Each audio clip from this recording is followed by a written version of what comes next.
Hello. How's it going? You got a content warning? Was that from maybe because it's a mature game? I don't know. I don't think I check anything. This is a mature Twitch does tell me that it says that this is a mature rated video game and it may not be suitable for some viewers, but I don't have any like I automatically get content classification, mature rated game. Huh. It's because I stream fully modeled. Fully modeled Alex Vance. Half-Life 2 cinematic. Is that still a... I'm gonna open this up in a private window. Half-Life 2 cinematic mod, and the first thing is like... the first thing is just... The worst mod is the first thing that appears.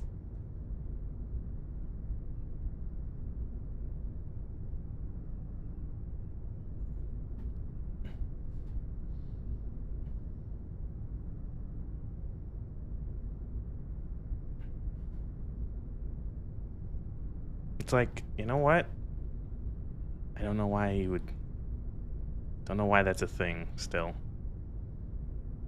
Oh, how bad is this? Okay, no one can see this, so... Oh, it's just... What if we gave Alex Vance fake tits and cleavage? And also put a bunch of, like... just porn in the game.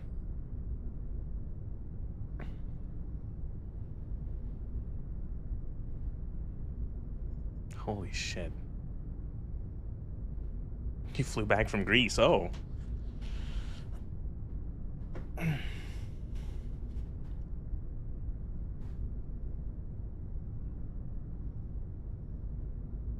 I wish... I don't know, maybe like... Oh god, cinematic mod would be fun. Like, that would be like, you'd have to do that in that, like... That would have to be like an edited video, because you could not stream this.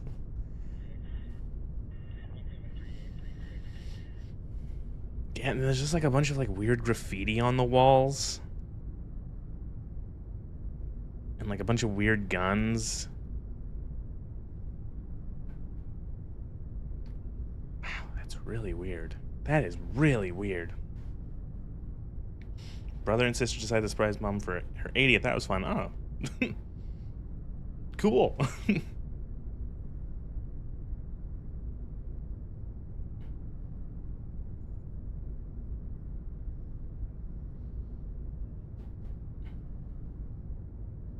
trying to think, where do Canadians we go? Well, the Caribbean isn't that far. That's where we go when we want to take places to go to somewhere nice and warm.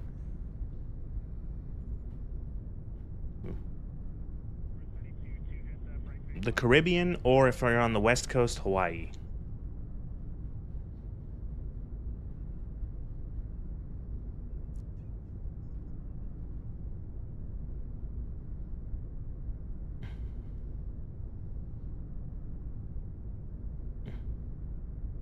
We flew out and she didn't know. Surprised with a happy birthday when she was at her preferred bar.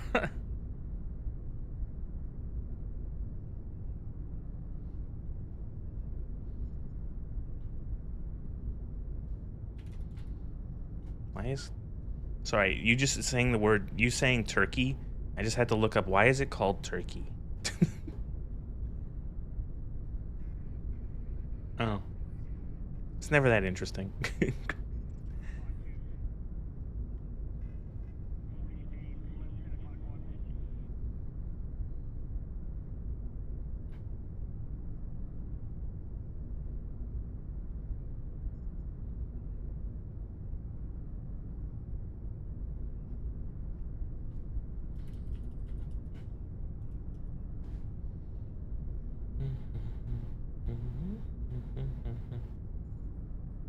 Yeah, I just looked it up. It literally just means yeah, Land of Turks, Land of the Turks, which, to be fair, that's pretty much a lot of countries, is just place of people. Place of people. Oh my god. I'm sorry, I'm still falling down the rabbit hole of, like, Half-Life 2 cinematic mod nonsense. There's, like... In the fucking... You install this mod, and there's, like, 800 different versions of, like, sexy Alice. Or Alice. Sexy, Alex. And it's so weird.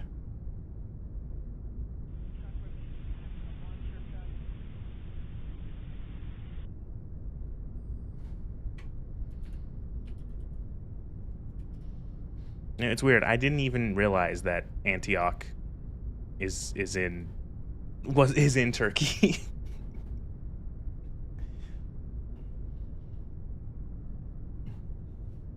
My knowledge of that area of the world is stuck in Crusader Kings.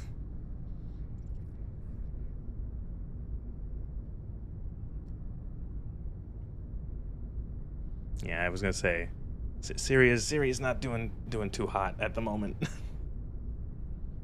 which is a shame because it's a place filled with history.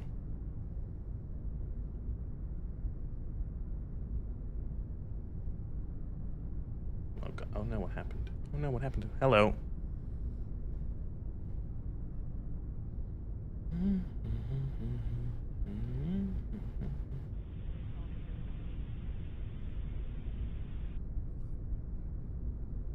What a weird mod. So I'm still looking at this Half-Life 2 cinematic mod, and one of, like, the other searches is just, like, fully modeled. I'm so glad I'm not showing this on stream.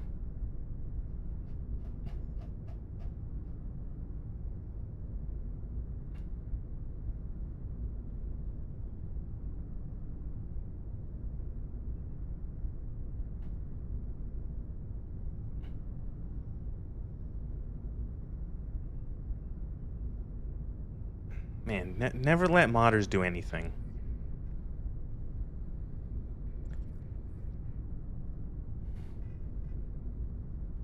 Modders are strange people.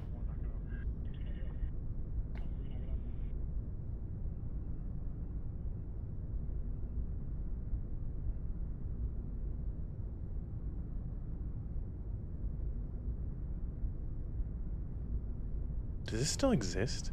It does, okay.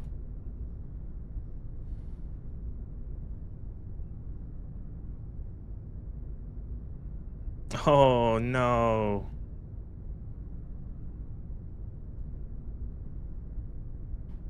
This project has gone non-public. I'm really tired of all the brain-dead comments about optional HD models. Oh no. Oh, and the connection to fucking ModDB just died. Mod database just went down. So hopefully that's not my internet, right?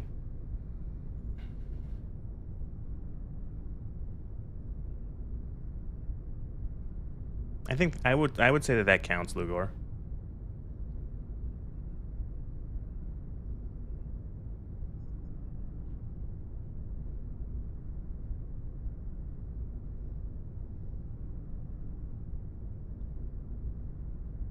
Someone's looking at the cinematic mod. Shut it down. Oh, it's awful. All right, well, we're not here to talk about bad mods today. We're here to talk about bad games. We're going to play more Fallout 4, and it's gonna be boring. I've got my notepad up. I'm not going to try to capture Microsoft Paint because that crashed OBS last time. I know why it did it, but now I know not to do that again. So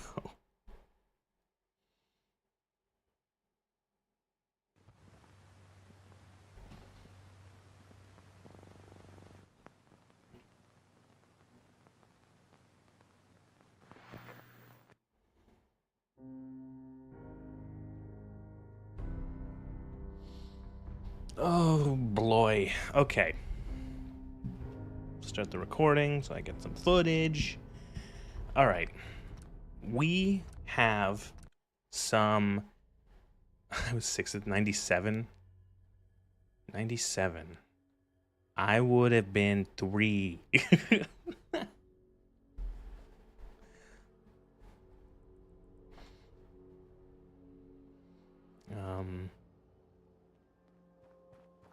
We got what we came for. Oh, let's gee. split up and meet back at the catacombs. Was all of that worth it? All I know is that Dez authorized the op. I just hope we didn't go through all that for the new coffee maker. See you soon. All right, so we have to do some cleaning up. I want to do all of the faction quests that you can do before you're started to like go down a route. So the way it works is that you eventually have to find a way into the Institute, and you have to give the railroad the chip to like find the magic to get into the Institute. But then from there you pick which one of the other factions. I don't know if the railroad can help you actually. I'm pretty sure they can. But you have to pick which one of the factions you want to actually be the ones to like assist you into the Institute. And you would think that it is that all these factions being so technically different in their capabilities between the Railroad, the Brotherhood of Steel, and the Minutemen, you would think that there is a different means of getting into the Institute with each of their things. Sure, you have to use teleportation, but you know, maybe some sort of difference. No, you do the same thing. You essentially talk to the one character in each faction who is the most technically capable, and you then have to they will essentially be like, I've magically reversed engineered the technology. We are now going to you know, we have to go to this area and we're going to build a teleporter. And that's it. And that's it for every single one. You have to go to the railroad. You do have to go to the railroad. Yeah, have the Courser chip analyzed. You have to... The railroad are the only people in the Wasteland who apparently have the technical capability and or experience to analyze the chip we took off of that one, like, you know, mercenary super synth.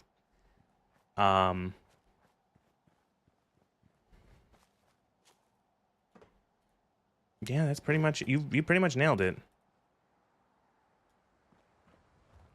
It's like, we really don't, like, you choose which of the flavors you want, but that's about it.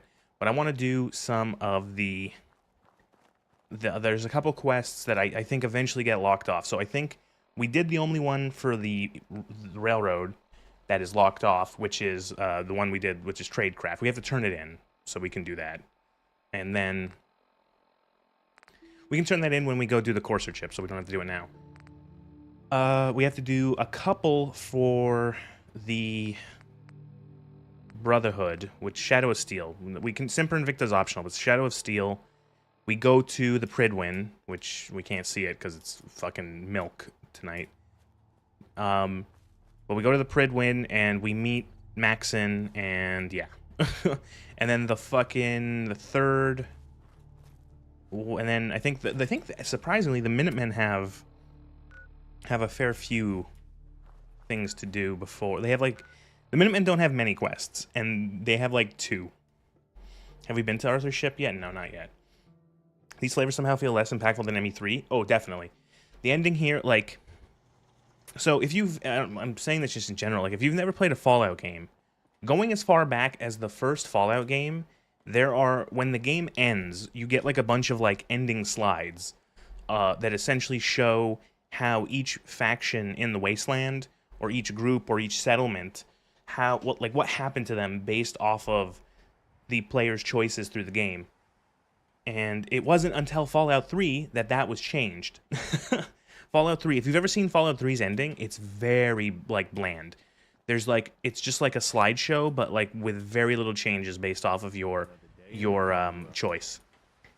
And then, Fallout 4, though, there is a choice of literally 2 different endings. You get 2 different ending videos.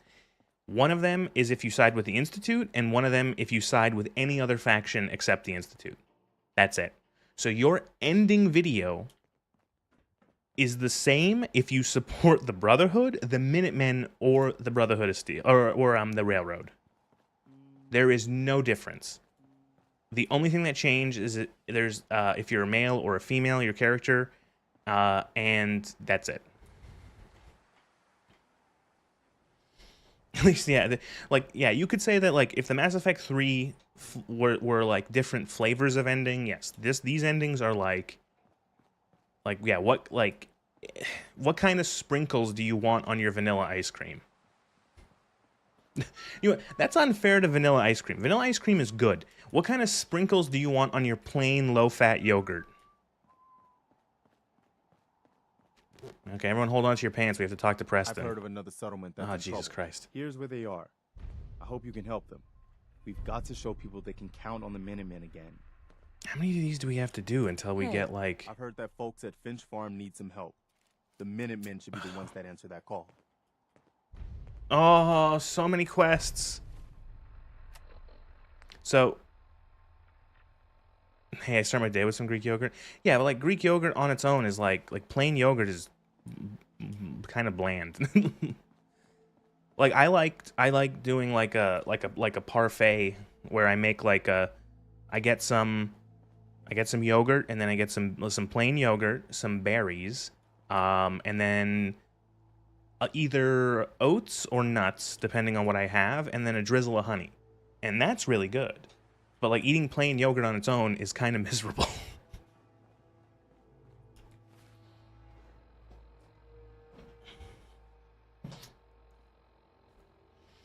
So if you download the Kill Preston mod, can you straight up soft lock yourself out of the game? I'm gonna say that I don't know if you can soft lock yourself. I think you can. Like, the game is not super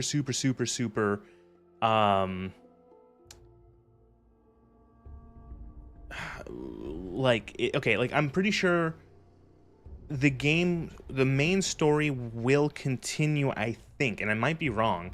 Like, if you, let's say, walk out of the vault and then just go straight to Diamond City and don't talk to anyone, I think the game will continue. But I'm not 100% certain, because I've never tried that. I start my day with bacon and eggs. I'm not making it until I'm 50. Hey, eggs are good for you.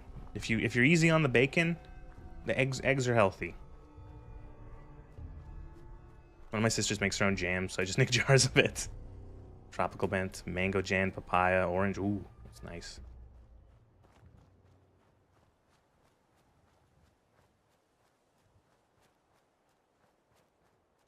I like guava. My dad was drinking a lot of. He was drinking, like, I don't know. I was with my dad once, and we were having breakfast, and it was he had guava juice, and I tried some of it, and I'm like, this is real good. Yes? We could really use your help. I'm the Minutemen. Just tell me what you need. Something nasty's living just around the corner from here. It's only a matter of time before there's some real trouble. What's really too bad is it'd be a nice spot for a new settlement. And in fact, I know some folks that'd love to set up there if it was safe. If you can make sure the old workshop there is still in one piece, anyone who decides to move in later will be able to rebuild. Okay, like, look. All of these answers. Yes, yes. I wonder what this one does. Yes. Where is this place? We have a pretty good idea. I hope you can find them and wipe them out. So they're all yes. Okay. Cool. First note. 9 what? What are we at? 9 doesn't matter. 9:30. 9:25. 9:25. Minutemen settlement quest. All answers are yes. No way to decline. That's good enough. Like, what's the point? Yeah, I think they're over here. Well, I think part of the reason is I wonder how much of this dialogue is reused in other areas. Remember me? Not to my... Wait, you're that thing that pulled me out of that raider camp. Goodness, you still doing that? Yeah. Still at it. Fucking all of it, I wager, Well, jeez. I just wanted to say And then, like, hi. Nick has, like, a random conversation with the fucking... Take care now. I think we ought to talk. Oh, God. What do you want? Okay, now we're gonna get his quest, right? Is something the matter? You sound upset. What? Oh, no.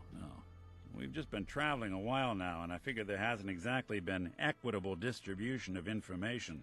I've gotten a decent glimpse into your dirty laundry, but you still don't really know a whole heck of a lot about me. Well, apparently figured I'd Nick offer to rescued her balance from a the raider war. camp. I don't know why So, a detective is you wanna rescuing people know? from raider camps, but... What's with the outfit? After I started the agency, it just seemed like the sort of thing a detective ought to wear. I got some old memories, pre-war. Faded to all heck of guys dressed like this, doing what I do, putting on the hat. And Didn't we have to rescue him from a raider camp? No. They weren't raiders. They were like... They were gangsters wearing with Thompsons and suits and fedoras and talked with like, hey, we're Boston Mafia. Of course, they were shoot on sight and there was no way to talk to them. So yeah, they were bandits, raiders. Yeah, they were. You're right. So, who are you, Nick? That's a question I've been trying to figure out myself for a long damn time. I know Can you give I'm a Kellogg's cynic, revolver authentic add even more cliches institute to Nick? handiwork, See but that I'm I don't still know. mechanical, I don't know how the game not does ammo. bioengineered like the Because like, fancy do I have to things actually sitting find around and the feed Willie's him a these bunch of days. 44 I round, get like tuna 44 fish Magnum instead of rounds now, or checkups. My memories, like- my personality, they're all lifted from some cop who volunteered for an experiment back before the war. They scanned his brain and copied it onto the hardware that runs between my ears. Don't know why they chose to make a robot based on some pre-war cop instead of a oh, I'm sure the reason will be very stupid. bioengineer. Hey, maybe that's why the Institute tossed me in the garbage instead of turning me into one of their people snatchers. Oh my God! What if? Oh. How stupid is the joke answer gonna be? How dumb? How much of an absolute cretin will our character be trying to pull this off? Wait, what? You're a robot? What else have you been keeping from me? Ha! Well, I'm not sure if anyone told you, but there's been a war. That wasn't that bad, I think we'll but it was bounce just back like just fine. it was delivered with all of the charisma of like a wet fish or dead fish. Even fish are usually wet. Like I don't know. Like, am I supposed to laugh? Like, is that supposed to be funny? Man, this writing. Have you seen yourself? I don't think it's a hard mistake to make. Well, I can't say you're wrong. Out here, it didn't take long to lose that new synth shine. I remember waking up I'm one like, day in a garbage. I've read body like in Garfield tatters comics and a with more handful that are of funnier than memories this shit. belonging to a man who'd been dead for 200 years. Suffice to say, it was a. She does confusing have a couple charisma weeks. of one. Folks didn't I really think it know might be much about 2 now. synths We might have back put then, 1 so point when I into finally it. ran into people, they So mostly she's treated not me as with much of caution like. rather than hostility. She's not. But the kids, they weren't afraid. She has I think like. his name was Jim. She's slightly more interesting than First person Drywall. to actually There we go. speak to me after I got the boot from the Institute. My first human She's contact twice as in this likable. world. Grilled me for an hour. I guess, yeah, technically. Once they'd seen I wasn't going to hurt anyone, the other folks in the neighborhood came out to... I'm sorry, I'm not even overlook the listening to this. mechanical man. It eventually turned into a pretty swell soiree. A local mechanic even gave me a once-over, free of charge. Those people, they treated me like a human being. Neighbors have stopped been crossing trying to themselves and return the spitting favor when she ever since. passes. It's a surprisingly rare trait out here sometimes. It's something I've noticed you got a fondness for. Part of the reason I've stuck around this long. The worst lawyer. I just don't care.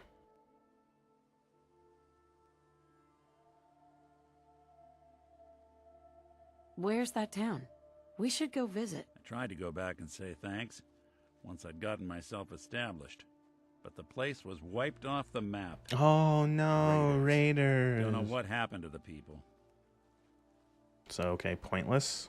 I do what's needed. Well, I don't even know what that certainly was seem as a to response. judge doing good pretty high on your list of necessities. Well, I expect you're about as bored as can be listening to me. Oh, rattle no, my definitely. skeletons. Thanks, Nick. Probably Wow. head out. That's a little self-awareness. My fucking god. So yeah, I want to do the Minutemen until because the Minutemen have like a proper base of operations, but they've been like chased out of it because it's filled with fucking Mirelurks. And there's such a pathetic excuse for a faction that they can't scrounge together a dozen people to go kill all the fucking Mirelurks.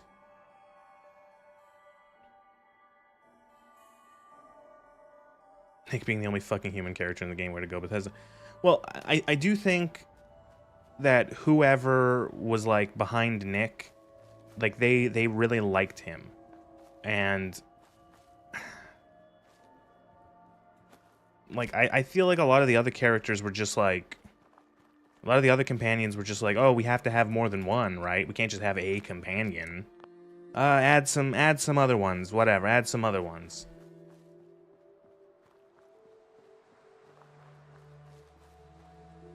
Like there was there's like every faction has a companion, and then there's like a bunch of sort of just like neutral ones.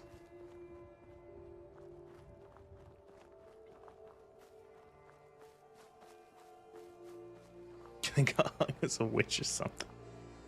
Yeah, oh look, a super mutant suicider. I need to put some glow sights on this thing.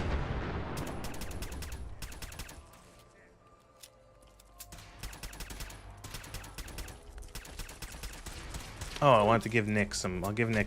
Do they still have Kellogg's gun on me? Yeah, I do. I'll give him that. Because he's been just like picking up a bunch of random shit throughout the game and just using it, so I don't know how. Seems they skipped town. Hey, What's the plan? What's the plan? What was that line read? Jesus. If I got it.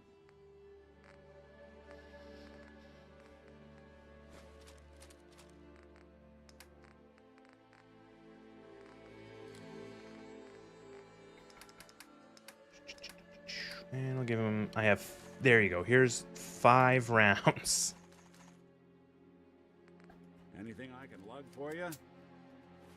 Why do we have a silenced Makarov? I'm pretty sure it's supposed to be a PPK, but it's like we got it from the last quest we did with the railroad, where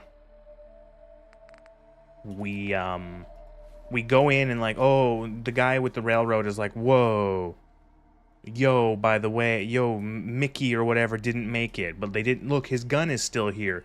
Mickey would want you to have this gun.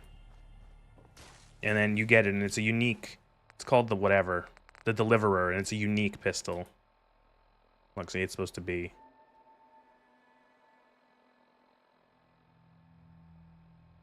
Like, it's oh, you get it? It's like a James Bond, right? You get it? It's like a, the Institute has like a, or not the Institute, the Railroad has like some sort of like clandestine thing, so I guess they get the James Bond-esque gun.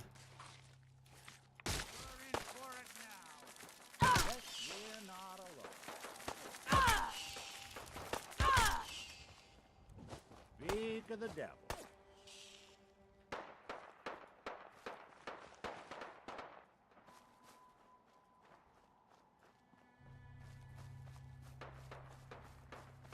Someone who has spent years in the Balkans confiscating Makarovs of random. It's a very shitty rendition of a Walther. Say one thing about the Soviets' weapons is that they managed to make like half of the weapons they made are like ubiquitous. If the Soviet Union made a weapon, they made 85 billion of them, and they're all over the planet.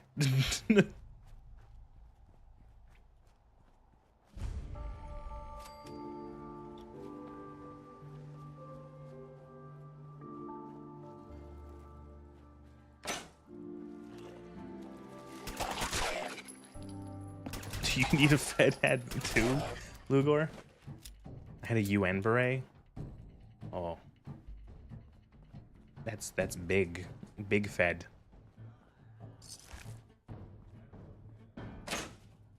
The UK doesn't. The UK is not. The UK though is you're not a federal state, so you can't be feds technically.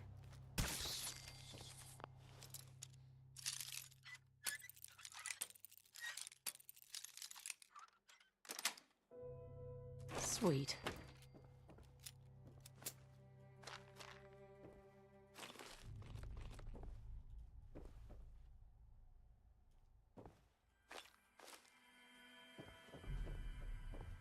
No, thank you. Now that one is an interesting one because that name, that bot's interesting because that name is like a legitimate. That's like someone's channel who was probably like stolen.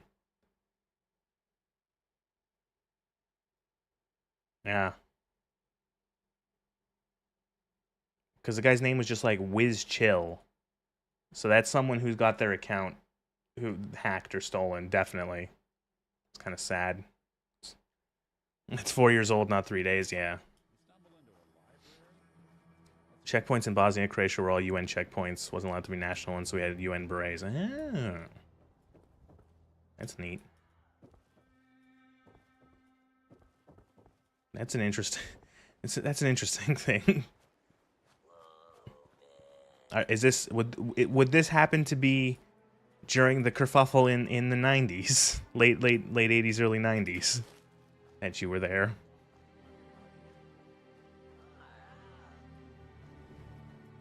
Oh yeah, that's interesting. I don't know how that's the same. That's the same time that that half of my family left that area because of that exact kerfuffle.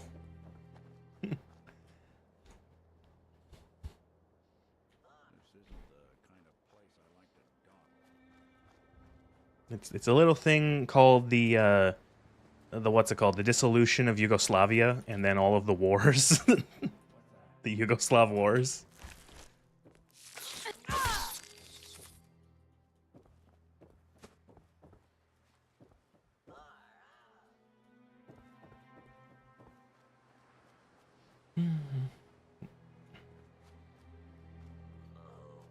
Yugoslavia broke up into Croatia, Bosnia, and Serbia, and then they proceeded to just immediately go to war with each other. And things got pretty dark. Things got pretty dark.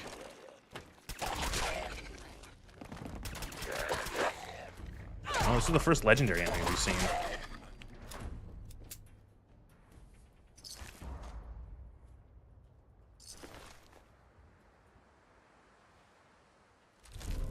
Oh, wait. Ooh, itemization is so fun in this game. Alright, I should make a note about that. I need to make sure I timestamp this shit. 23 minutes. 23. Legendary enemies, and twice the health. Not any more difficult. Perk weapons are random, and the perks often suck ass. I've gotten better drops off of wolves and wow.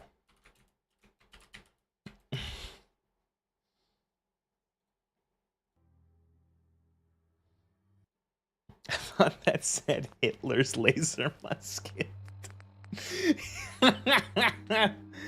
Oh, that's good. Yeah, this is it. This is Hitler's laser musket. We also have a ton of ammo for it. You can't see it. We have 300. There we go. 300 rounds.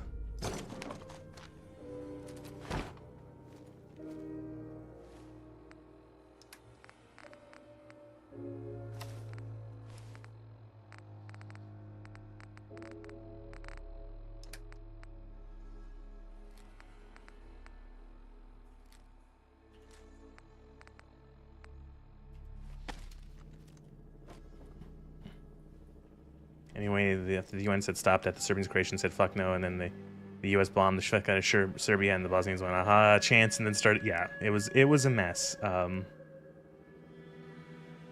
the Albanians tried to be silly. Yes, like fucking Slovenes decided to leave and wipe out the top of Croatia as a leave. Yeah, wasn't a good time.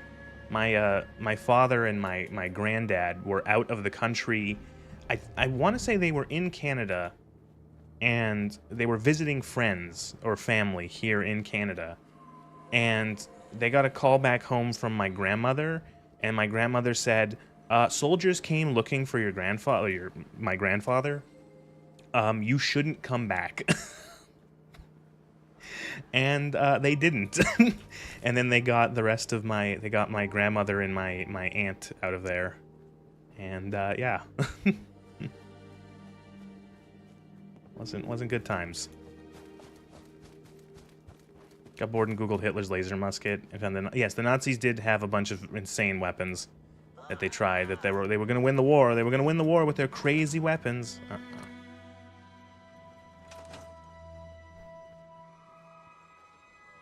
Okay, we did it. We have another useless settlement. Oh, I'm gonna hate doing the Minuteman quest line because it requires it requires a lot of the settlement building, and I find the settlement building just like blah. I cleared that place out for you. Should be safe for your friends to move in now. Thanks. Nice to have some good news. I feel like with a female voice By the way, actor for the protagonist, decided to she's support like the sometimes she's like We gotta help each she other sounds like out. she's in the middle of like having like a frog in her throat when she speaks some of these lines, where she sounds like I cleared out that settlement for you. It's like, did you want to retake that? Like, it's one thing when I have a frog in my throat on a live stream. It's another when you record it and put it in your $800 billion game.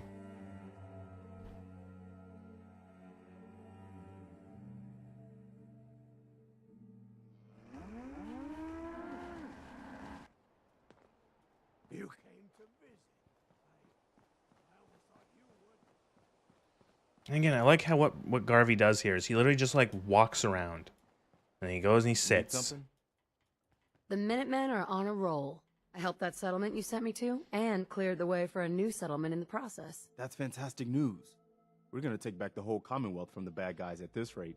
I'll let you know if I hear of any settlements that need our help. In the meantime, make sure to offer help to anyone that needs it. That can only help our cause.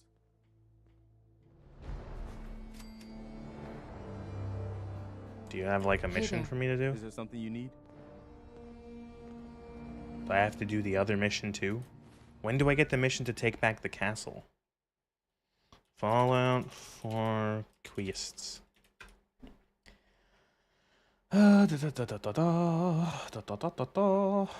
Taking independence. How do I get this? The first step. Yeah, okay, we did that. You're fucking kidding me.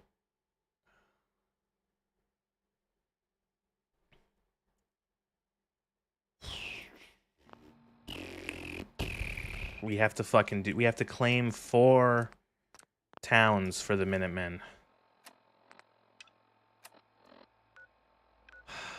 God fucking damn it.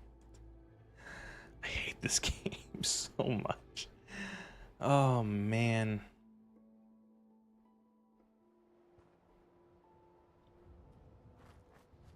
I don't understand how the Minutemen, like, it's a, like, I don't know, like, and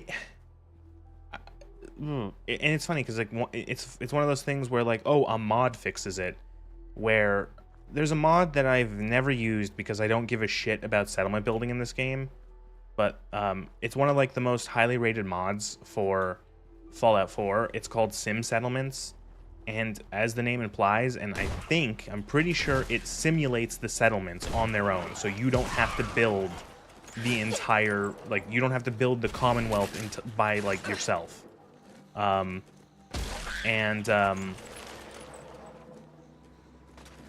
I think the FOV has reset itself. The FOV's been doing that every stream, so 85, 90. Save any.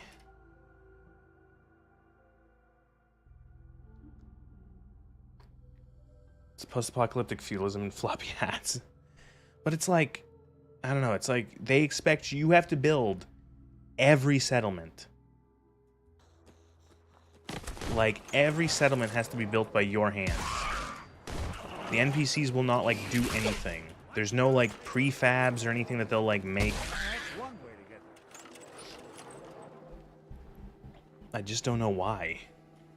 But yeah, Sim Settlements is a mod that apparently changes it, makes it so that they actually automate stuff, and also adds a quest line involving the Gunners, that faction that is like, oh, the Gunners that they don't do anything with.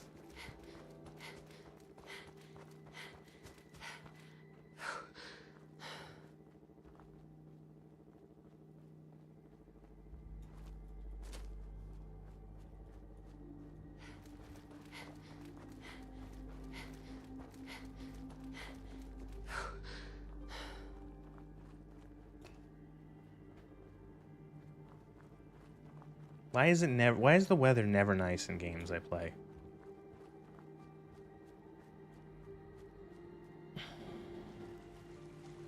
What would it fix the settlement building presets, like a tab that says minimum town, you have everything you need? Yeah, I don't know, because I got sick of, like, my first playthrough of this game. I did like 2, maybe 3 settlements where I tried to, like, build houses and like beds and made sure there was like a bunch of like, you know, proper stuff. And I did that like 2, maybe 3 times, and then I went, I'm done. This is boring. I don't want to do this anymore. You know, it's funny that a lot of people, the sole surprise is the only capable person doing anything in this corner of the US, the main character, which means everything else has been replaced by fucking lampposts. Yeah, exactly. Like, you are the only character with like agency. And it's weird because it's one of those things where it's like, yes, it's a video game. You technically are the only entity in this video game that has agency. You know, because you're a human being and everyone else is just a fucking pile of code and pixels. But the thing is that other games do a better job of hiding that. Other games do a better job of obfuscating the fact that, like, everyone else is kind of just like an NPC robot. Where in this, like, the entire universe grinds to a halt when you don't do anything. And it feels weird because of how blatant it is.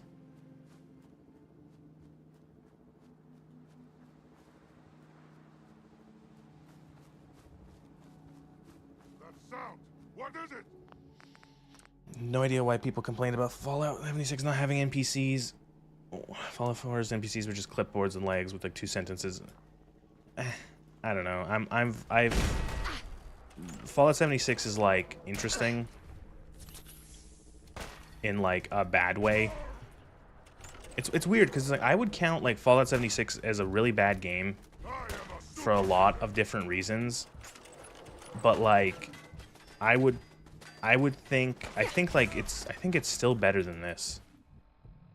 I feel like you can have more fun with Fallout 76.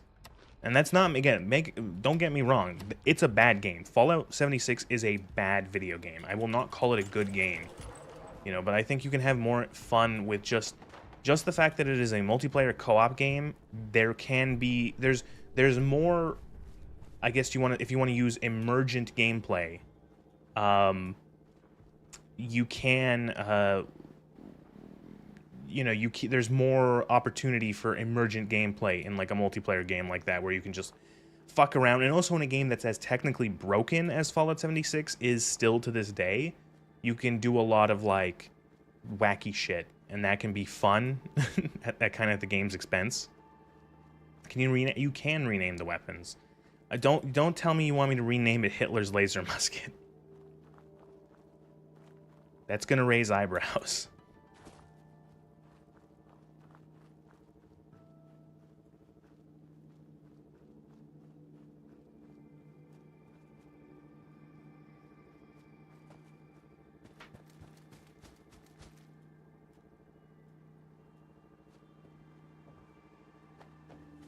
That has gone over my head. The joke over my head gone.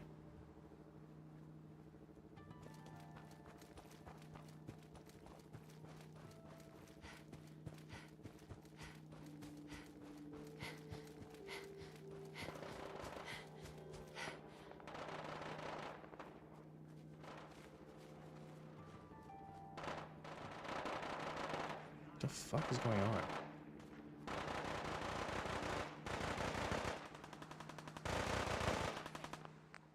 Heron Volk. That would make it even worse.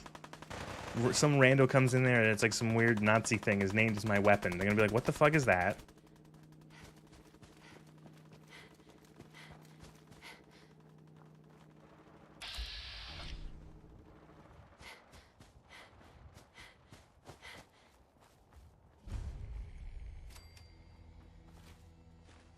Mr. Finch. Hey, you! Oh, sorry. Thought you might be one of those Forge Nice fucking Obrez, You don't dude. have the burns.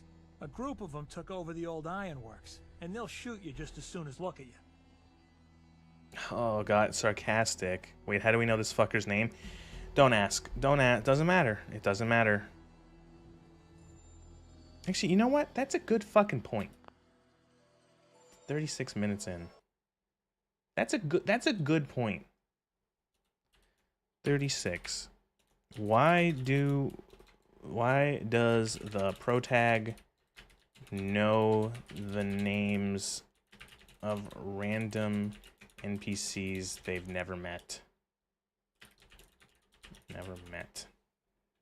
A lot of these points might not make it into the video in some way, but like they're just interesting to note down with how weird this game is. Oh, whoop, what did I hit?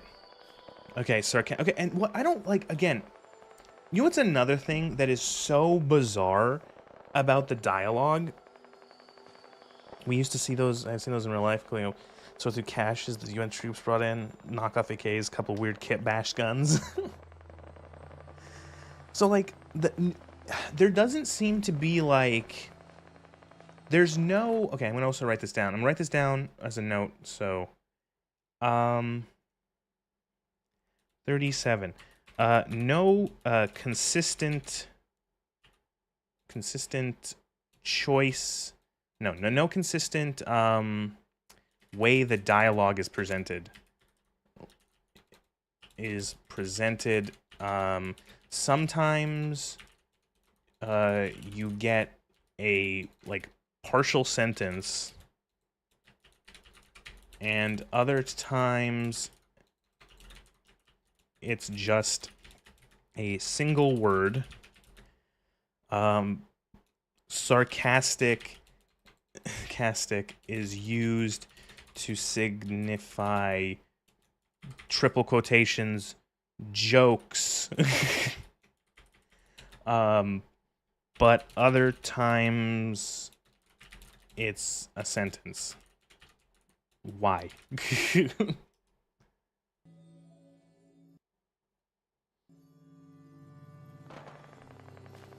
Who are the Forged? Bunch of trumped-up raiders, obsessed with fire and metal.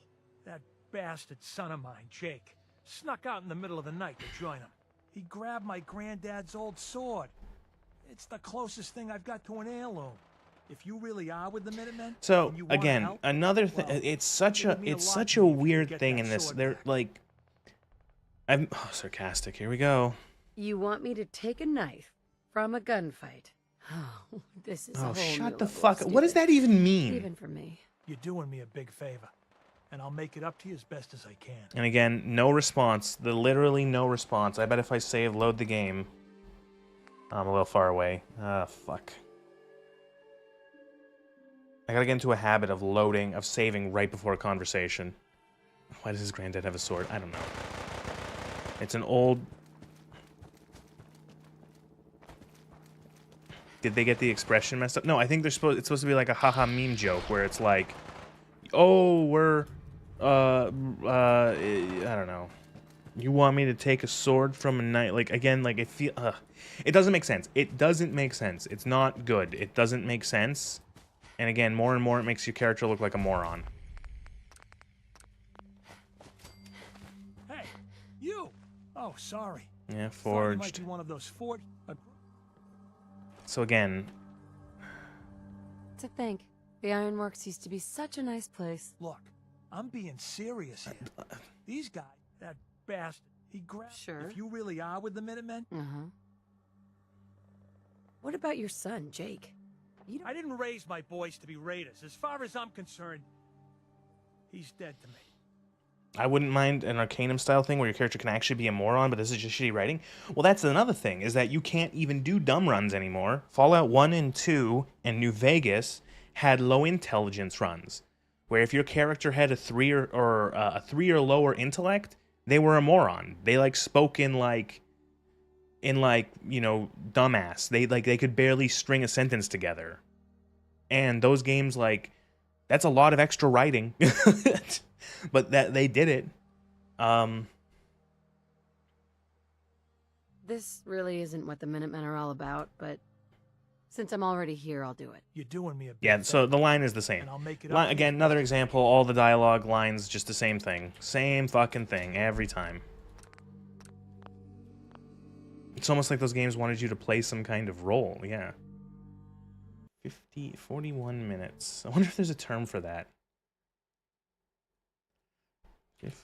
No, wait, what? No, not 51. I'm looking at the wrong counter. 41 minutes. 41 minutes. Dialogue again. Dialogue again is a flat circle. Is a flat circle. All responses lead to the same reply. Why even give an option? Why even give an option to speak if it doesn't affect a single fucking thing?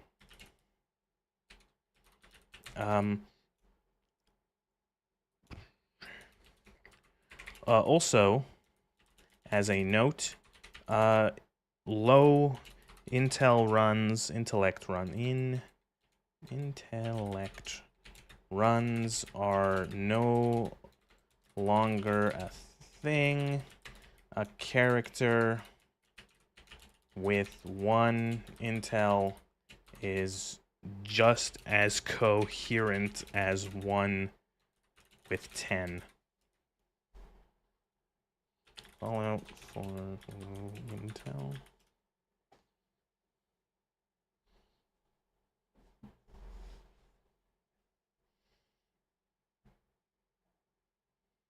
I'm trying to see if there is actually before I look this up. Fallout 4. Yeah, and there's really there's nothing. It's funny because Fallout 2 and Fallout New Vegas both have their own articles on the Fallout wiki in response to for low intelligence. Because there's a lot, looking through the ones for Fallout New Vegas, there's a good amount of low intel options. Sure, is it every line in the game? No. But there's actually some choices.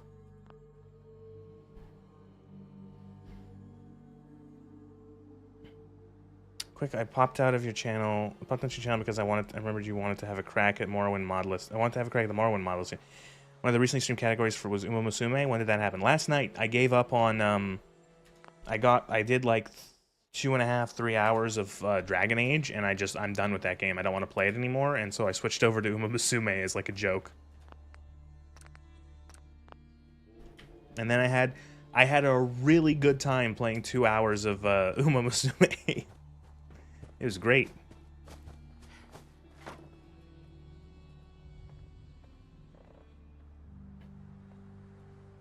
I'm gonna wait. I'm sick of this fucking I'm sick of this fucking pea soup fog. I get it. It's the Northeast.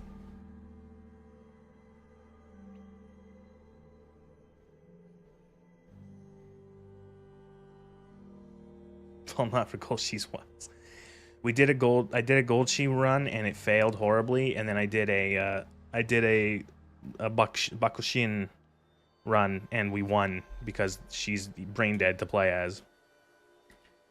Okay, so one of the things I never understood about, and Fallout 4 is there's a bit of it in 3 and in New Vegas because of how the tile, the different things are, but like, why are all of the settlement buildings such absolute shit? And I don't count, like, you can't just say, oh, it's the Wasteland. Like, look at all these trees they could chop down to then, like, make proper, like, a log cabin or something. Or, like, a fucking, like, or like, look at all these gaps. Like, and look how close they are to the ocean. That's the ocean. That's the fucking Atlantic Ocean right there. Why the, like, look at, like, a fucking, like, imagine, like, a nice storm coming, like, you're gonna, like, you're laying in your bed, and there's a storm out. You're gonna be soaked. Look at this, like, look, it rains at all. Like, I don't understand why everything has to look like such shit. It storms, it rains almost every other day. It's like, yeah, but like it makes it feel like everyone in this part of the wasteland is like brain dead. Like there's something in the water that just all makes them all stupid. That like, oh yeah, this is good enough. There's all these gaps in the wall, like as if there's no way to fill them. Like just insanity, fucking insanity. There's something in the water, it's irradiated. Okay, fair, but like oh, man. Okay, so we're gonna get to the ironworks here. So this is the ironworks, where there's like, okay, this is another small named faction of raiders called the Forged, because they live in the ironworks. They're obsessed with fire and metal. They only exist here. They, once again, why even give these guys like different names and like even a little bit of story when again, they are shoot on sight raiders. They have no mechanical difference to, like, generic unnamed raiders.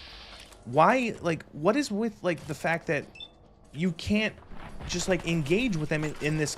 there's no way to engage with this game other than combat 90% of the time.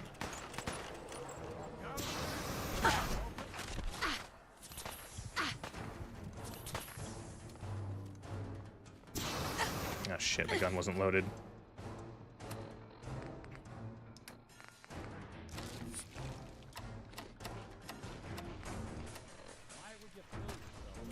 Some fucking metal roofs or something. There's a functioning ironworks? No, you don't understand. It's filled with bad raider men.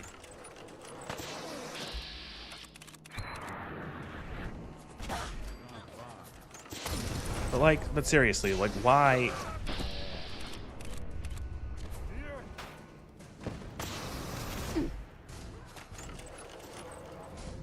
I mentioned it last stream. I said something along the lines of like all the combat or all of the interaction in this game flows through the barrel of a gun. That's it. Like, that is your way with interacting in the world, is you shoot enemies. It's so weird how, like, they thought that, like... That's what people want, is just pure combat. Because there's no way to, like, get through the... Like, you can't... Like, again...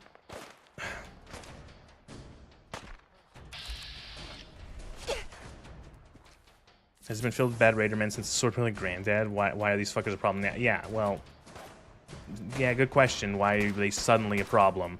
But also, again, why is there no option to get through this? Like, you can't, let's say, convince them you want to join. You can't say, convince them you want to join, or say that you want to like negotiate, pretend you're like a trader, like there to like sell them stuff. Sneak in, like maybe you could get a disguise, you know. They fucking, like, Bethesda, I think, stole the idea of like having a bunch of factions in this game from New Vegas. My personal like conspiracy theory is that they saw how successful New Vegas was and how people loved all the factions in New Vegas and went, oh, people want factions, and they just put a bunch of factions in because that's what they thought that meant. I don't know why these guys are so much more tougher than anyone else we fought.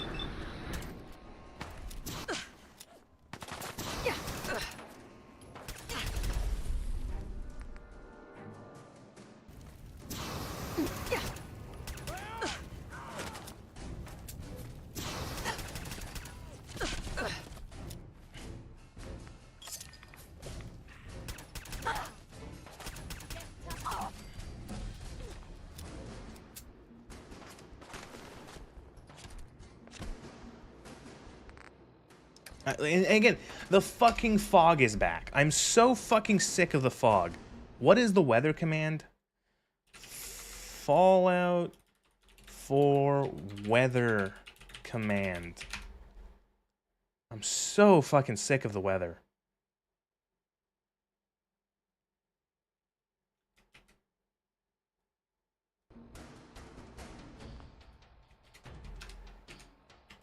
Oh, fucking I can see again.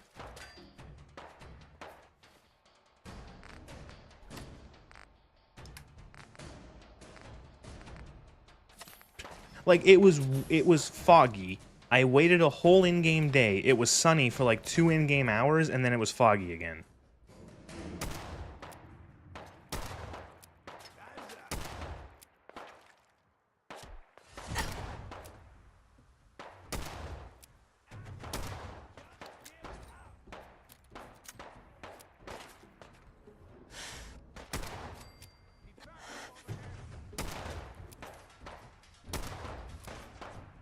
I don't know why this enemy is higher, like their skull.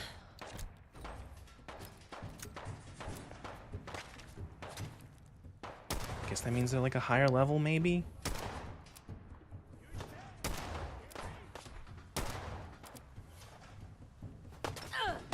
And then, look, there's a random raider psycho. Where did you come from? Are you part of like a random encounter and you just like wandered over here? Oh, cool. Because he's the one with the same fucking armor and weapons, he's got bigger balls or something? Yeah, really.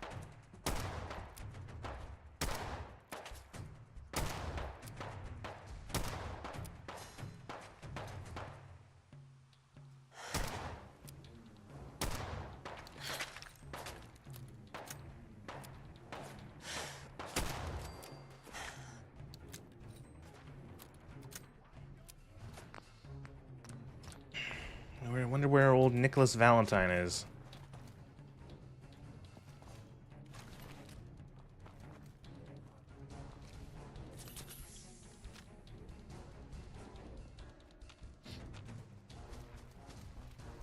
No, there he is.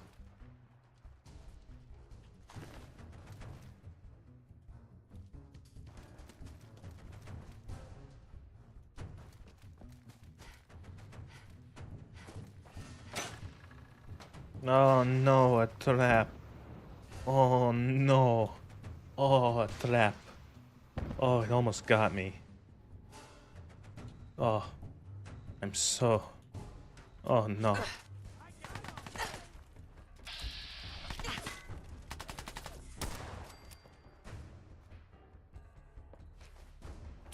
You can get up. Idiot.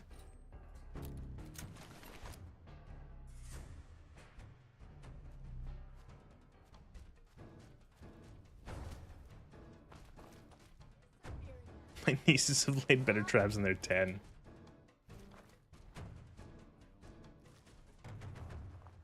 I don't think we're alone, says Nick Valentine. Uh-huh. Wow. You're a detective?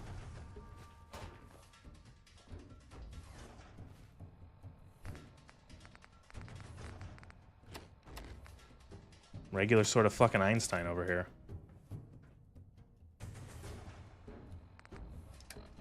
I had a buff out. That's why I'm heavier now. Right. Right.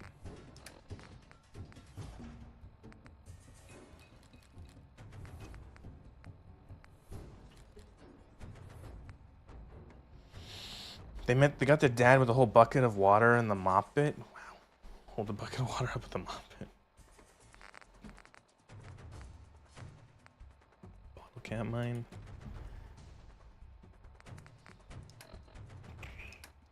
Anything else I can drop? All this fucking junk. This game forces you to play like a hoarder. I'm carrying 3 typewriters on me.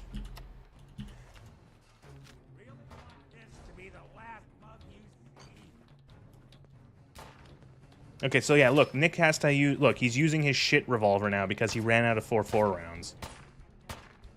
Alright, well...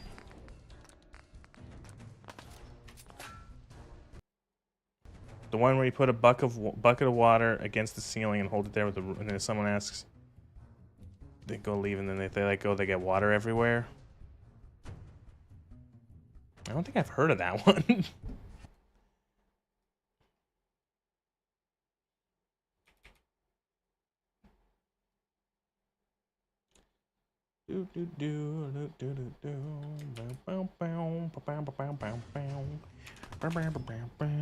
Player dot add item that 2,500. Hey, You think they're gone for good? You gonna use that pistol now, Nick, or? Oh no. Oh, there we go. Yeah, okay. So.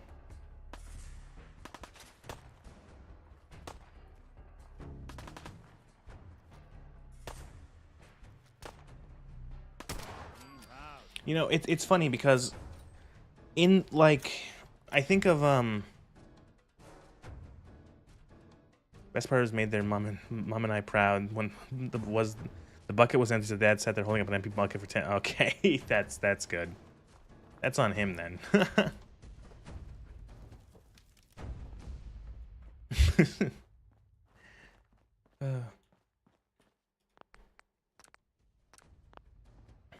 So I don't mind having to give my companions ammo in these games, but I think the thing is that like I think of Fallout 1 and 2 where you have to give your companions ammo and shit. But the thing is that you can control explicitly, no, not explicitly. You have more control over how they use that ammo. It's easier to do it because it's a turn-based game. They can only shoot so often. You know, they can only shoot so much per turn. Where Nick here will just keep firing rounds into the wall until he runs out.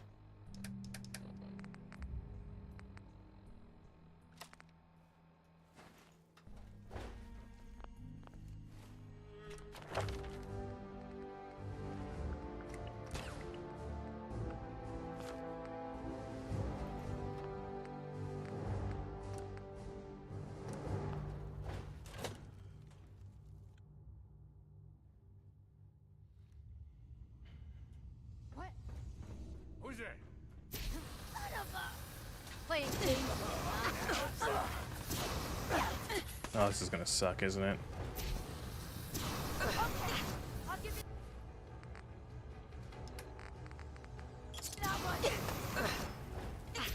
Already we see Bethesda's idea of difficulty is just give the enemies a lot of health.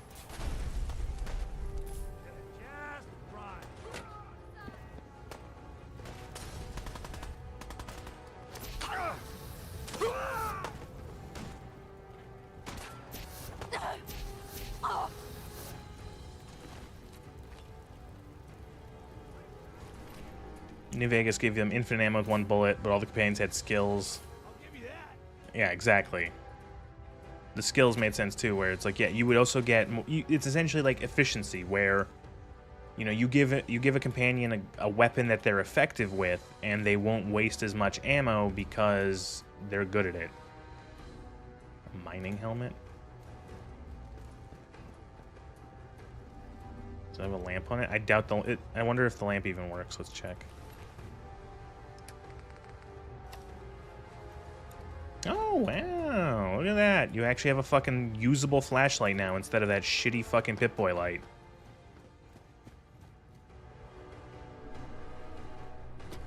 I'm so surprised that, like, that Pip-Boy light made it through 3 New Vegas and 4. Because it's useless. It is one of the mods I always used in 4 was a Pip-Boy. A Pip-Boy flashlight mod, sorry. So that I could actually have, like, a decent directional light. Well, I bet that's the only kind of... That's one thing else, the power armor. Power armor in 4 has, it has a headlamp. It doesn't use the stupid Pip-Boy light. It actually has, like, a proper headlamp. So you could get the same effect with power armor.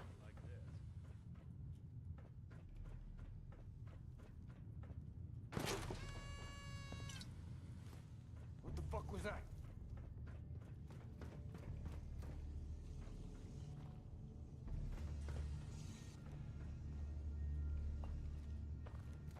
I'm at the point whenever I see a locked box or anything, I'm like, no, I just don't want to pick it. Can you use ballistics against these guys? They're resistant to fire. Is that actually true?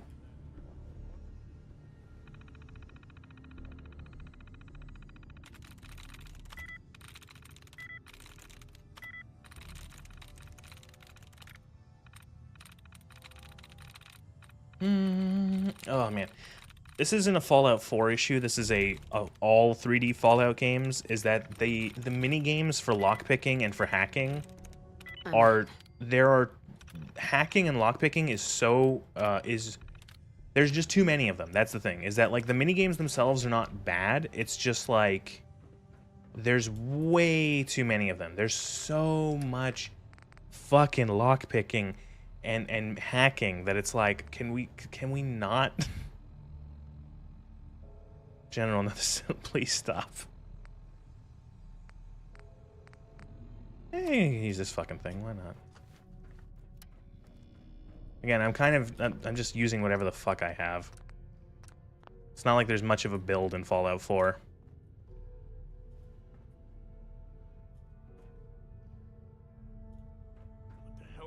It's almost as if, you know, and I've gone through it already. Like, there's no skills. Perks suck.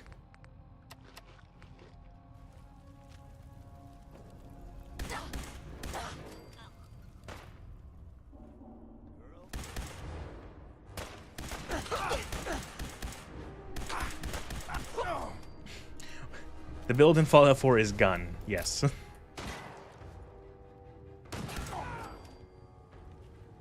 Do you want to use pistol gun, semi-automatic gun, or automatic gun?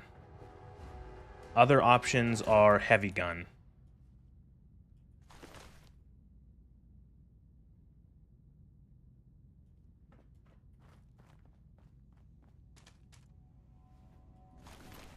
Okay, this is just a nitpick. This isn't actually like a significant criticism.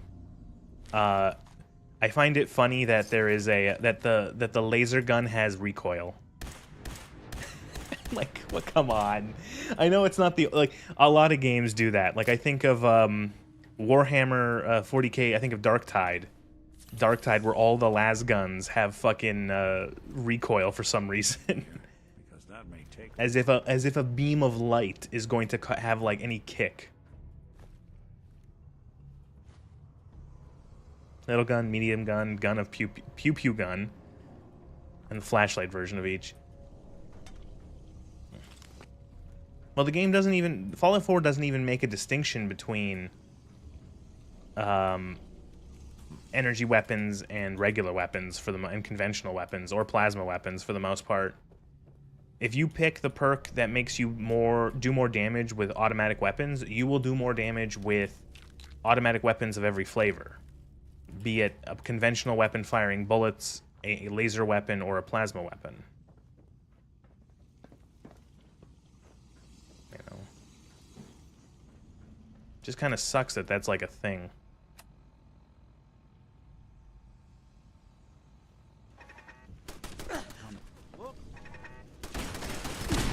They love the turrets in this game. God, do they love the turrets. Yeah, to be fair, they love the turrets in the other 3D Fallout games. The 3D Fallout games have a turret issue.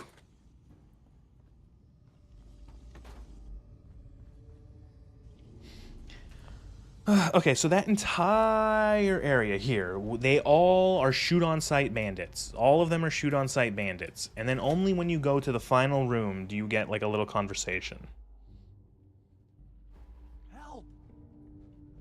If she tries to leave, kill her. You must be pretty strong to make it here. Oh, God, we have to choose the sarcastic option, because they're always so bad. Oh, were those your guys? I thought they were just trying to throw me a barbecue. Huh, like your style, stranger. Been a while since anyone had the guts. It's been a while since anyone's had the guts to talk to me like that. Here's To someone who have a might lame actually joke. be worth my time. Unlike you. They're gonna kill me. But I brought everything you asked for. Stealing things from your family farm doesn't prove your strength, boy. Though this wonderful sword you brought does put me in the mood to give you one last chance to prove your worth. What do you say? Kill that prisoner and prove that you aren't completely useless. You said we'd be raiding outside the Commonwealth. These people aren't even a threat to us. Prove to me that you can kill. It's him or you. Oh God, what do I do? What do I do?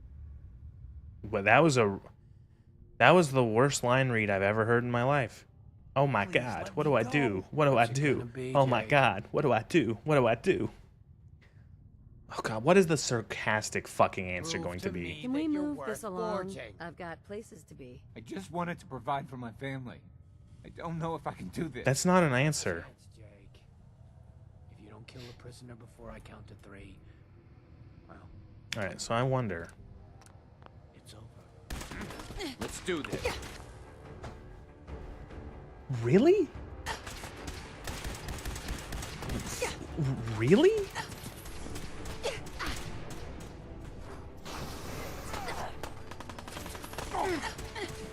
Like that. They didn't even account for that, like, properly. Wouldn't the...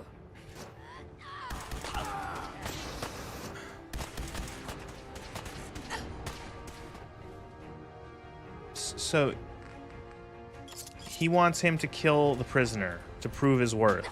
He's hesitating. He gives him till the count of 3. I thought, well, what if I shoot the prisoner? Maybe that's like a, you know, another option. They all go hostile. You killed the prisoner we wanted this guy to kill. What? I'm just getting started. Okay. Cool.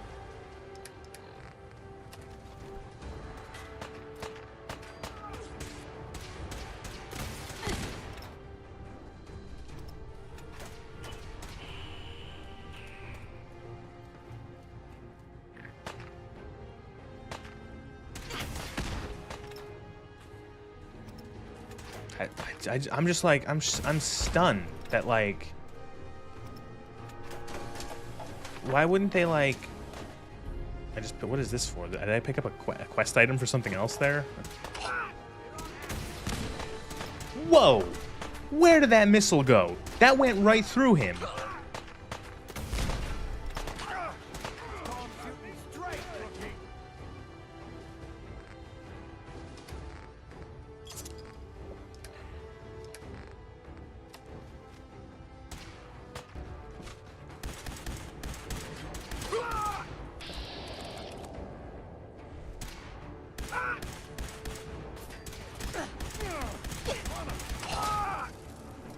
That went, yeah, it went right through him. The shish kebab. Oh, remember the shish kebab?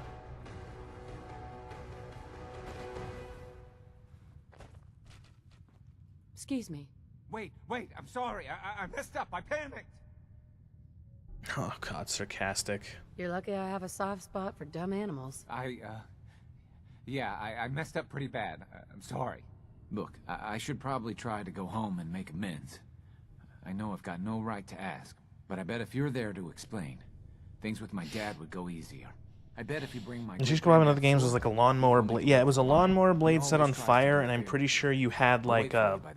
You had like, I think you used a motorcycle gas can, or like a motorcycle gas tank as a, as like a fuel source on your back.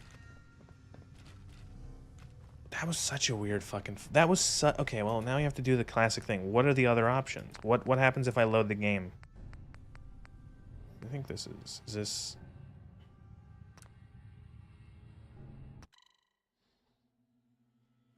Help! If she tries to leave, kill her. If she tries to leave, Pretty kill strong her. to Make it here. Okay, let's see the other options. Who are you supposed to be? I'm Slag. Jake is a perfect provisioner. I don't even know what that You, means. stranger. You're somebody with some guts. I like that. See, Jake? Here's someone who might actually be worth my time. Unlike you. And again, it's the same issue where the line of Stealing things dialogue, from your family farm you get like a non-response to your line, to whatever choice you make, and then it moves on to the same line. They give you one last chance to prove your worth. You know, you ask him, "Who are you?" And he goes, "I'm this person." It's like, and he goes, "Oh, see, look, there's someone worth, you know, their salt." Or whatever, and then you choose the sarcastic option, and you go, someone talked to me like that in a long time, and then he goes, see, this is someone worth their blah blah blah. What do I do? What do I do? And I never understand the whole thing of like, you killed his entire force of enemies. Ha, here's someone worthy. What? Okay, I don't have the charisma for either of these. Prove to Also, me that you're worth I'm. Can we just have like a? Please, can we just have like a fucking if I'm going to pass this or not? I hate this sort of like vague like, oh, it's orange-ish, which means it's what? Kind of difficult? Do it! But not super hard, but not easy? Like, can you just give me a number? Give me a yes or no that I have the ability to pass this. Even a percentage chance. I'll even take how Fallout 3 did it. It's better than this, like, vague nonsense. What about your family? What about your family? Is this what Abraham would want you to do? I thought he hated me. Did he send you here to find me?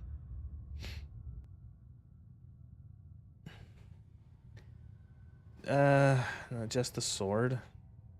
No. He just wants the sword back. Well, I guess that's it then. No going back now. There, I did what you asked. God, I think I'm gonna be sick. Good. Now, kill the stranger. Eat this! Wait, so he's not on our side, though. Wait, what? And this still doesn't make any sense. Because, like, look, he did what... Okay. Holy shit.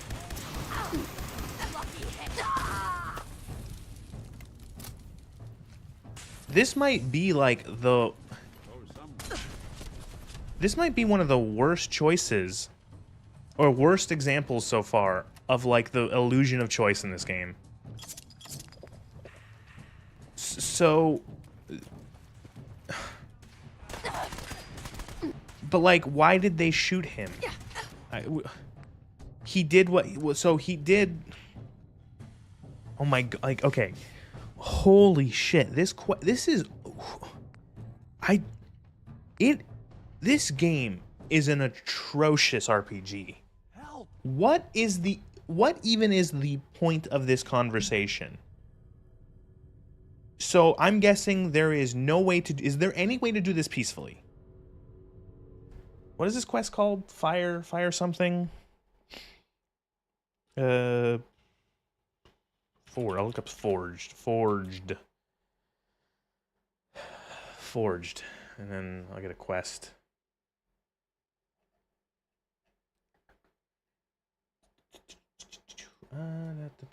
Quest.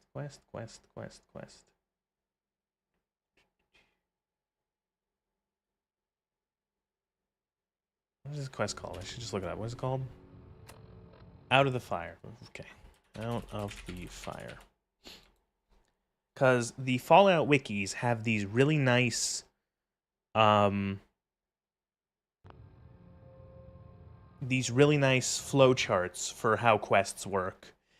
And 90% of Fallout 4 quests are straight lines with a potential T-junction at the end. And what I mean by a T-junction is that it's a straight line to two binary choices, often presented at the very last moment. And looking at it right now, again, it's a straight line. You have to kill Slag, the leader of the bandits here. And then you have your choice of saving Jake or killing Jake. But like, what? So again, I mentioned it when we came in here. These bandits are shooting on sight. You have no way of interacting with them other than combat. You can't convince them you're a traitor. You can't convince them that you want to join. You can't sneak your way in with a disguise. You have to fight them. There is no other way to deal with them but fighting them. They shoot you on sight. You get to here. There's no way to talk the leader down. There's no way to convince him, to intimidate him, to do anything else. There's no way to even side with him. You have to kill him. And your only choice is to either kill Jake or let him live.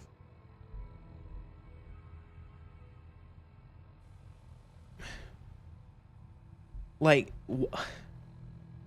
it's so vapid and shallow and empty. Like, and part of it is that, again, there are no mechanics to support anything in this game but combat. Strong to make it here. There's no skills. Your character can't be like really good at talking or really good at technical skills or anything like that. Your character, you know, there's no, it's pointless. It was easy. Most of them were never gonna be worth forging in the first place. See, Jake? Here's some. And again, just this fucking Kill that. doesn't matter. Oh God, what do I do? What about your Please let me go. I thought he Sure. Glitch the quest there. They only, this is only here because someone was like, hey, remember the shish kebab? Yeah, maybe. Not exactly. But there's... No, it's too late.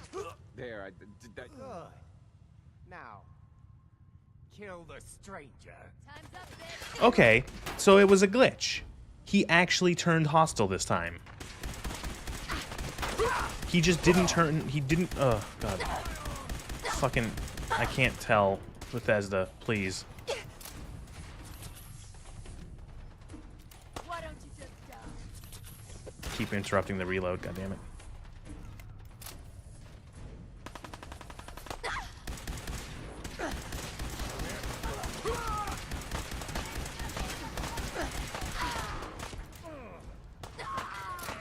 Oh, I'm gonna have to write like a whole fucking spiel about this in my notes.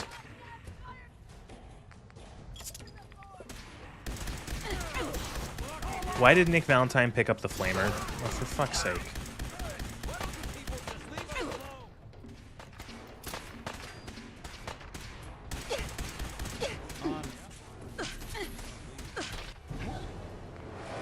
Ugh. Oop, nope, not mod.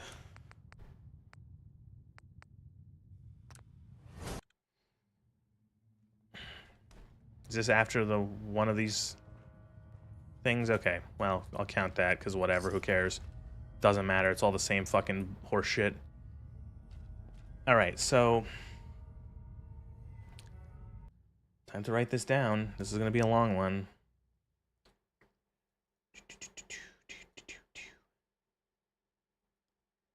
Da, da, da. 118. Out of the fire quest, another quest with a shoot on site raider group. They have a name and theme, but there is no way to interact with them outside of shooting, outside of combat. No option to talk your way in. Could pretend to want to join, or that you want to raid, or negotiate for Jake or the sword. Once you meet the leader, no choice but to kill him.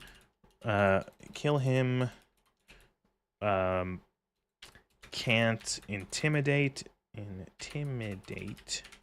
him, or reason, or anything else.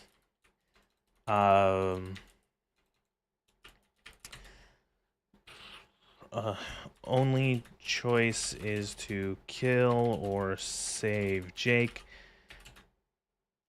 Funny note. Funny note. Slag tells Jake to shoot the settler, and gives him 3 seconds. Sorry if I'm interrupting that. I'm writing this down for... Weren't we supposed to return? Yeah, the guy who runs this place is Slag. Is he gonna give a fuck about if his son's dead? No, I don't think he is. I think it's like the thing, if you do save his son, they all make nice and, oh, I love you. Oh, I love you, Dad. That's what I bet's gonna happen. He just wanted the sword. Well, you know what the funny thing is that he's not gonna take his grandfather's heirloom sword back. He's gonna give it to us. Let's be fucking real. Like, come on. Gives him settler. Slag tells Jake to shoot the settler and gives him 3 seconds. If the player shoots the settler, all the forged become immediately hostile. Why the fuck would they do that? Like you could have put an option where the forged like that because it shows guts or some shit.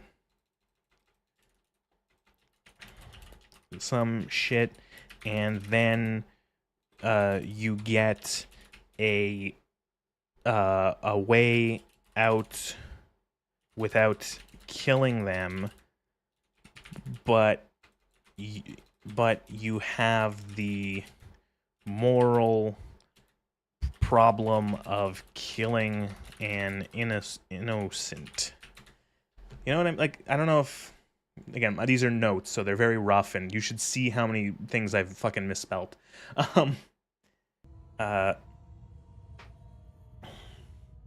His name is Slag. That's another word for whore here in the UK.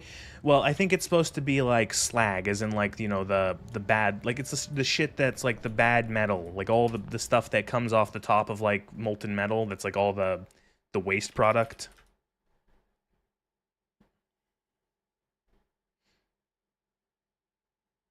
Yeah, slag.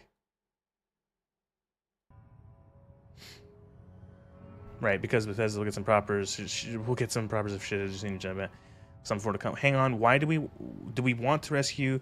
He wanted to join the raider gang, and his only problem that they would be raiding locals rather than outside folk. Well, again, that doesn't matter. Like again, it doesn't fucking matter to Bethesda.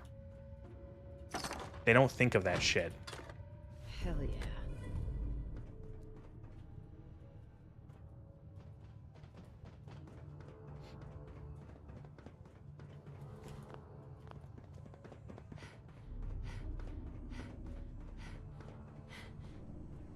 That was the longest single note, and I think it kind of sums up this entire quest. That's going to be a prime example of a lack of choice. I can't wait till we get to some more. Well, we've already talked a lot about it, but there's been like I think like the fucking railroad quest that literally had no options. That one was pretty bad. Can't wait till we get to some more quests where there's nothing for you to do. There's no freedom of choice. You are on Bethesda's roller coaster. You will do exactly what they want, exactly what they want you to do and see, and there will be no way to affect it. Come say it was railroad, yeah. Holy sh! I was so fucking upset with that railroad quest. That was such a disappointment where they give you two options. You either sneak in through the back or you go in through the front. And I'm like, I want to go in through the front. And I thought the game was going to be like, no, you have to. But they're like, oh no, you can go in through the front. And so you do that. You go into the front, you shoot all of the enemies and navigate through the minefield. And when you get to the entrance, the game goes, actually, the elevator has no power. Ow. It's like, wow, holy shit, you didn't even want me to do this. You wouldn't even let me have that.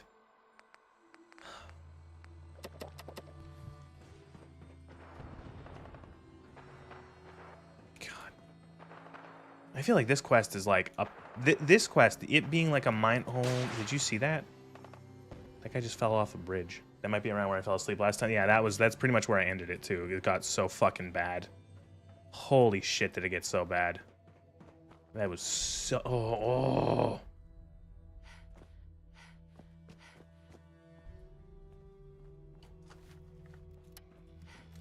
Yeah, and this is another thing. It's an issue with how small this game's map is.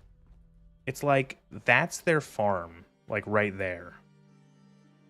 It feels so weird where they're like so close. I hope those gunners just body the fucking farmers. That would be funny. This game feels so like, I don't know. The game world feels scrunched. Everything's way too small. Like, these guys are living like, you know, you could, you know, you could fly a paper airplane from there to there. Like, they're that close. Just like the everything is way too scrunched. Here goes nothing. Look, he's gonna say hi to his dad. Wait, I wonder, is he essential now? Can I just like blast him? Damn it! I can't. No, he's not. Valentine liked that. These guys are essential though, for certain. Oh, they're not. Oh, now Nick's mad at me because I killed them.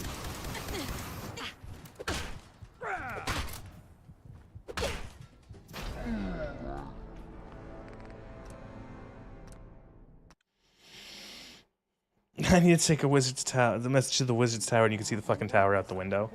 That was one of the things that like WoW Classic was really good at, is that a lot of times there were quests where it's like, I need you to go see this guy. He's on the other side of the continent. I know I screwed up pretty big. I thought if I joined up, I could keep them from raiding. The only way you get old in this job is assume everyone's out to kill you. Tell the good doc what's wrong with you. Spend your caps, and I'll make it all better. Actually, I got loads. This is just like a traveling merchant.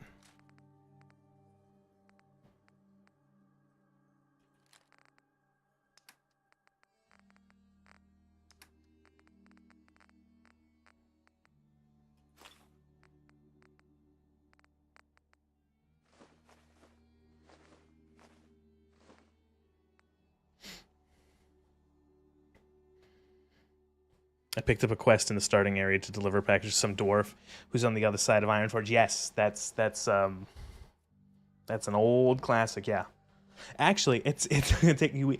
It's quicker. It's one of the things. It's like they try to. It might be one of the quests that's there to teach you that in Stormwind, in the Dwarven district, is the Deep Run tram, which takes you from.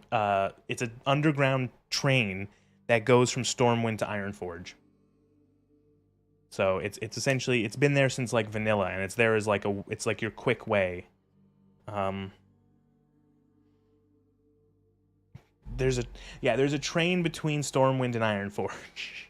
And when you do that, you can get the flight path in Ironforge, and then if you've taken the flight path in Stormwind, you can fly between them using griffins, and it costs a little bit of in-game cash. It costs a little bit of silver.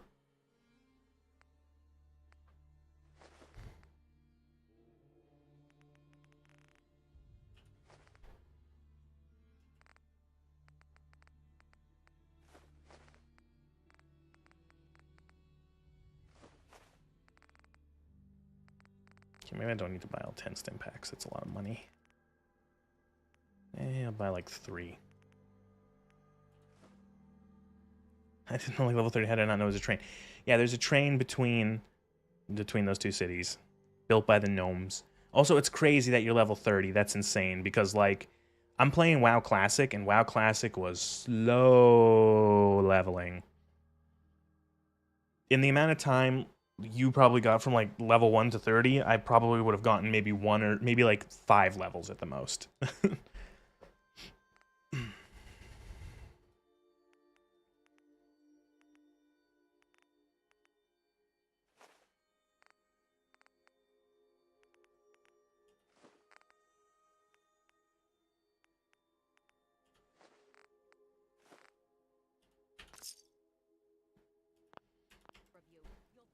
peeling potatoes for the next year. I've watched you two go at it for years and tried to let you sort it out for yourselves.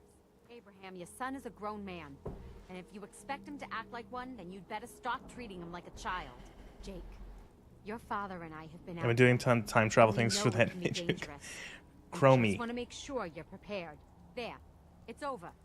They want to kind of leave you quickly so you can get to the new stuff. Is the thing. There's no way I can thank you enough. Here's the For a while, WoW had an issue where the game had been out for like, you know, a decade, and of course we get the shish kebab. The game had been out for a decade, and there'd been like 5 expansions, and for new players, it was like a cliff of like leveling stuff. You know what I mean? Like WoW's level cap used to be 120. I think maybe even higher. I think it might have been even higher. I lost count of when I stopped playing for a bit. WoW level cap back in the day. What was it?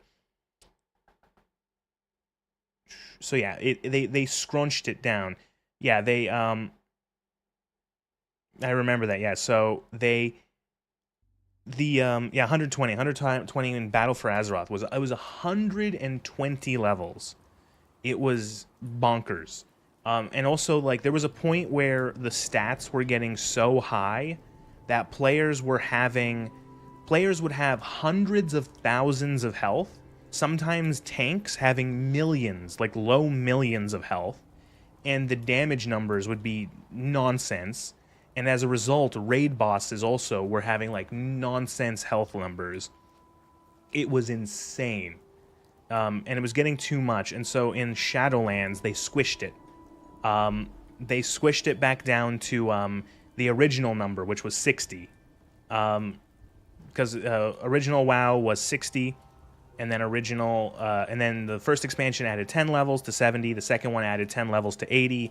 The third expansion added 5 levels to 85. Then the next one added another 5 to 90. And then I kind of lost track. I think it was then 90 to 100. And then I want to say it was 100 to 110, then 120. And then they realized this is getting a bit silly. Had a health cap of 99 for players. Well, it's a completely kind of different game. Like playing classic World of Warcraft now, my character is level 50 and she has about 3,000 health, 3,000 and a bit health, something like that. So the numbers got like exponentially insane. Right now my retail level 80 is like 16 million health. Oh no, they're gonna have a problem again with the numbers getting stupid.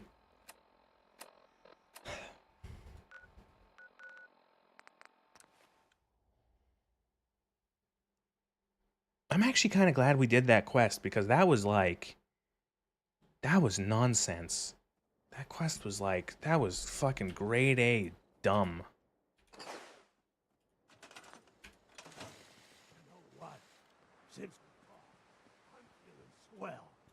Look at the two of us. Got some good notes out of it, yeah. OG 60, TBC, yeah, okay, so Vanilla WoW 60, Burning Crusade 70, Wrath of the Lich King 80, Cataclysm 85, Mists of Pandaria 90, Warlords of Draenor 100, Legion 110, Battle for Azeroth 120, Shadowlands, they squished it back down to 60, Dragonflight 70, and now the War Within 80. Holy shit. All of those are all of the acronyms for every World of Warcraft expansion gets acronymed because it's easier than saying the whole thing. So instead of saying the first expansion, The Burning Crusade, you say TBC. Instead of saying Wrath was different. Wrath of the Lich King, you could do Wrath of the Lich King, WOLK, but you could just say Wrath. I always called it Wrath. Cataclysm was just called Cata. Pandaria would be called either... Mists of Pandaria was either called MOP or sometimes just Pandas. A lot of times people just called it Pandas. Warlords of Draenor is WAD. Legion, the expansion was literally just called Legion, so they just called it Legion. So that one's the only one that got its full title in. Battle for Azeroth is BFA, Shadowlands is SL, Dragonflight is DF, and...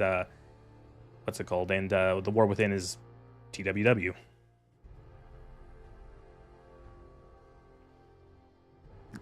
Fallout's a great time. Fallout 4 is a great time to talk about World of Warcraft. You willing to do some work?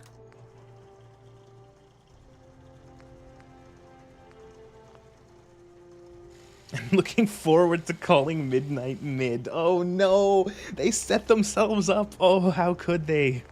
Come on, Blizzard, you must have seen that coming.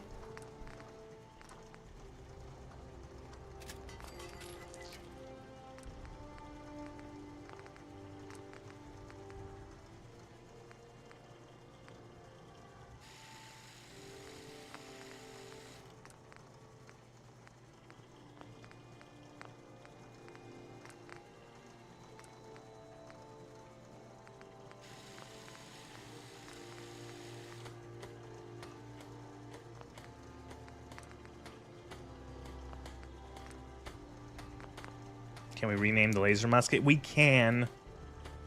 What? I'm not. What do we name it? I'm not naming it anything. It's Hitman. I'm not gonna use this thing.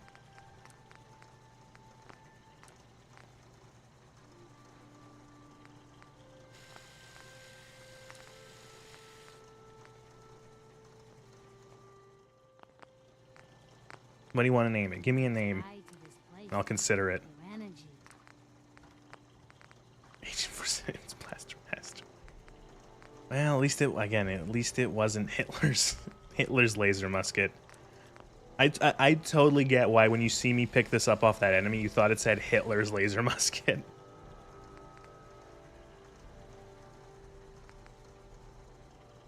Do I have any perks? I did level up like 1,000 years ago, right? Nope, I didn't. Never mind. Shut the fuck up, lady. I hate... God, they just come up to you and start these fucking conversations. I don't give a shit. No. Oh,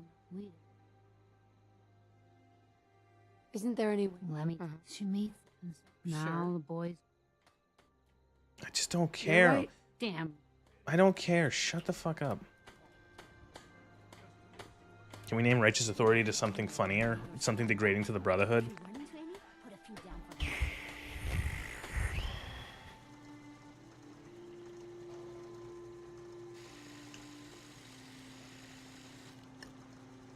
I'll think about it. I'll think about it. I don't want to do it. I don't want to get too hard. I'll think about it. King Arthur's something derogatory to the Brotherhood of Steel, and you just pick like you're naming it like a 15-year-old who just learned how swears work.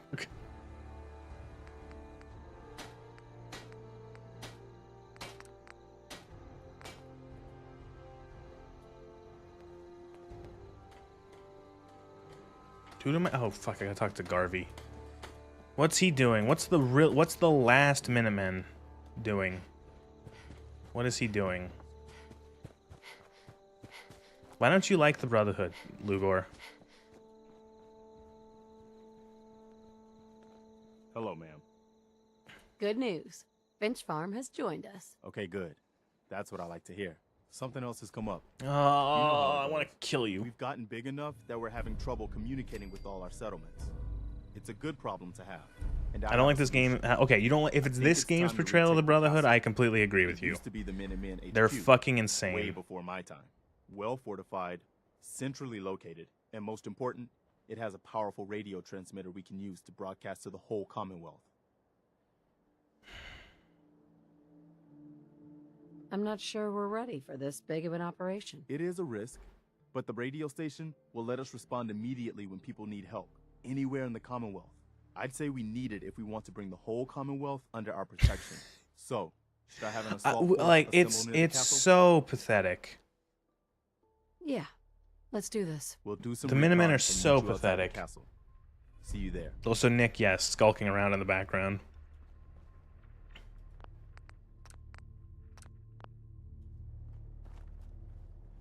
They weren't the good guys or the bad guys. They were very much, we have our mission, get out of the fucking way, otherwise you're not our problem.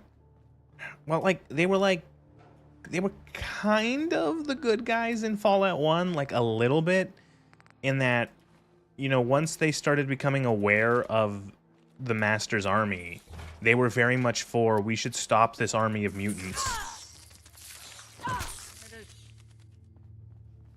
Like, but that's really as far as that went.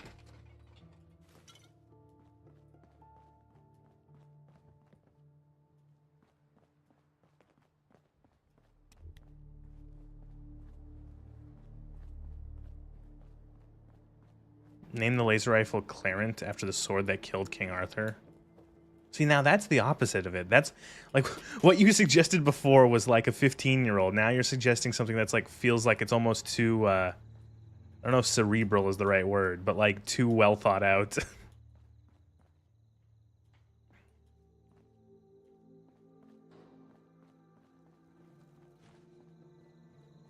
We need something like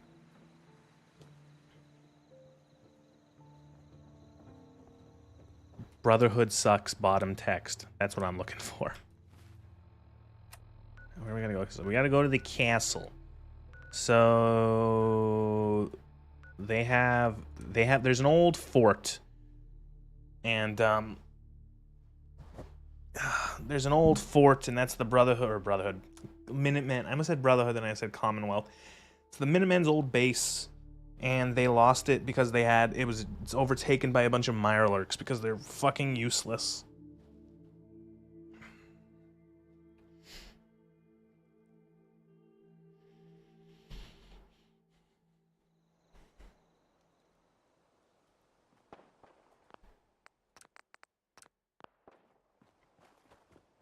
It means we gotta run through Boston, which means lag, which means slow down.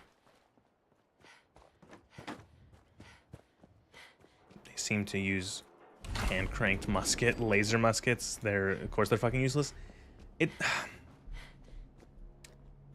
I feel like in terms of like thematic shit, I feel like the laser musket and the Minutemen are, I don't know, it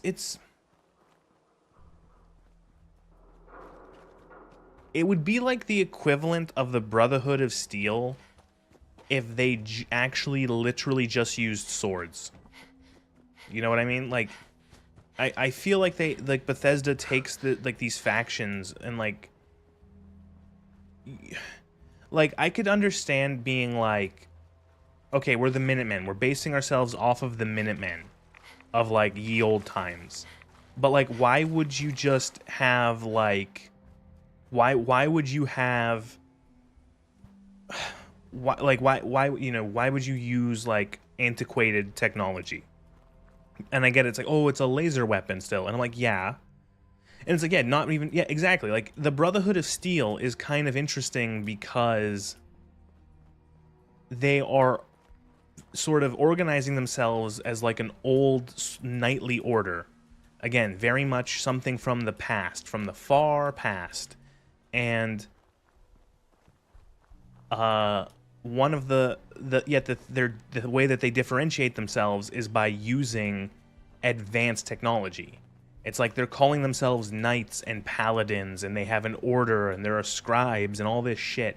They're a brotherhood, but they're using power armor, and they're using laser weapons, and they're using, you know, Gatling plasma weapons and all this other shit, right?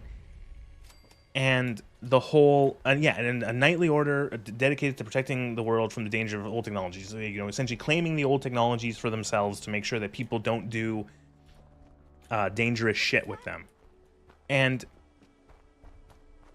it's weird because it's just like the way that they, I don't know, like. But it's like it's so on the nose, the Minutemen. Like they're Minutemen. Preston Garvey has the hat. He's wearing like a sort of like a duster trench coaty thing. They've got laser muskets. They get I think when you finish this quest, you get a I think a tricorn as a reward. You get a fucking pointed hat, and I think you get like a revolutionary like general's clothes, if I'm remembering correctly.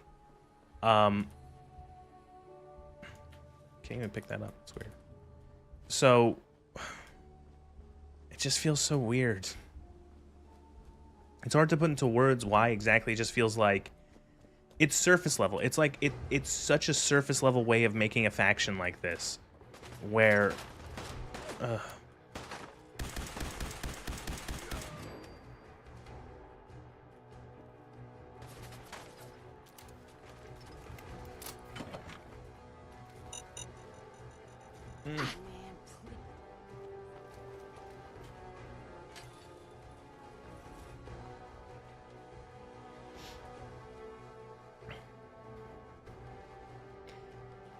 It's also why I like the Children of Adam, because of course fucking people would start worshipping nukes if the nuclear apocalypse happened right now. They'd be worshipping the great cleansing light in 100 years.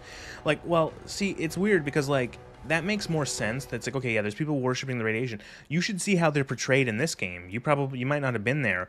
The way that they're portrayed in this game is like, they are all somehow, and you see it in the expansion too, in the DLC, they are all like immune to radiation somehow. They have somehow become immune to it. And it's weird because outside, another thing that Bethesda does, outside of like a couple groups of the Children of Adam here, most of them that you find are shoot-on-sight raiders. Like, that's how they act. You'll find like a couple places where there will be Children of Adam and they'll just start shooting at you.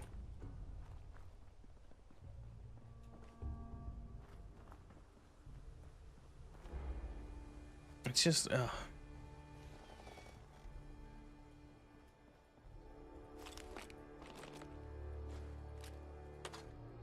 oh, look, you managed to wrangle together a bunch of idiots also wearing hats. Also, those are not thematically appropriate hats. These are like New Vegas hats. You know, and it's weird too because those are like, yeah, yeah, exactly. Those are like cowboy hats. It's weird because, and this is why I think a lot of this game was influenced probably by, and I have no proof. Again, I'll be honest, I love the idea of the Minutemen, not the theming bullshit or the quest, but I like, yeah, again, it makes sense. It's like people literally just like doing what's right and taking their protection into their own hands of like, we're going to defend the place we live in and protect the people. Fine. That's perfectly acceptable. But like everything else is dumb. And as I was saying, and I don't have proof of this, but this is all what I feel playing these games, is that a lot of the game, Fallout 4, I feel was influenced by being like, oh, Fallout New Vegas was really well received. Let's do things like Fallout New Vegas. And so Bethesda tried to make this game like Fallout New Vegas in some ways, and they don't understand anything but the surface level reaction, or the surface level like imitation. And I think the Minutemen are an interesting example of that, because the Minutemen, like many other factions in like Fallout universe, are a group of people taking something from the past, from way before the war, and bringing it into the post-apocalypse. And one of the big things of Fallout New Vegas was the idea of essentially holding on to the past, and like, is holding on to the past good? Is trying to imitate or replicate what the past did before the war a good thing or a bad thing? What happens if you make the same mistakes that happened before the war? And, you know, you have the three main factions in New Vegas are all different representations of the past. You know, the NCR is essentially remaking, good and bad, the same mistakes as the pre-war US on a smaller scale. House is trying to keep his memory, House is from the pre-war, he's desperately trying to keep his idealistic and very maybe sort of rose-tinted view of Vegas alive. And Caesar's Legion is taking essentially the theme of this sort of ancient Rome and applying it in a sort of brutalistic way to the modern Wasteland. And the whole thing is like, well, which of them is right? Which of them is wrong? Is it right to do this? Should we look to the past? Should we look to the future? Da, da, da, da. This is Ulysses' thing. With as much as I dislike Ulysses as a character, his whole thing is that when you do Lonesome Road, he's trying to poke holes in whichever faction you side with. Whichever faction you have progressed the most and have the highest rep with, he'll poke fun at. Or not poke fun at, but he'll try to like, you know, he'll play like, you know, gadfly to that faction's weaknesses. And like, I feel like what Bethesda did here is they took that idea of like, oh, faction replicates thing from past, and that's it. And that's as far as they went, because the Minutemen have no like there's no conversations on if the Minutemen are good or bad, or if they're making the mistakes of the past or anything like that, because there's nothing there. It's so shallow and surface level. And then like same can be said with any of the other factions. Like there's really nothing of like, there's no like introspection or no like asking questions or considering, you know, that like anything. It's just blah. Oh, so there's the Pridwin. Hi.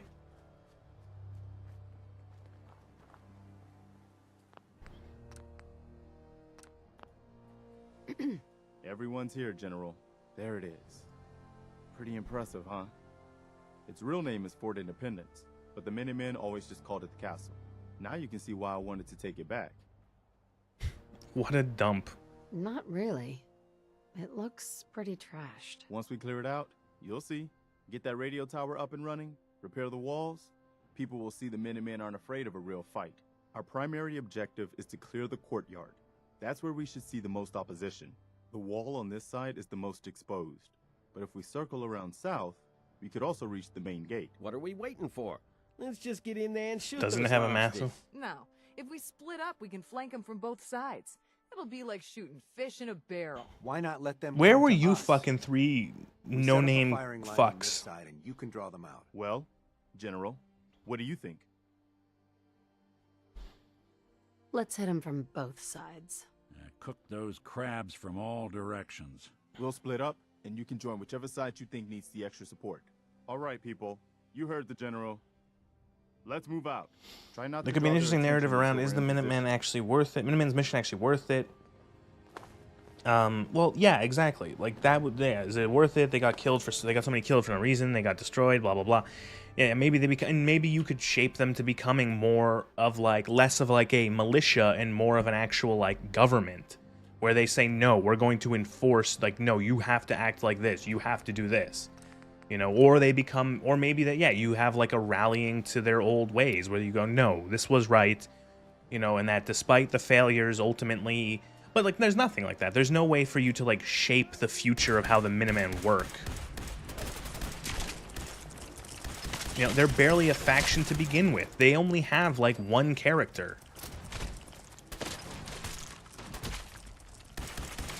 You have two literal fucking red shirts, yeah. Well, it's like they have, like, one character in Garvey, and, oh, one of them's dead already.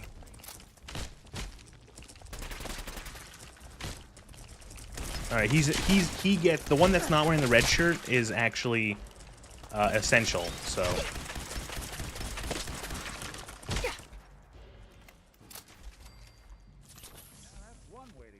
thanks, Nick. I reckon they were all talking shit about you, dude. Listen, I found this one nutcase woman general. She isn't allowed to give orders, and she does all the grunt work and never argues about it. Yeah. Well, that's another thing that's really fucking strange about the Minutemen is how. And it's weird because, like,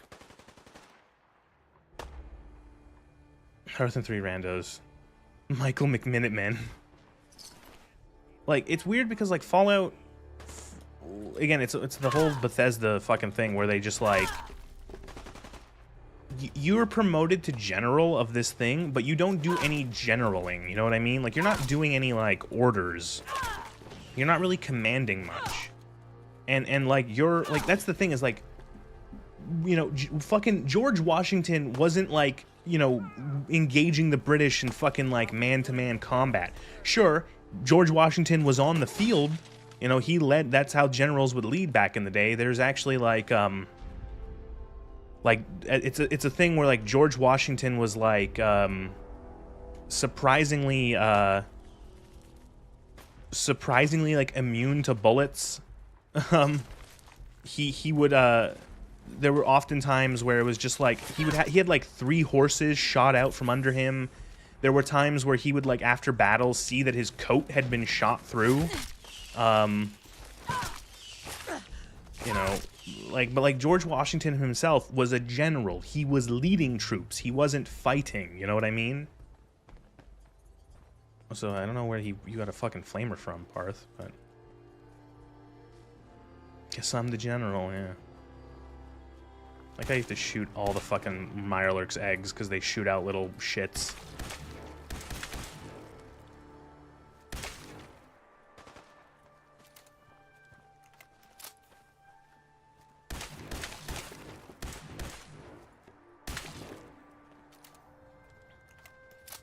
Are the only enemies here Mirelurks? Yes. Someone says if you don't put your military master lines on the fucking front lines, Game of Thrones. Well, it's a case of like, you know, generals and stuff were like close back in the day to the fight because there wasn't like radio technology. You couldn't like radio in commands. It's not like World War II where it's like, you know, yeah, sure, Eisenhower's in Europe, but he's not like on the front lines. He's somewhere in the rear, you know, giving orders on a big map, and then it's being relayed via like radio. But like, you know, Washington was on the field, and like those generals were on the field, but they weren't like fucking like, he didn't have like a musket in his hand and like was shooting at people.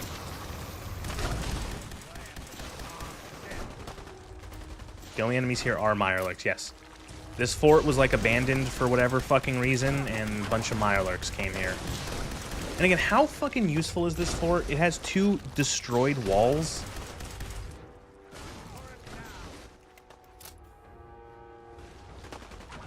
Maybe count that as like 3 destroyed. Like that wall's destroyed, that wall's destroyed. And like this tower is essentially destroyed as well. It's also tiny? I don't know.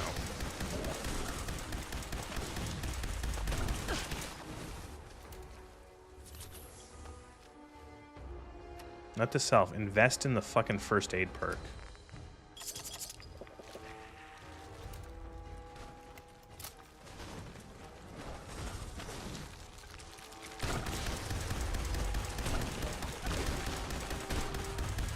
Okay, Waterloo.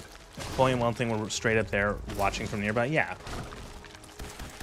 You know, even up to like the Civil War, the U.S. Civil War, their generals had to be like close to give orders. There's plenty. I read a biography of Ulysses S. Grant, and Grant had sort of the same thing as like Washington, where it was like a lot of times Grant was just like a cannon would like explode near Grant, and Grant was just like, "Yep, that happened," and he'd just keep going on. You know, like a fucking bunch of like shots would fly near him, and he'd be like, "Yep."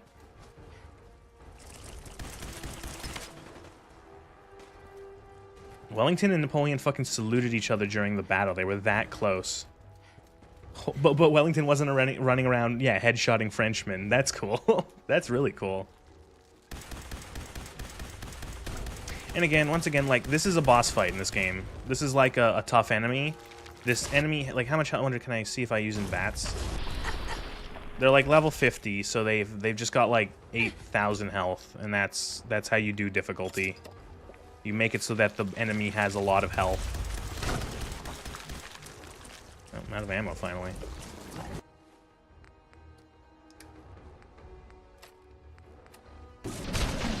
Oh, fuck. Oh, I didn't save. I gotta do all that shit again. Oh, God, I hate myself.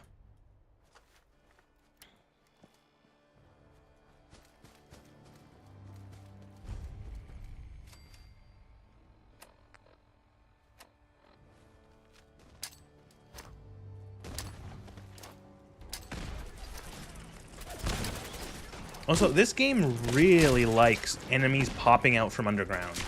I think like Bethesda figured out that that was something they could do, and they made it so there's like... They made it so that there's like 4 different enemy types that all pop in and out of ground. The Mirelurks pop out of the ground, the Mole Rats pop out of the ground, the Rad Scorpions pop up and out of the ground. They can do it like a teleport. It's so fucking annoying. Like, I don't understand why they think that that's like an interesting thing for enemies to do. These fucking things, their hitboxes suck shit.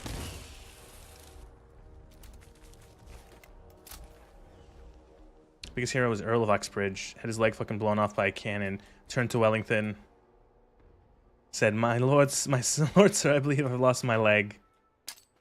And he said, by God, sir, I believe you have.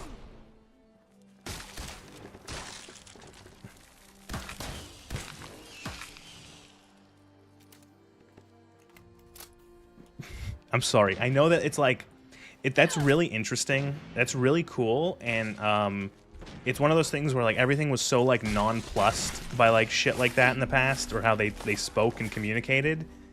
You know, but I could just imagine, walked to the medical tent, refused anesthetic, and told the doctor to cut off his leg of his leg so he can get back.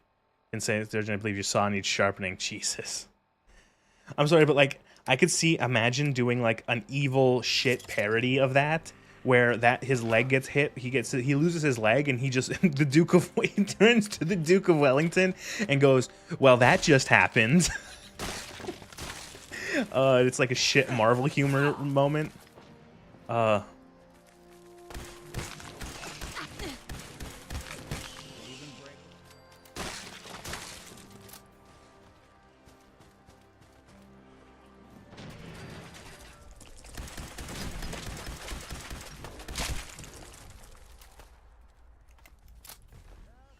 What are these eggs? Can I eat them? I can, but they give so much radiation, so they're not even worth it. Lord Wellington, you're not gonna believe. Lord Wellington, you're gonna want to see this.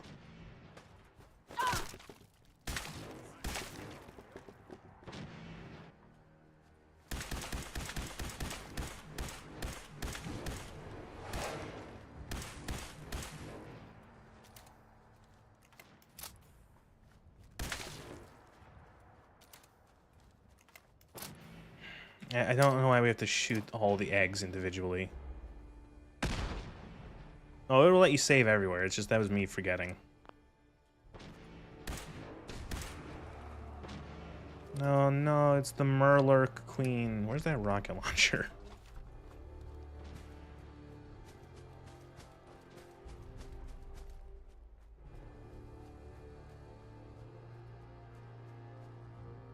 I've been a bow for 47 years.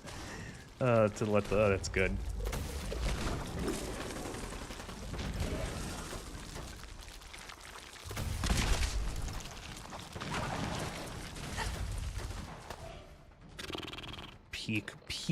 Peak fucking boss design.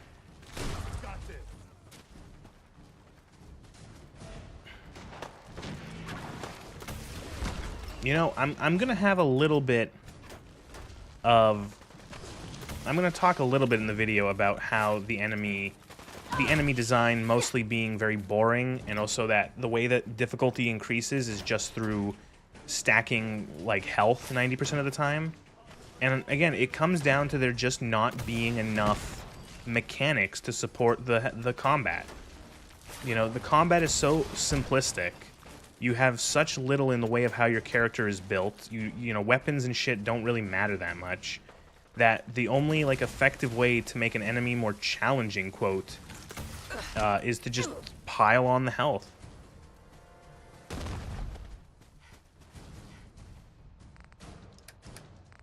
That's it. It's like, how do you do that? How do you make something like this harder? I had a fat man this whole time. I forgot. Whatever.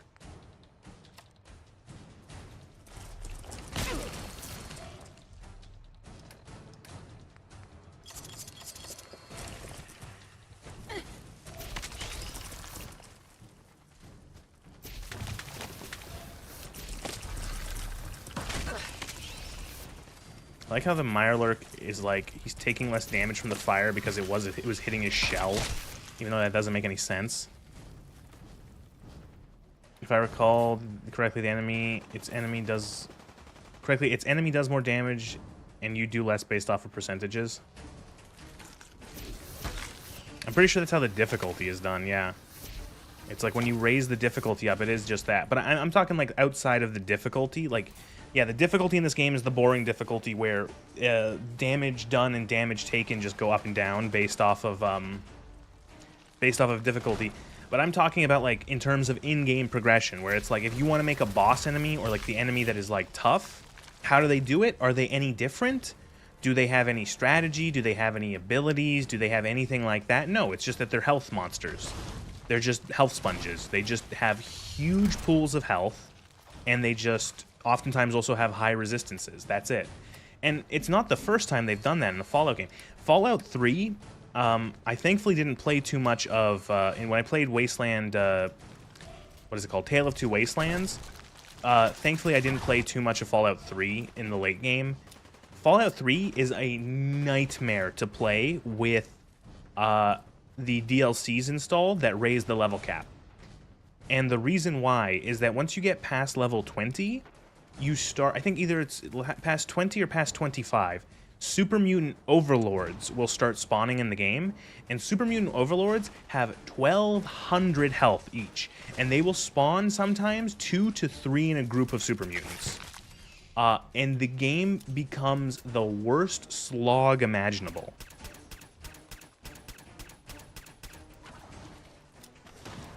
And it's kind of the same thing in this. Where it's just like, enemies become health sponges, and they just like, you have to just dump more ammo into them.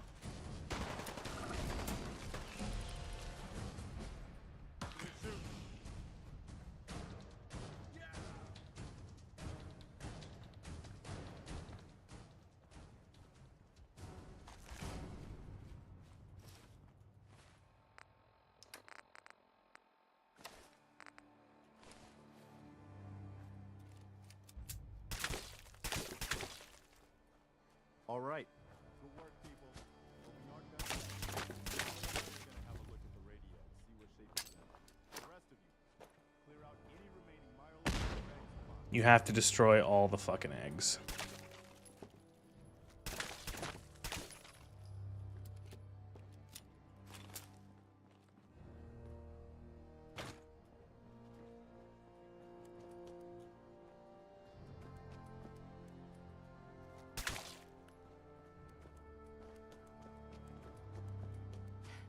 Well, I guess it could be worse.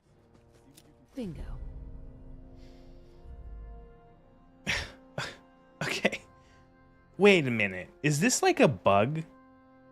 Okay, read what this cover is, and then read what the perk you get is.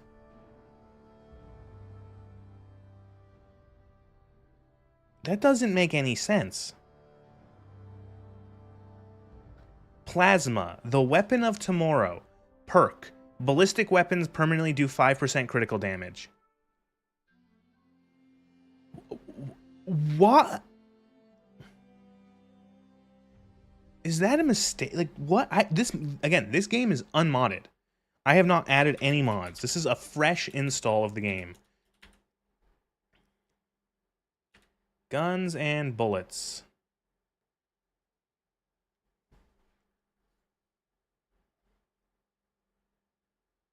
Oh, right. The magazine is just a single perk. And every single one gives you more. Gives you 5% more. That's the dumbest... Why, though?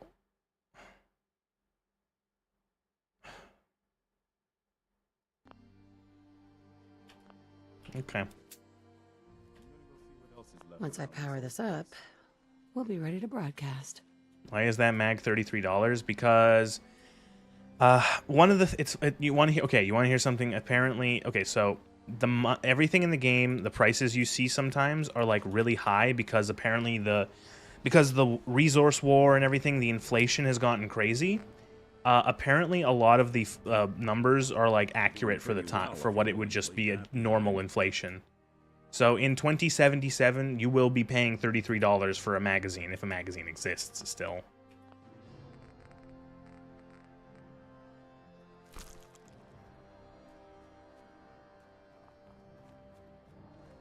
What am I supposed to be fucking doing? I gotta make a right, so we actually have to do some fucking crafting. No, power.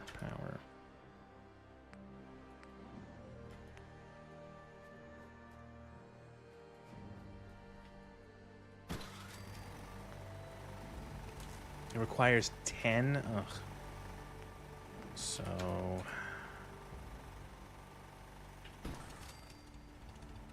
That's 8. Great. Does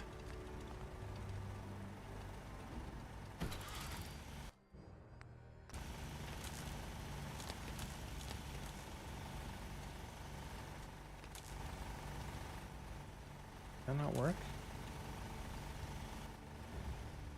Can I not daisy chain this shit?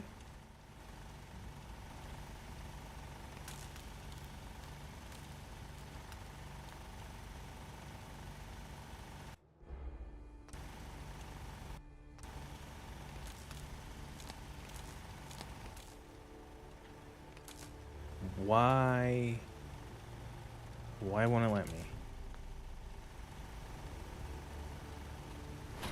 Now, you're already seeing why I fucking hate this shit. I just, like, I don't want to do this in a Fallout game. Who thought this was a fucking good idea? God damn, I don't want to do this. It's just I wasn't the right way. Just want to, like, I want to play an RPG. What is this fucking horse shit?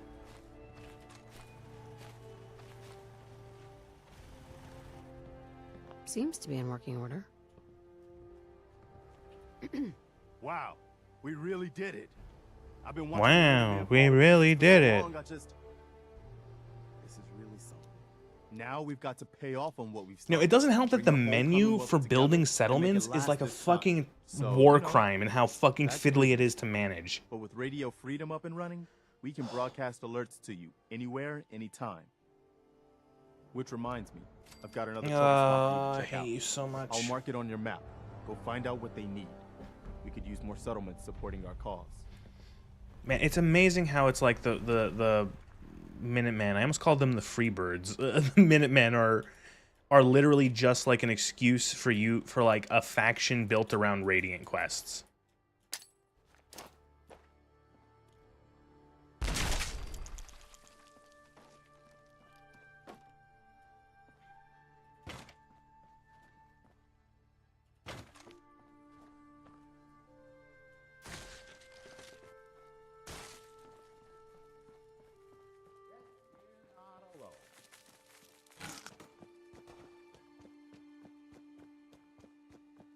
So I think I kind of know why city builders were really popular for a while in the early to mid 2010s, and Bethesda said, "Let's do that."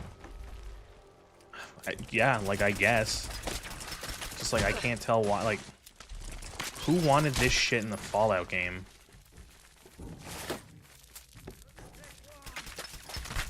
You know, it's like who wanted this shit? This is going free. Didn't need to free bird. It's just like. Like why like who I mean, like it's like, oh, all that stuff you like, all the fucking player choice and freedom and choice, and I said choice twice, and like, you know, ability to play this game you want out the fucking window. Crafting system, I think part of it too is just crafting. Like every game had to have a crafting thing, and it's one of those things where it's like I'm not like hating crafting as on its own. Like crafting is fine in a game. It can't, well, let's say it can be fine. You know what I mean? Like crafting can be a cool component to a game, but so many games just like have crafting, and it's like, well, what if you just like didn't have it just because you feel like you need to have a crafting system?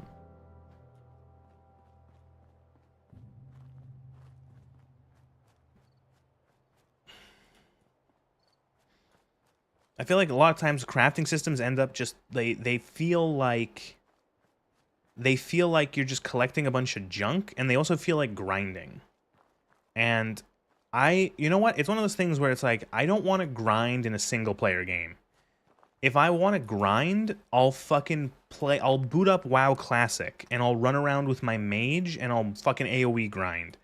But in like a single player game, especially one that's supposedly a fucking RPG, I don't want to have to go and like scour the Wasteland for fucking pieces of glass to make another scope.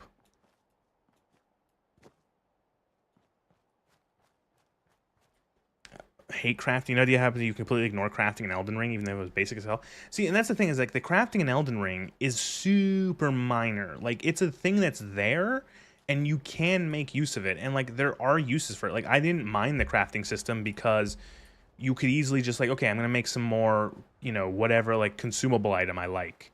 You know, I'm gonna make whatever more. I'm gonna make more resins, or I'm gonna make more throwables, or I'm gonna make more, you know, fucking food for torrent. But like it wasn't like I had to make every single weapon and armor with crafting.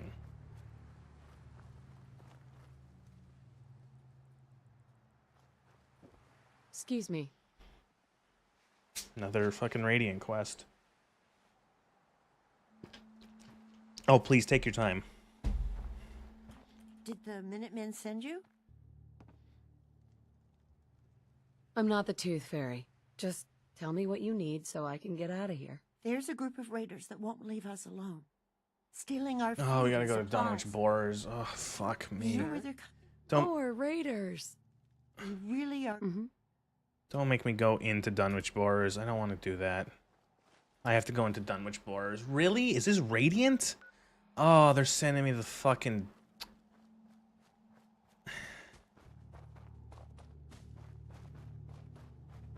Yes, yes it is.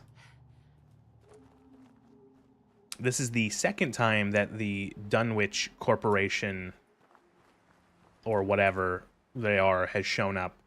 Back in Fallout 3, in the bottom left, bottom right, some corner of the map, there is the Dunwich building.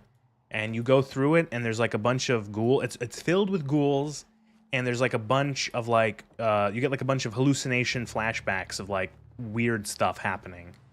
And then you make it to the basement, and there's like a spooky Lovecraftian obelisk. This is the same thing.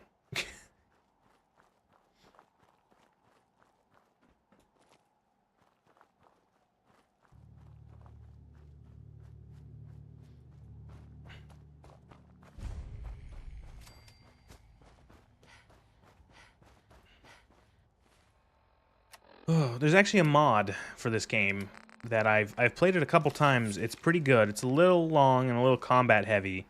I don't remember what it's called. But there is a there's like it's like a quest line. It's like a huge big Lovecraft kind of quest line. It's not bad. They actually do a really pretty good job of having some good atmosphere in it. And some good like tension, creepiness. What's fucking happening here? Putting up old blues while you do a Lovecraft reference. Oh, what? What? What the fuck?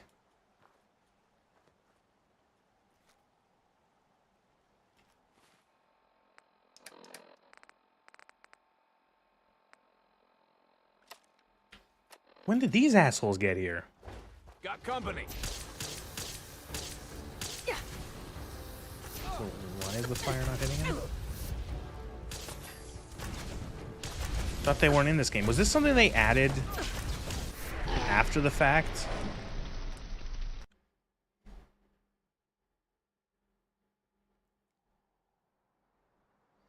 Oh, I didn't save again. Fuck me. Holy shit. Oh, why do I do this? Fucking just prolong my own suffering in this fucking shit game. Christ. TGM. Fuck that. I'm just gonna fucking... so I can have infinite sprint.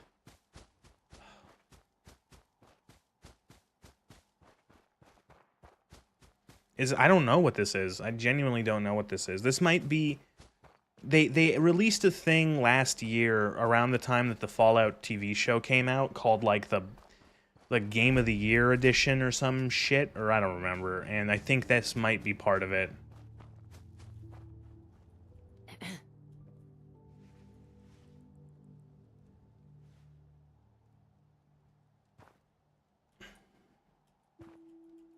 Did the Minutemen send you?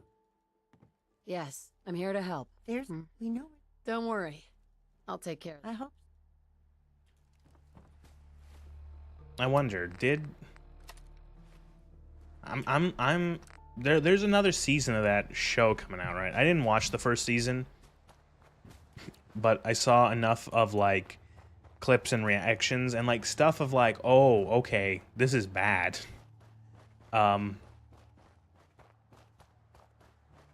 That I so can't wait to see, not to actually watch the show, but to see like, just like when people start talking about how they fucking, they're gonna ruin New Vegas. I can't wait until the people who like this show, who can call themselves fans of this series, will have to twist themselves into ribbons to justify how they're gonna like destroy New Vegas. And now they're just gonna shit all over what is considered to be like the best game in the series. Like, I love it. I love how the Fallout TV show that is, like, literally Bethesda destroying the parts of Fallout they didn't make. They made their whole East Coast shit so they could, like, and make it all a bunch of dumb garbage, and that wasn't enough for them. They have to destroy everything. Everything has to be as fucking garbage as they're writing.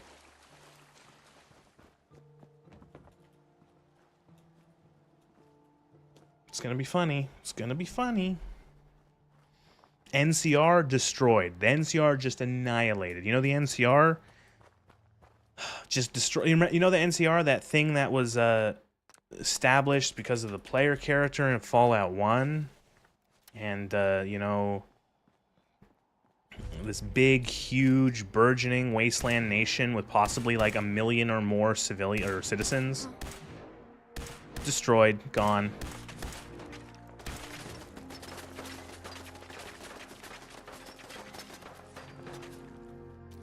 Destroyed as they don't exist or just new. Oh, the Shady Sands, the capital of the Shady Sands was just destroyed, was just nuked. And not only that, but they got their fucking like lore backwards out their ass. Where Shady Sands was in the Fallout, in the actual games, in the real stuff, Shady Sands was a post-war settlement that was founded, that was eventually turned into a big city. Shady Sands in the Fallout show is like a pre-war place, and it's nowhere near where it was in the actual games, and then it just gets blowed up. Like the Brotherhood or whatever like nukes them or some shit.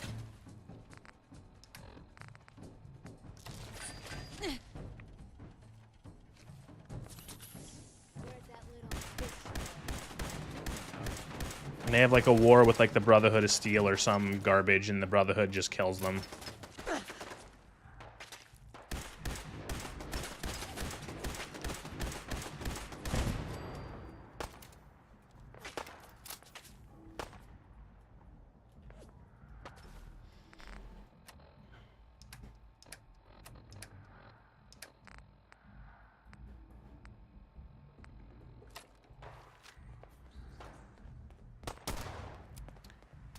Oh my god, this guy has so much health.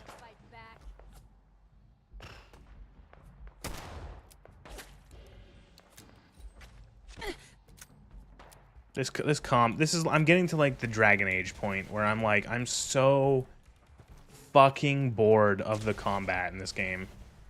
And it, oh god, like, how little like actual story is there in this fucking quest line for the Minutemen? It's like the fetch quest line. Like, there's no characters. You've spoken to Garvey, and nobody else has like a fucking name for the Minutemen. And all you've done is go to shitty settlements and fucking do things for generic NPCs that send you to go kill people. There are more interesting quests in World of Warcraft.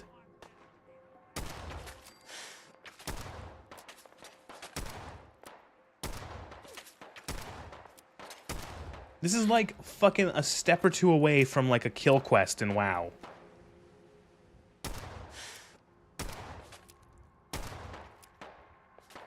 No, it is a kill quest in WoW. Go here, kill these guys.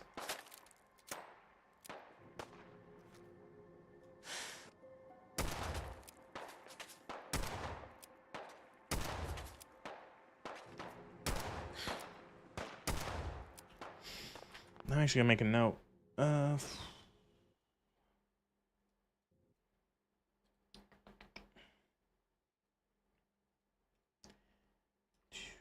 224. Minutemen quest line is mostly Radiant quests. Go talk to generic NPC and then kill raiders at a random location.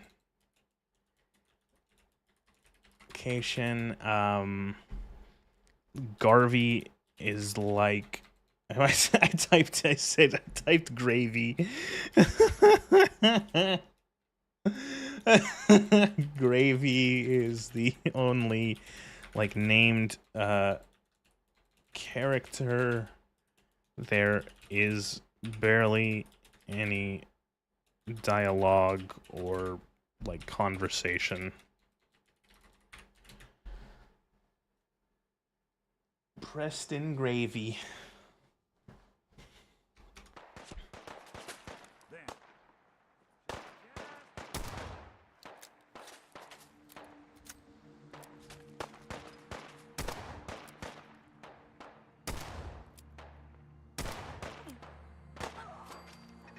Like, it's literally just like, it's, so we do Taking Independence. I'm looking up the quest line.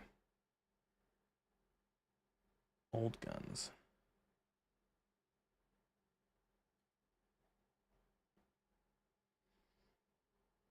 Oh, okay, so apparently 3 days after the so the person shows up 3 days in game.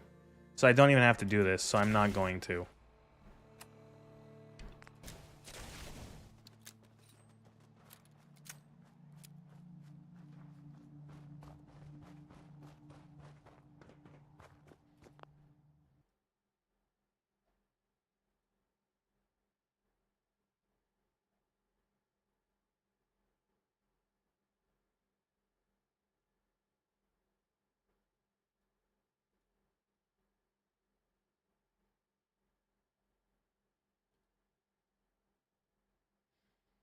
Okay, I think we get like a thing. Okay, so let's go do the Brotherhood then. We'll continue with the Brotherhood because the Brotherhood will there'll probably be some choice dialogue when we start doing the Brotherhood. I don't even want to fucking fight that thing.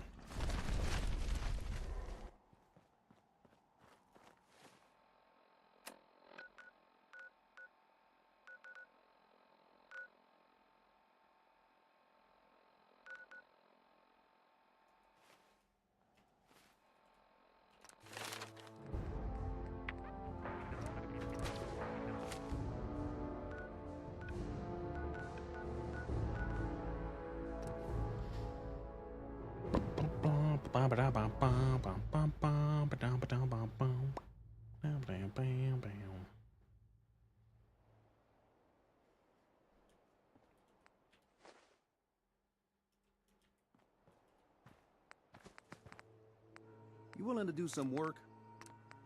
Triple barrel. Quad barrel. Triple barrel.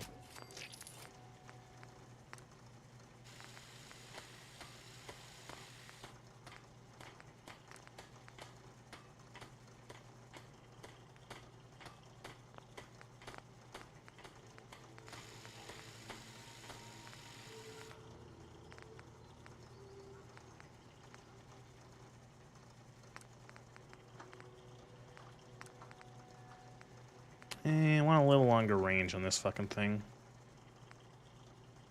Otherwise I have to hug them with this fucking thing.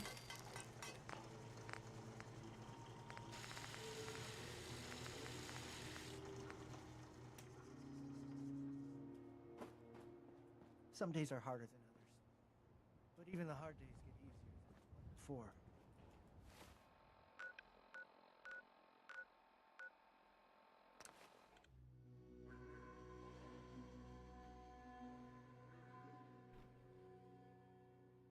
I'm thinking I play this for like another 25, 30 minutes, and then I switch to Morrowind for a little bit.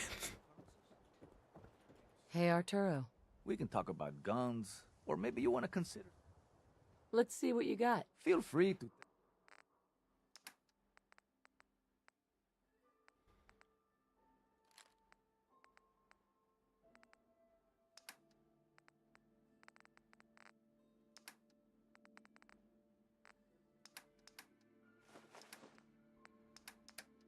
Need bullets.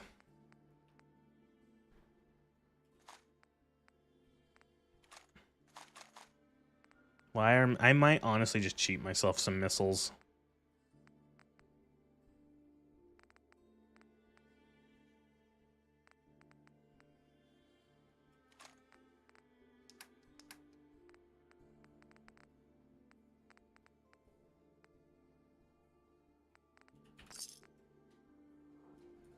Probably nothing. But something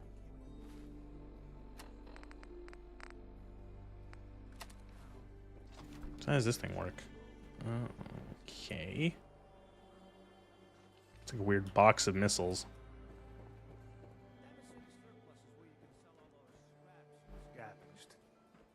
Alright.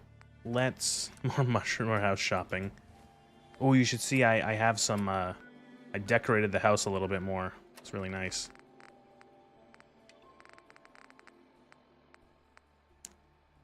Okay, Dance wants us to head to the thing, so we're gonna head to the thing.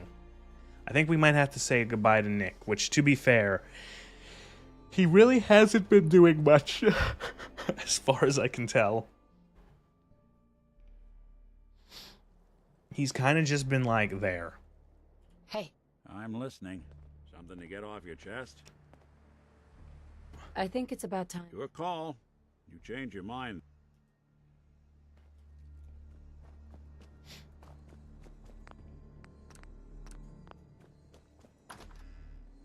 Oh no, what a shame, not Nick. Oh no, Nick. Paladin Dance. Are you ready to head up to the ship? No. Not yet. Understood. Let me know. Again, like, the world just, like, freezes in place until you want to do anything. And it's like, yeah, I know a lot of games do that, but it just feels so bad in this game. It just feels so obvious that, like, everything is waiting for you to do it. It's a fucking theme park.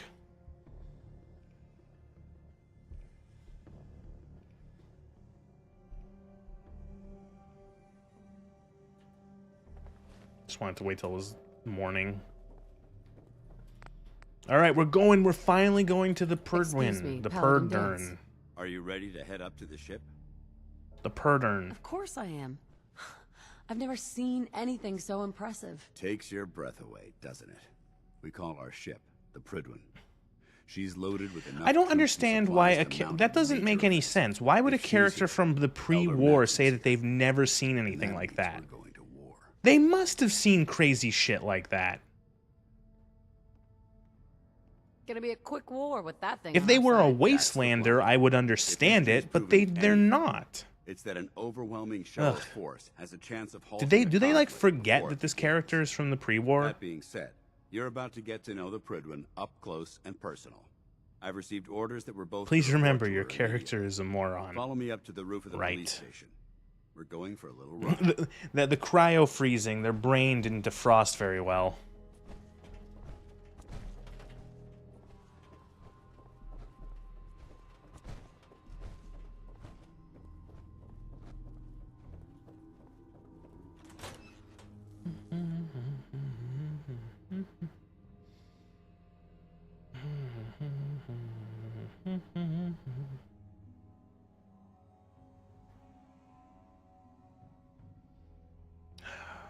Loading into the fucking overworld. Just like, come on. Oh. God, imagine this on a hard drive. Oh. This is on an SSD, and it's like...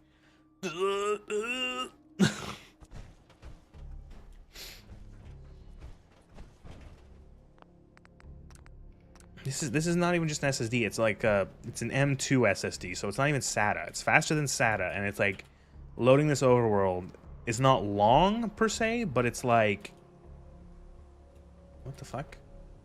Did this just like bug out?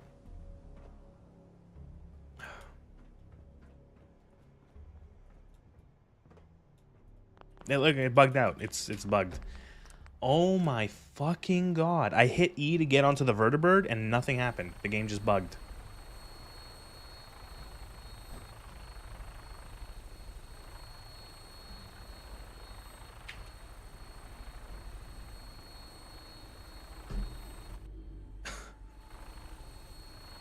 Okay.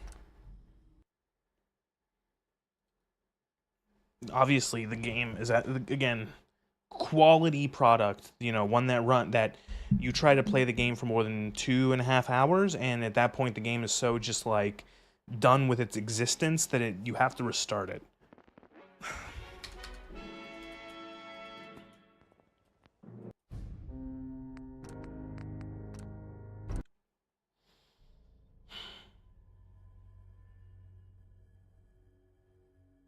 Because what's supposed to happen is you hit E on the vertibird, and then you get an animation of your character climbing on.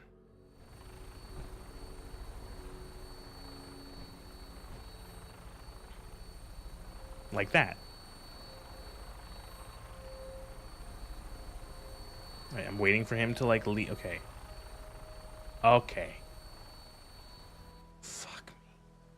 That minigun in front of you is loaded and ready to fire. If you spot anything hostile during the flight, I suggest you put it to good use. Make sure you properly identify your targets before you start shooting. We don't want to have any mishaps and fire on the local.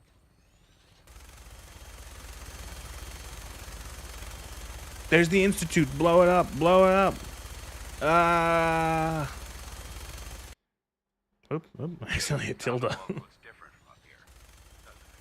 It never ceases to amaze me how drastically your perception of the battlefield changes from the air. Also, look how fucking inaccurate this thing is. They've already proven that they're technologically superior, which means there's no telling what types of weapons they will use. Hopefully, our air superiority and tactics will know how to make the difference. Now all we have to do is find them. And I'm betting that Elder Maxon will have a plan already in Like, look at that spread. You won't hit shit.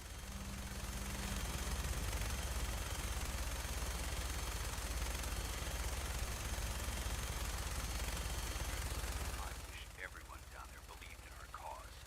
But they've been blinded by rumors and misinformation. They don't realize the Brotherhood of Steel is the Commonwealth's last hope for survival. Every man, woman, and child below is in mortal danger if we fail. Man, why? Like, they... I don't know. It's just like the way that, like... Infinite. And I will gladly spill my own blood if it ensures our victory.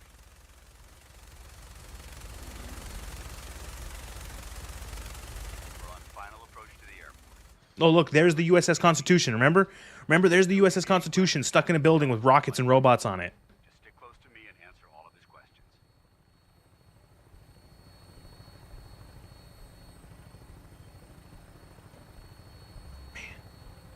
I should really... I thought you were kidding. I was not. That was 100% real.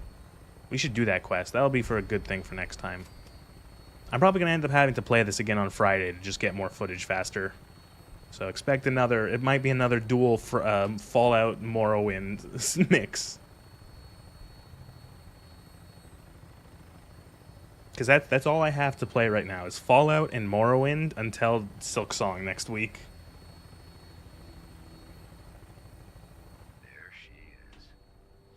Now, I didn't think I would stream Silksong because I thought it would be out by the time I'm dead, so that's a fun change of pace.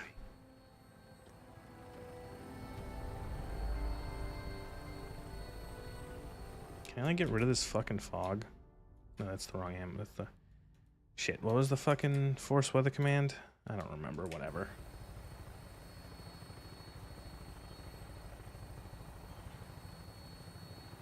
Like, I feel like this weather, I feel like I have cataracts.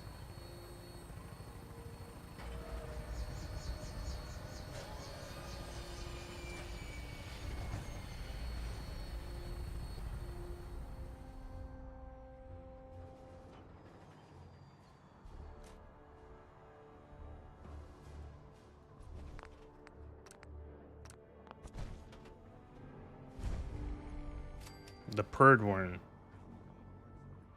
Permission granted. Welcome back, Paladin. Allow me to be the first to congratulate you on a successful mission. And is this our new recruit? Yes, sir. I field promoted her to initiate, and I'd like to sponsor her entry into our rankings personally. Yes, we've read your reports. You'll be pleased to know that Elder Maxon's That hat's approved too your big for request you, and placed the Captain. recruit in your charge. You are to remain on the Pridwin and await further instructions. Very good, sir. Ad Victoriam, Captain. Ad Victoriam, Paladin. I hate Ad Victoriam. It's such a fucking So, cringe line. You're the one Paladin Dance has taken under his wing. You don't look much like a soldier to me.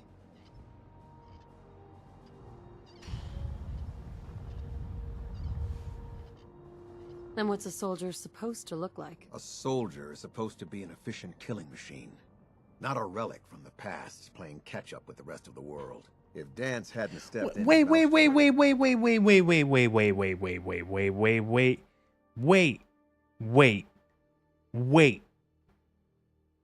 We never told anyone from the Brotherhood our history. How do they know that? We wouldn't even be having this conversation. Accepting outsiders like yourself has proven... Did they say that to the male MC who was literally a fucking soldier? Wouldn't be surprised. Reports. He seems to think you'll make a fine addition to the Brotherhood. You might expect an endorsement like that to grant you a great deal of latitude with us. But let me make one thing clear. The Brotherhood of Steel has traveled to the Commonwealth with a specific goal in mind. As the captain of this vessel, I won't allow anyone to jeopardize our mission, no matter how valuable they think they are. Understood?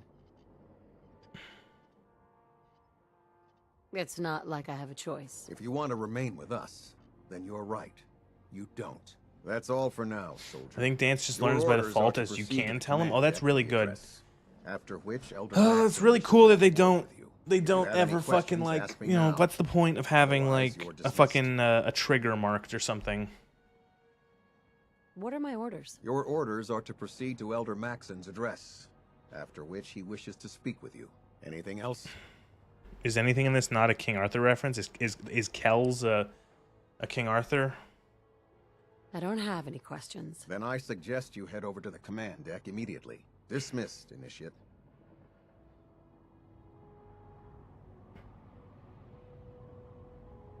They just probably went like, oh, we'll do it all King Arthur reference. Fuck it. 240 something. 242. 242. Kells knows the survivor, knows the protag is from a vault and is pre-war. Pre-war, despite never telling that to Dance. Like dialogue choice means so little in this game that fuck, I lost my train of thought. Dialogue choice means so little in this game that fuck, how was I gonna phrase this? God, fuck. Because why put in a bunch of requirement validation checks and coding when you can just write lines of dialogue and never consider the player input for them? Well, yeah, again, that's how little it matters. Is there a way to copy this? I just copied your entire comment wholesale, and I'm gonna put it into the notes. Plagueling you might get like I don't know if it's like a co-writing credit or like whatever it's called, but you might get something. The Book of Kells is a Bible form like the 1900s in Ireland, and men's mention of the great king of Britain across the sea, apparently a reference to King Arthur.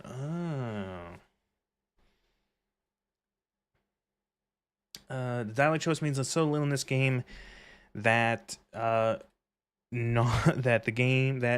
it ignores you not saying things to the NPCs. It's not. I forgot my original train of thought. So whatever. Goddamn. It's just like so disappointing.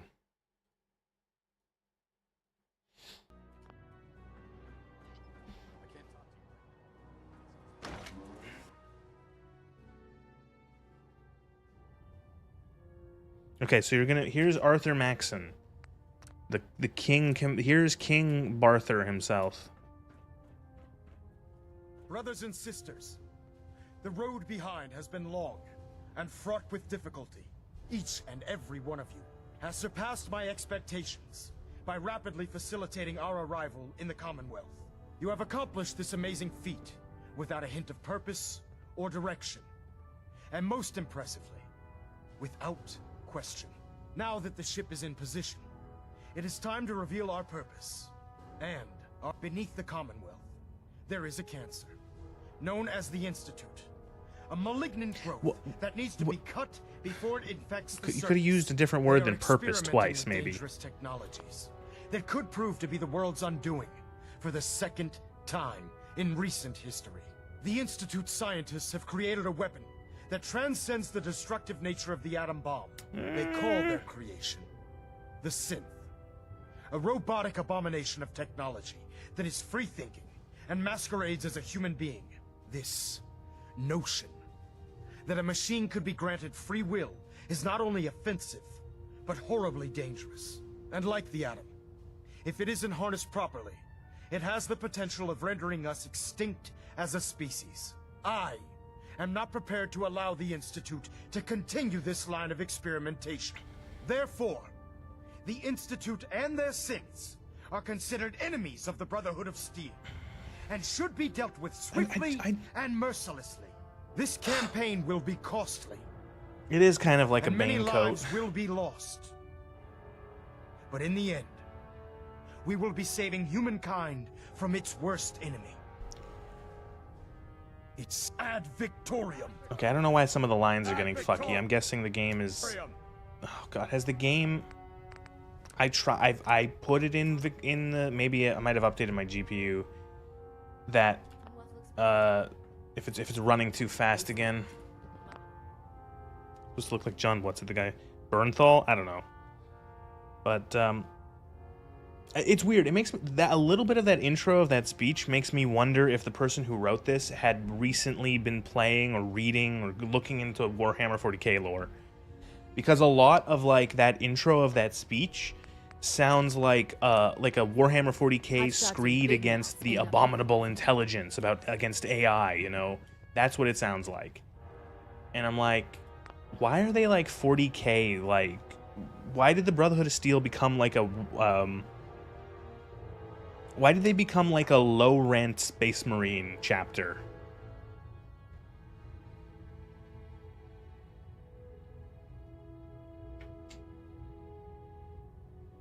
You know, why? Like, they were never... whatever. Well, I was going to read something that Plague said. I didn't not like BG3, but that kind of stuff was all over the game. There was constant dialogue choices for stuff you've already done and decided to tell others. Yeah. Yeah. It's crazy because, like, there's even another game. Think back to the original, like, Walking Dead Telltale series. The whole fucking meme of, like, you know, character will remember that. Kenny will remember that. Clementine will remember that. Like, that game could fucking do it. You know, that entire game was built around that. That was the main way to engage with it, which was making conversation choices and choosing things, and then them paying off later as a character remembers your action, what you did or didn't do, or what you said or didn't say, or how you said something. And then this game is just like, doesn't fucking matter. They have a story, they want to tell it, you are along for the ride. You do not get to influence this story. And you know what? That's fine in a lot of games.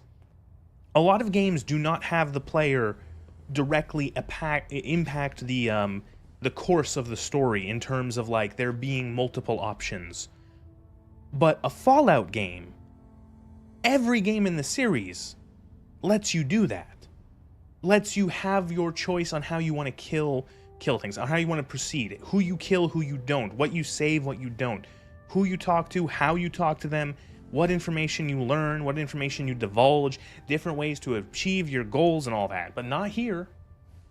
You know, it's one of the things I mentioned in my, in the script so far, in the intro, is that, like, Fallout 1 and 2 allowed you to, if you wanted, they let you kill every, or nearly every NPC in the entire game. You could just go in and fucking level a town. And the game let you do it. Is it the best way to play it? Probably not. Sure, you might softlock yourself. But it was there. This game is so afraid to even let you stick your arm out of the ride for a second. You know what I mean? Like, it's a roller coaster. It's a roller coaster. And the worst part is it's not even an interesting roller coaster. There are plenty of games that I would describe as being roller coasters in how they present certain things, and they can be really good games. So not only is this like a bad Fallout game, this is a boring game in and of itself, because the story it presents and the moments you encounter that they've set up, that they so want you to see because you have no way of influencing them, are boring.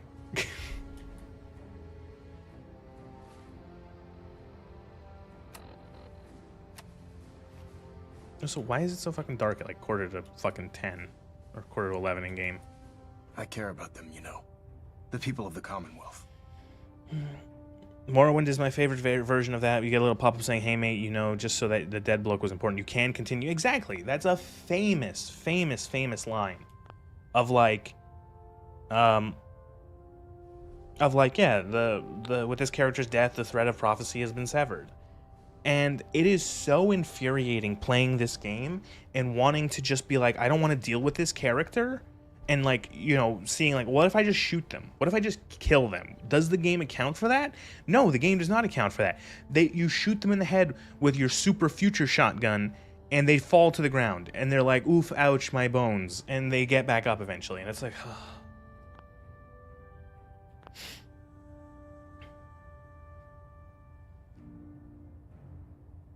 Let's look at the this game came out in 2015. Let's look at the other titles that came out this year. Some of them are even smaller, even 1 to 5 man indies.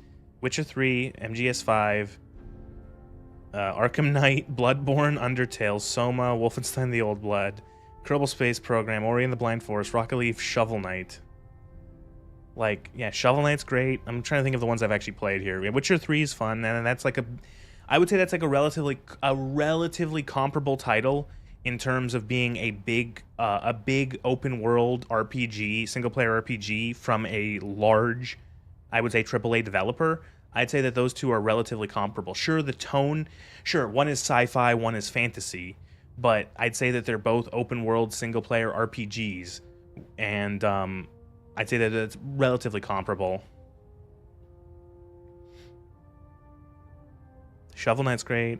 Bloodborne is probably one of my favorite games of all time. I never played Ori. I was never good at Kerbal. Never played Undertale. And I wasn't too particular on Soma. Soma has like an interesting story. I just find that the gameplay in Soma is so... I don't like that kind of horror game. I find it so boring. Care about them? I thought we were preparing for war. I don't like the sort of run and hide from monster gameplay. The difference is, our war won't reduce civilization to ashes.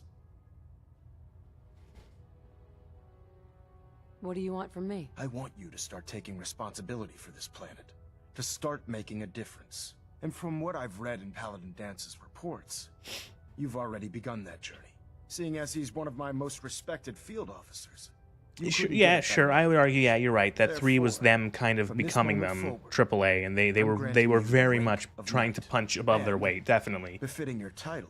But that in itself, like power armor to protect you on the field of battle. that in and of itself feels like them being like dumb, or like that makes Bethesda look worse. I'm sorry, I'm losing my train of thought because I'm listening to dialogue and then I'm reading that and I'm thinking of notes. Sorry.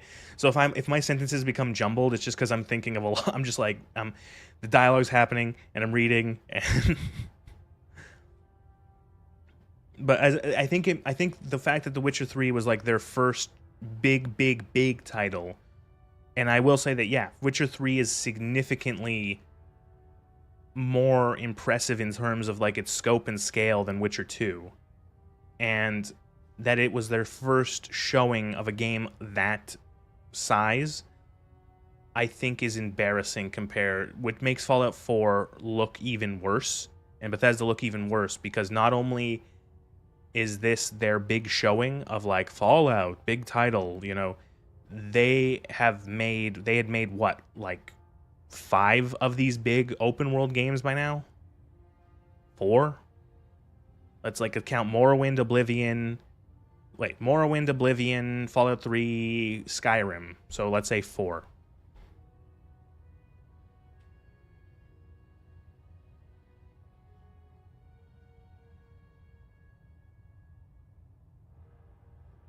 Only a knight?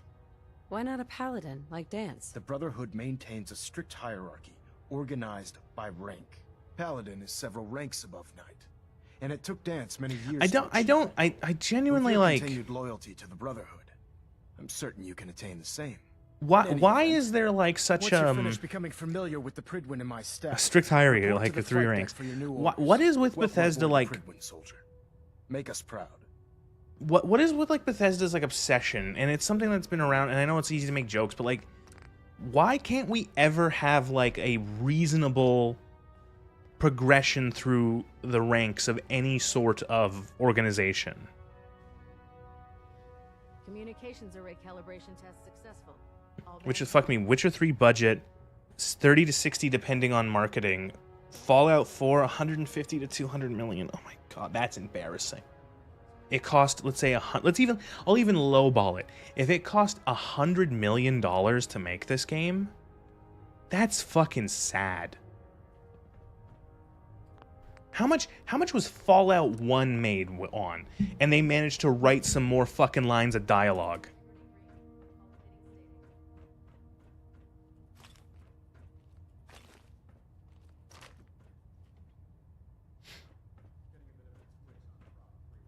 I just, what was I gonna say?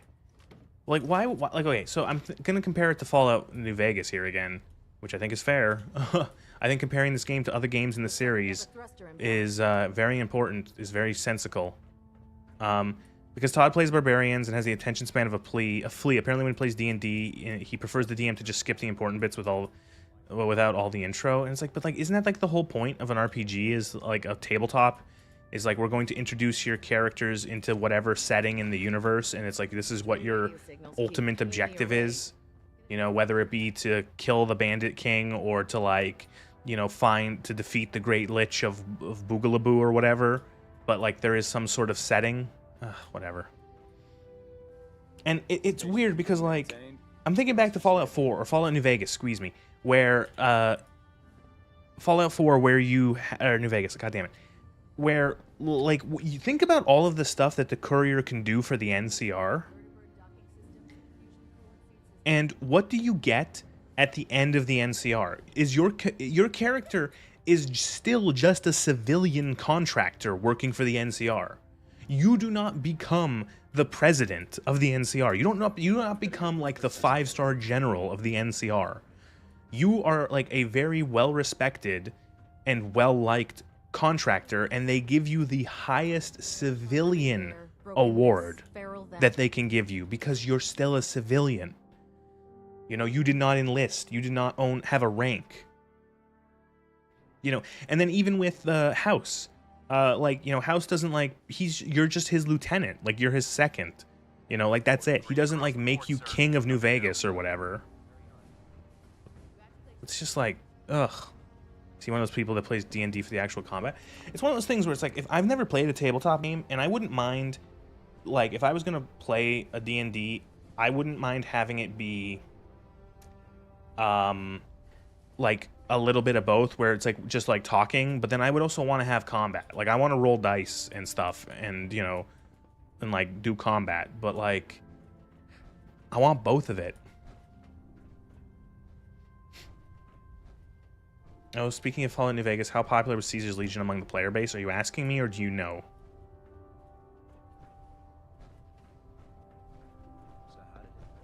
Paladin. There you are. How did it go with Elder Max? I'm asking. Oh, I don't know. I don't know. I was gonna say because I was gonna say that I don't know how you go through the ranks. Maxon seems so young compared to everyone else. You're okay with that? Don't let his age fool you. Maxon's a brilliant tactician, a formidable warrior, and possesses an idealistic vision for the future of the Brotherhood. I'd follow him anywhere, without question.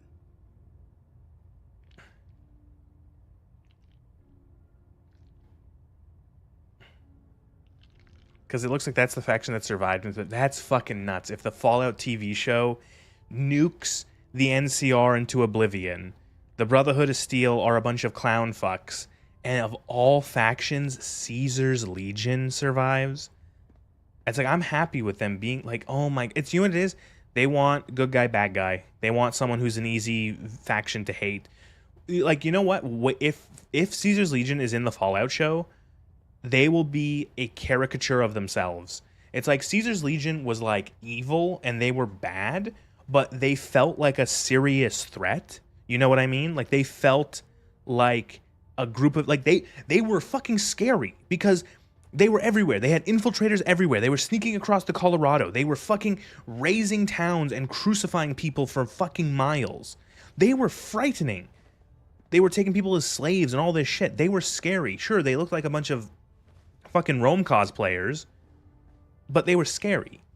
And they felt like a real threat. In the show, they're going to be like the most flanderized. They're going to be like comically evil. They're going to be so dumb and backwards. And it's going to be like, oh, Caesar's Legion is a threat. And they're all going to be retarded. Just watch. They're going to be brain dead. I played sessions where there was no combat. We might spend the whole time doing an investigation in the city, so lots of rolls for intuition and perception, etc. Like, that's fine, too. Like, if you're doing, like, a non-combat thing for, like, a D&D thing. I wouldn't mind having that either. But, like, there's still... I want there to be, like, mechanics. I don't want my, like, character sheet... I don't want to just, like... I don't want to be, like... pretending like we're doing, like, a play. You know what I mean? Where we're just, like, talking through things and, like... No, like, the stats. I want my stats and my character to matter a bit. Otherwise, why the fuck did I even make a character sheet?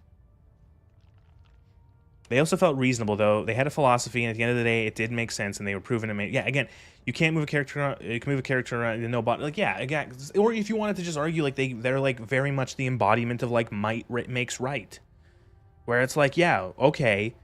You know, like, they're the equivalent of, like... You know, they're the equivalent of, like, slicing the Gordian knot of, like, post-apocalyptic politics. You know what I mean? Where the NCR is trying to run, like, a pre-war America-like thing and is trying to expand and, you know, have rights and politics and government and rule of law and all that. The Caesar's Legion is like, no, we will fucking kill you. That's it. You know, you side with us or we'll kill you.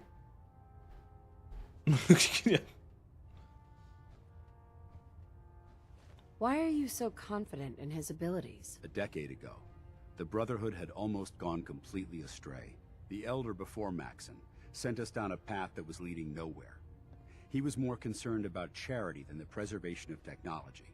But when Maxon took over, he single-handedly reprioritized the Brotherhood from the ground up and put us back on the path to glory. This ship and its crew. I feel like that's like a really weird, like, I don't like, oh my, like, that's so weird. I don't know why Bethesda, like, do they realize they're shitting on their own writing when they say that? You know, like, when you say that the old, like, you made the East Coast Brotherhood, you wrote Elder Lions. You wrote Elder Lions as someone who wanted to turn the Brotherhood into like a nation building project. You had like a Brotherhood that was willing to do that. You set the whole game up to be that. The game ends with that happening, Fallout 3, as a result of your writing, because you didn't really have too much of a choice, again, in Fallout 3, and now you completely, like, again, it's like they saw people's backlash, or maybe not even backlash, but like criticism of how the Brotherhood were portrayed in 3, as well as how the Brotherhood was portrayed in New Vegas, and they went like a complete 180. And again, it feels like they still don't understand how the Brotherhood worked in Fallout 1 and 2. Because, like, they feel like just absolute fucking crazy people here still. He's a very dedicated man. It sounds like he stands behind everything he's saying. Of course he does. How could he afford not to? I just hope you appreciate how much of a chance I'm taking bringing you into the fold this quickly. Not to put too fine a point on it, but if you screw up, we go down together. Don't worry. I'll be careful. Good. Because we've got a lot of work ahead of us. And I don't want anything. I just feel like there's like none of these again, this dialogue just feels so like power armor and take the fight to the instant. So blah. But first things first. In order to be an effective part of the team, you need to learn And your it's way weird around that, this okay, ship so you sign and up get for to the know its Brotherhood. Since You I've do been like officially 2 assigned to quests you for as a them, sponsor, and they're gonna I'd give you a recommend taking you suit along of power armor. And I don't understand why, like that. It You feels can so come weird with because me the or game wait gives until you I'm a done. suit of It's up like to you. free power armor. Sure, it's like junky, but it gives you a suit of free power armor and a minigun in the first like hour. and I'll take on the world. Like what the like? I don't know why this is like a thing. Like, I think like, God, it would make more sense if there was this all if it was you got your power armor now. Like, if there was like if power armor was very rare or difficult to get.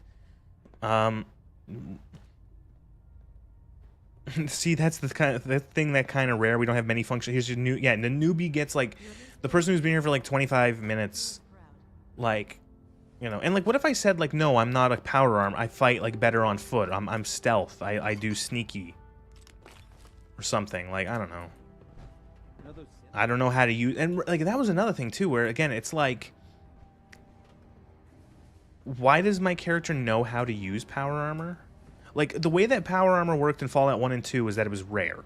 It was very rare to get power armor, and you would get, like, there was only specific ways and places to get it, and it was very limited. And so that's how they stopped it from, like, the player getting power armor, like, immediately. In Fallout 3 and in New Vegas, you need specific training that you can only get from a few places. In 3, you can either get it from the Brotherhood or from the DLC, Operation Anchorage, and in New Vegas you can either get it from the Brotherhood, joining them, or the Enclave Remnant, because they give you a free power armor at the end of that quest. And then in Fallout, or then now, it's like you can just wear power armor automatically. And it's weird because so many NPCs must hate the main character. You tow her up and just talk to them like the shun signs out of their ass. Yes. It is funny. And it's weird again, because like my character is the female sole survivor. She was a lawyer. How does she know how to use power armor? And then it's funny because the male sole survivor is not shown using power armor in the game. Or in the like the prequel, like the little starting thing. I gotta bring it up now. So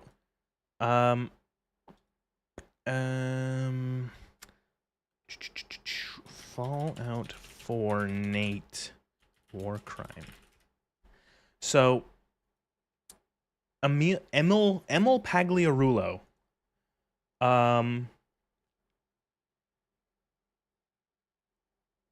is the guy who wrote this game and in Fallout 3. He's a moron. I'm gonna say it because you know what he did? He said something really stupid. So there's that clip. Did you say war crime? Yeah.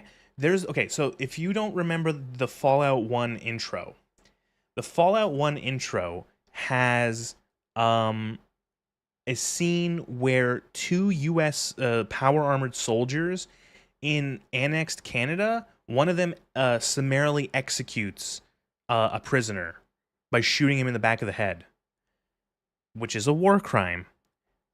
Emil Pagliarulo trying to, like, I don't know, I think it was like last year, for like a fun fucking fact or some shit on Twitter, said that the sole survivor, Nate, the male sole survivor, is the other soldier in that shot.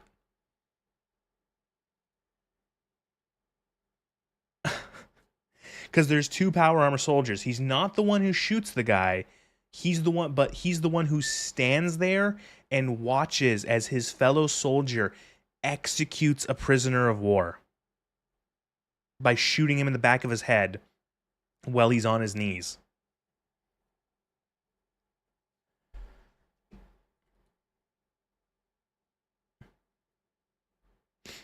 Is he doing things like J.J. Abrams thing where he makes shit? Yes, he's doing that exactly. And what's funny about it is that it led to like a bunch of really funny memes.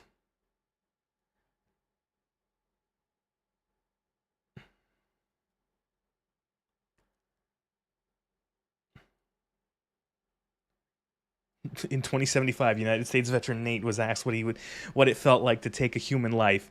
I wouldn't know. I've only ever killed Canadians.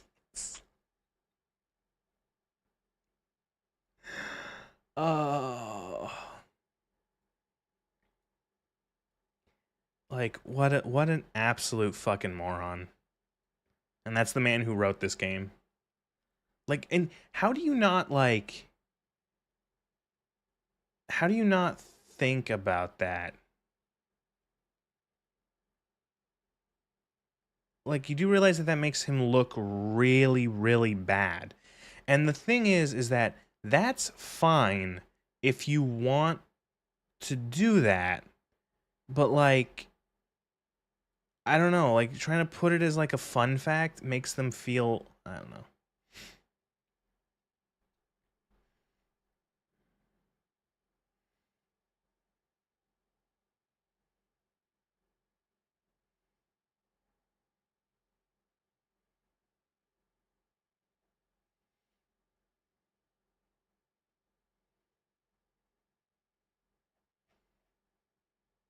I don't know. It's just like, sorry, I'm just looking at like people, like images and posts of like people making fun of that.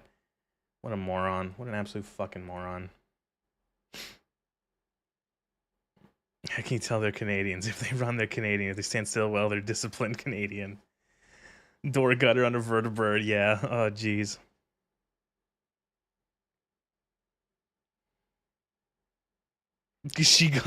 That's how they met. She got him off on a technicality. Ugh.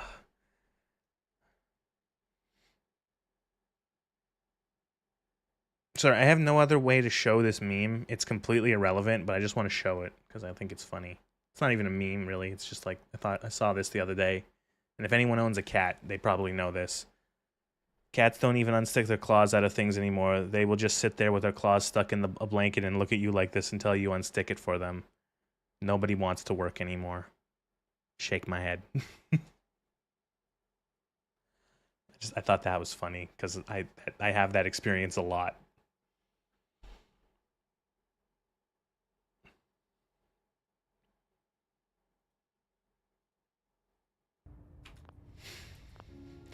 Oh boy! All right, let's finish this up, and then maybe we switch over to Morrowind for a smidge. Ah, good. We gotta talk to all these fucking morons. Just set the books down anywhere. I'll get to them as soon as I can. What? Not even a thank you? I hardly need to... Oh my. It appears I've mistaken you for someone else. This is Quinlan. Is Quinlan a reference to something, Lugor? He said that sounds like it'd be like another... Fuck, I almost said Lovecraft. Another Arthur. Is he English? I actually don't know. He's the ship nerd. Maxon wanted me to meet the crew. You were next on my list. Ah, yes. You must be the new recruit described in Paladin Dance's report. Nope. Under normal circumstances... Well, let me check. I have the fucking wiki up. Quinlan. Proctor Quinlan. Proctor Quinlan. Notes. Nope.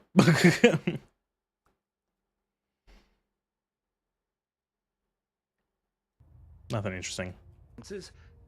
Does that to the front doormat. She goes to it, lays down, claws out, and then I have to pick her up. She drags the mat around the house. Setting up research patrols and getting bombarded with requests. So what this guy does is he essentially shows that there's like a bunch of like boring documents that are around. Like you'll find randomly spawned documents in it's a Radiant quest.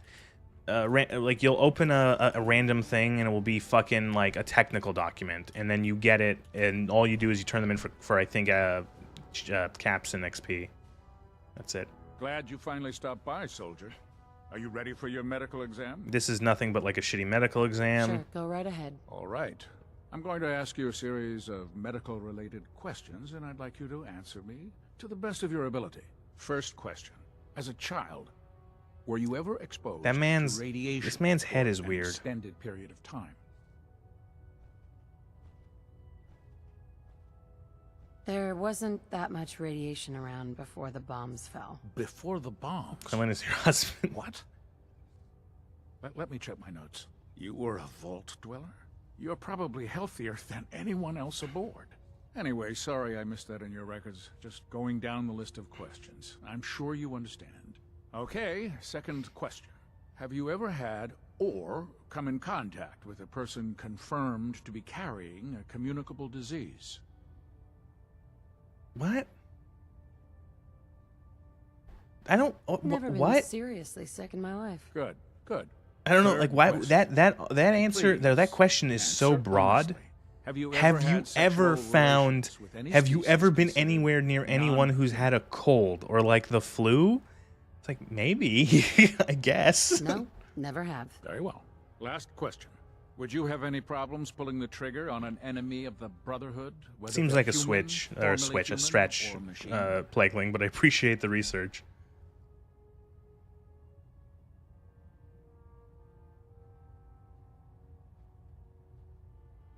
If my life's in danger, I'll do whatever it takes to defend myself. That's an acceptable answer. And the most common.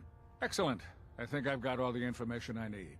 I see no reason to prevent you from beginning your duties immediately. If you ever need medical assistance, you let me know. No, I'm just gonna nick anything that's not nailed down.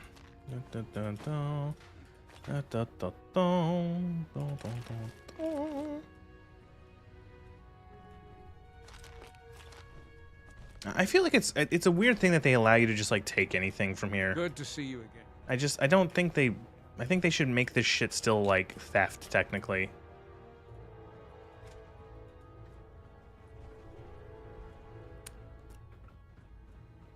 There.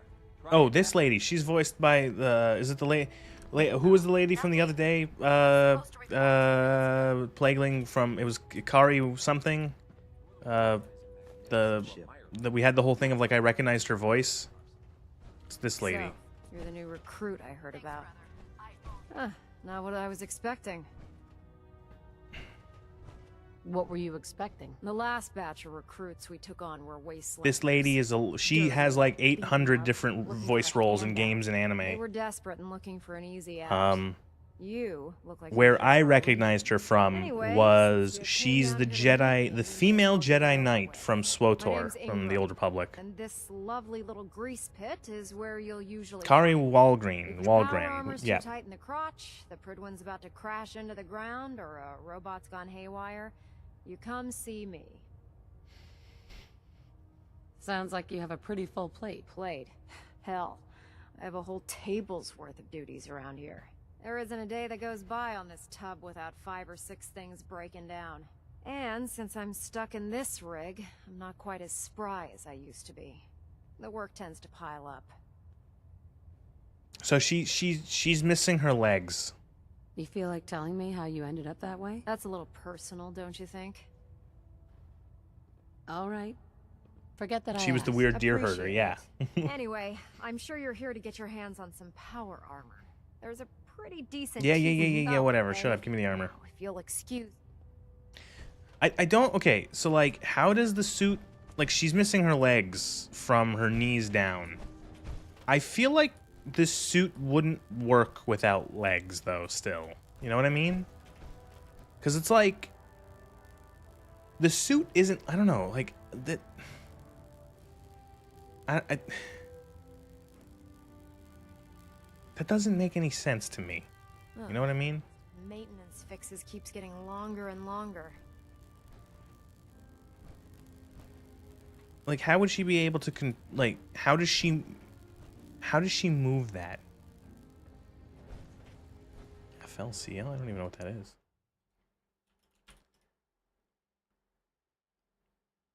I have never heard of that in my life.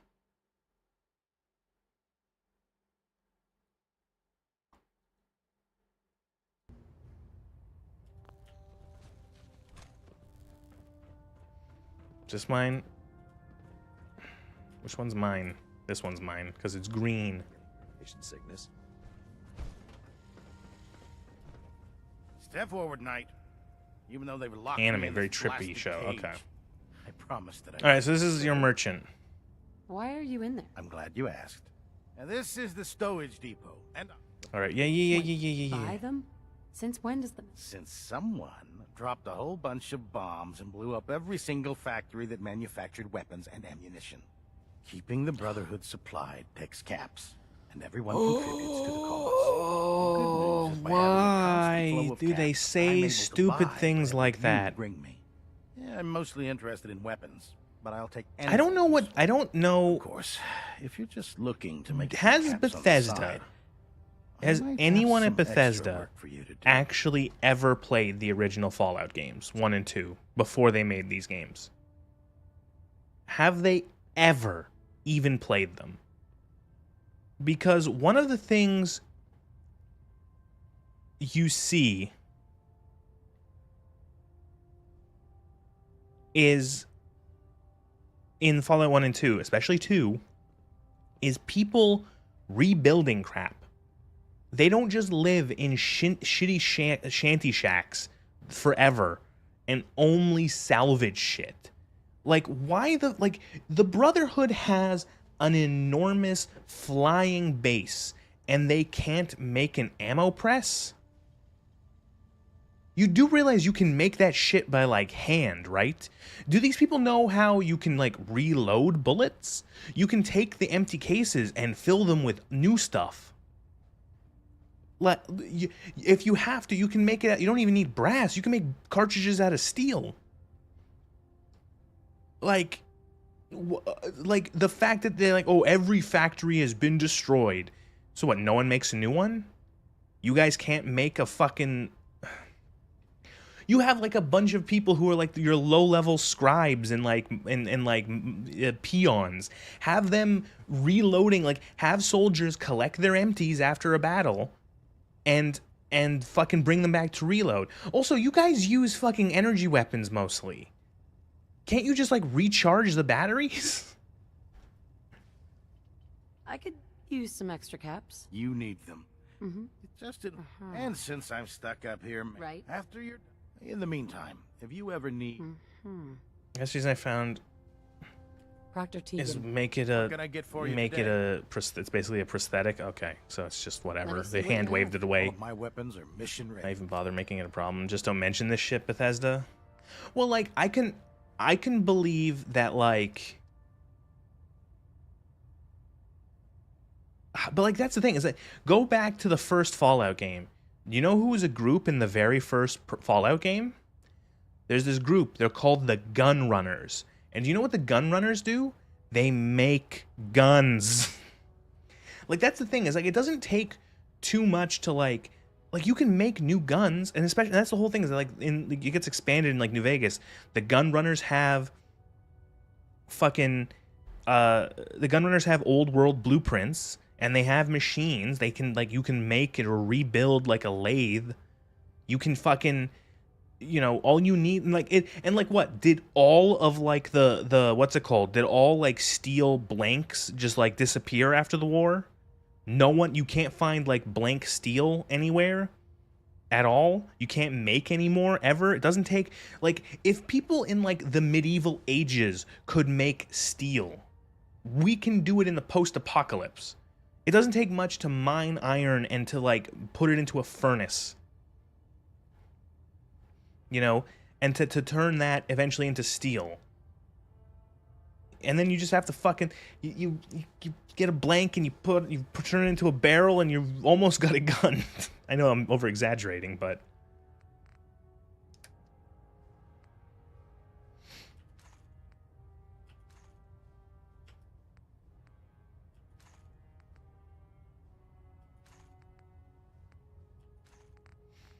Ugh.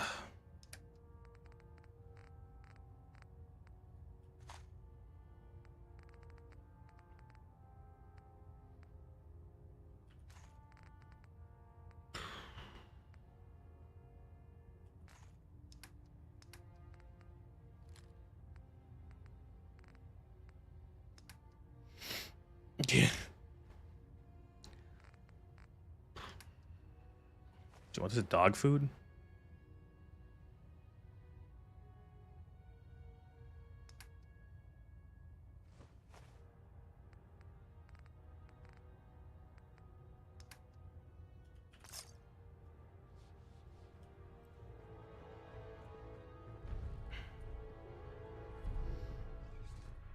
Guess we're getting the power armor, at least for this next mission. advice to live by. Or laser, so it's a cleaner shot. Leaves that memorable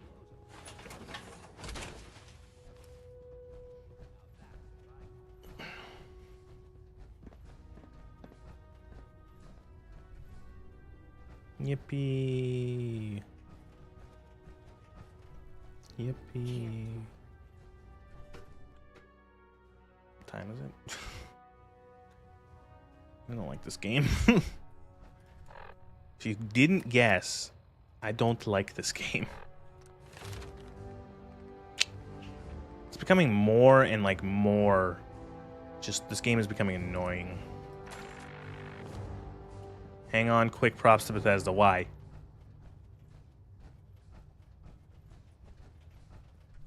Don't say it's because Dance liked that I got into power armor. 100% efficiency.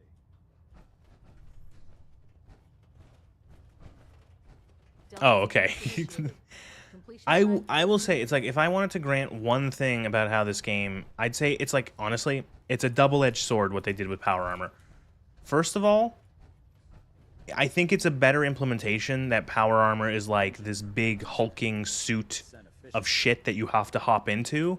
It really sells that it's like a big, it sells, yes, that's a good way to put it. It sells that it was like a big game changer in a war. Like if a soldier armed in this, imagine you had a fucking battalion of this marching onto you, and now they can wield miniguns and rocket launchers and plasma cannons and other shit like that a normal soldier wouldn't be able to wield effectively.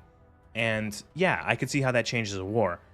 The way that they've implemented it, what's it called? Mechanically in this game is kind of weird. I mentioned it earlier. There's no durability in this game. Fallout 3 introduced durability. Fallout New Vegas tweaked it a little bit, so it wasn't as annoying to deal with. Fallout 4 just abandoned durability.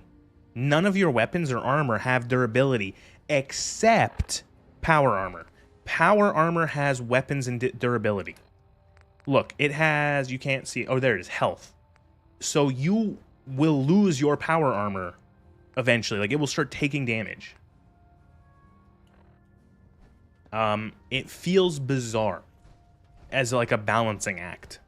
It's like, why not just have it so everything has that then? You know, it feels so strange that this piece of like leather armor that I found, this like piece of leather that I'm wearing, can like be shot at 1,000,000 times and nothing happens. But then the suit of power armor gets like riddled with bullets and it breaks completely. Yeah, again, 2 points.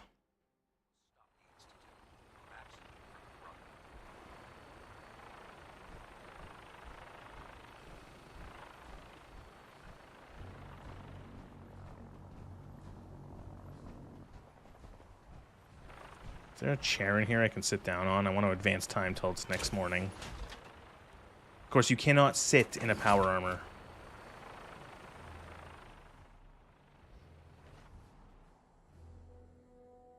Like, I don't mind how they did the power armor. I agree with that. I think mechanically it's a bit fucked, but in terms of, like, it feels like a big hulking suit of armor. It's interesting, because, like, you know what? In the original 2 Fallouts, because of how small everyone looked and how pixelated it was, I feel like you could get away with it. And I think in Fallout 3 and 4, or New Vegas, it felt kind of like, you know, it feels just like a suit of armor, like any other suit of armor we can get, and it has better stats, and you need a perk to wear it. Now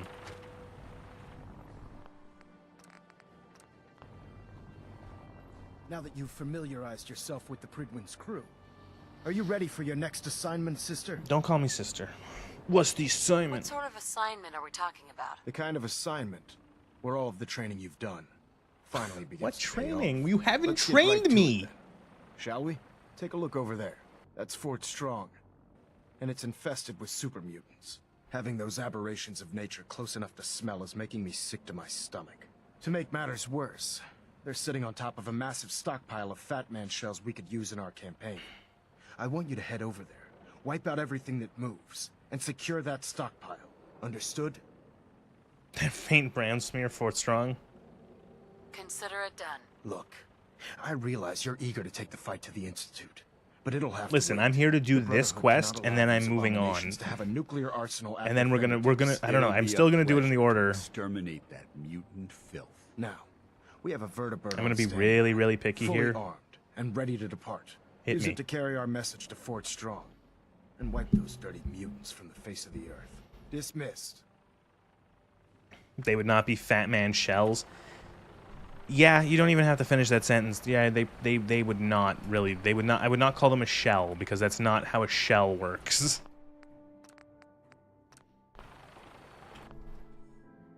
I'm gonna make a note though that what was that? 331. 331. What's his name? Maxon says that this mission is where all my training will pay off. I received no training.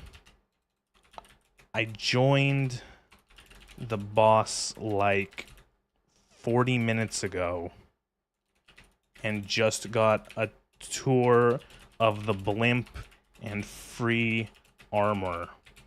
Fucking come on, game.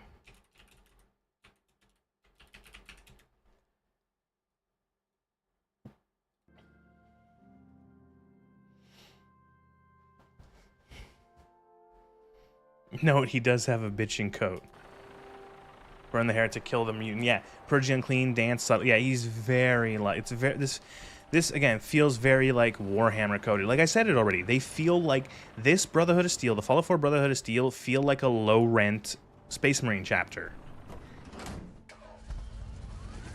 Rounds would work. The Piat, which with the Fat Man was kind of based on used rounds. Yeah. Like I guess. I love the Piat. I love the Piat as like a concept. It is the most British named weapon I've ever heard in my life. Oh wait, this isn't the right bird. Projector, comma, infantry, comma, anti-tank.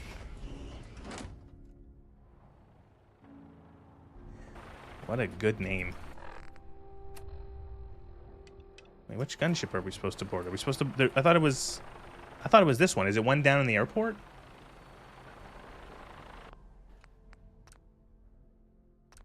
I thought that this was the thing we were supposed to board. Okay.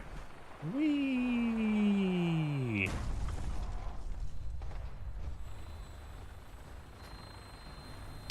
What? Oh, so the gunship glitched. Look, it's like sitting here in the pool of water. It's supposed to be up there. What the fuck, game?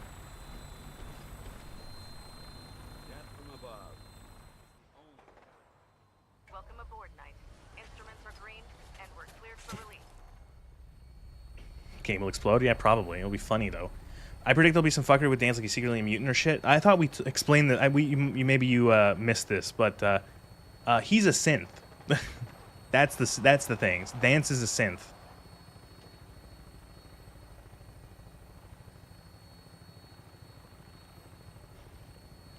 I don't remember when it happens, but eventually down the Brotherhood quest line, you get a thing where they're like, we were combing records we found from the Institute, and they said we found Paladin Dance in there, and it's like, oh, he's a synth. He was replaced or what? I don't know. He's been a synth or whatever. And of course, the game literally gives you no choice but to kill him. Well, you can kill him or let him live, but there's no way to convince him to let the Brotherhood to let him into the Brotherhood at all. There's no way to convince Maxon. There's no way to lie or obfuscate or like make an excuse about it or anything like that, or to like, you know, nothing. You either kill him and Maxon's like, good job, or you let him live and you can't bring him back to the Brotherhood because they'll automatically become hostile. Primary target down. Look at that thing, please.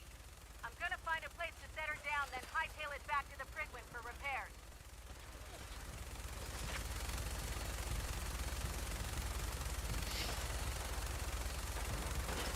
You can keep him, but like you can still do the Brotherhood quest line. I'm pretty sure like you can lie and say that he's dead.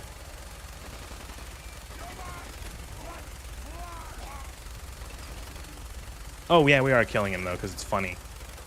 I'm gonna save the game. I'm gonna try all the dialogues, and then I'm gonna kill him and just leave it at that.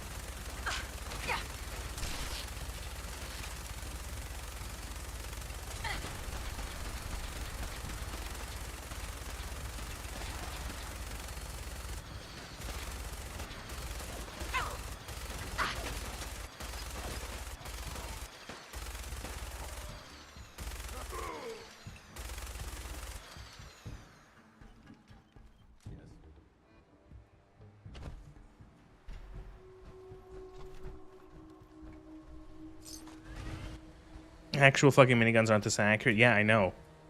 It's almost like it's fucking bullshit. I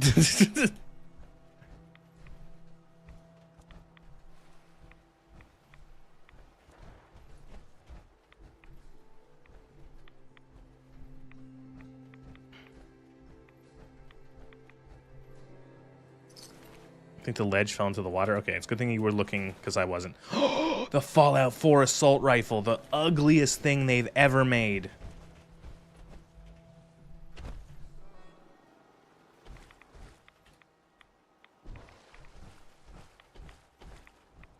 No one's stupid enough to load a minigun with 5mm rounds. Yeah, they're all like, you know, they're all 50s, or they are all like, you know, some like they're cannons almost. They're like, a lot of the bigger miniguns are fucking cannons. They're firing 20mm rounds, maybe even bigger sometimes. You know, Tance has got the zoomies, yes. Oh, fuck it, who gives a shit? What did we pick up? So this is the assault rifle. This thing look at how fucking hideous this thing is. Who designed this fucking thing? What the fuck is this?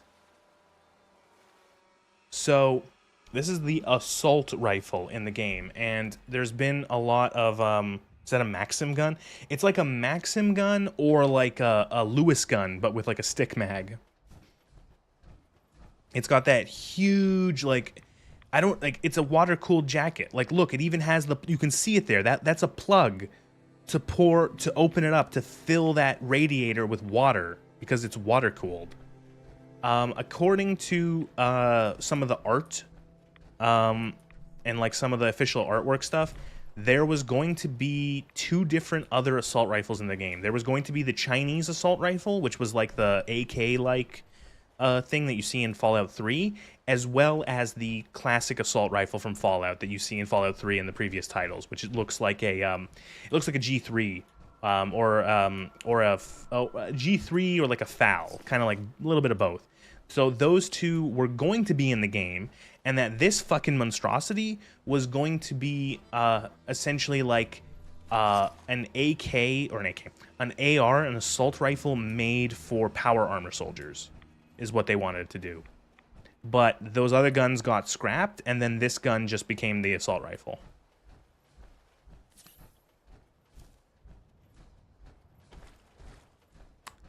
So yeah, it's funny because there is like a lack of weapon. I don't know why they decided to kill those other guns, considering that there is like a very big lack of weapon diversity in this game. Yeah, like it works as a power armor assault rifle. Like imagine like it's a huge gun. It's firing like a huge amount, like maybe like a big bullet. It's firing like a fucking 50 BMG or something like that, or whatever the fuck. Yeah, I could see that work.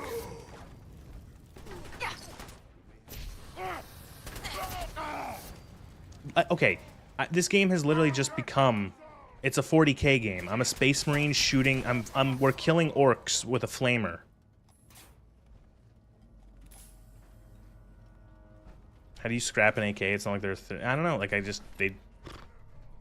felt like they didn't need it.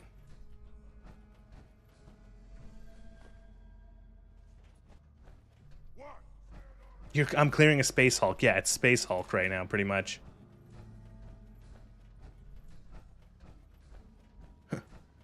Brother, I am pinned here. Brother, I am hit. You have diametes. I will leave it a ruin.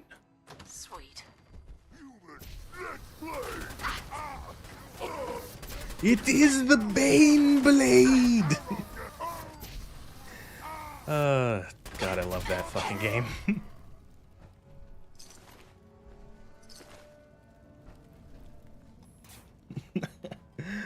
Oh, that was so fun. That voice actor put the fucking mustard on all those lines.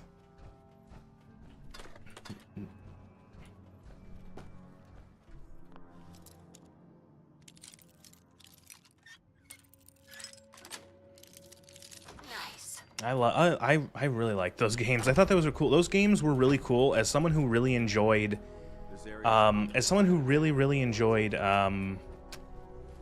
Company of Heroes, since the original Dawn of War 2 and Dawn of War 2 Retribution were the ones I played a lot of.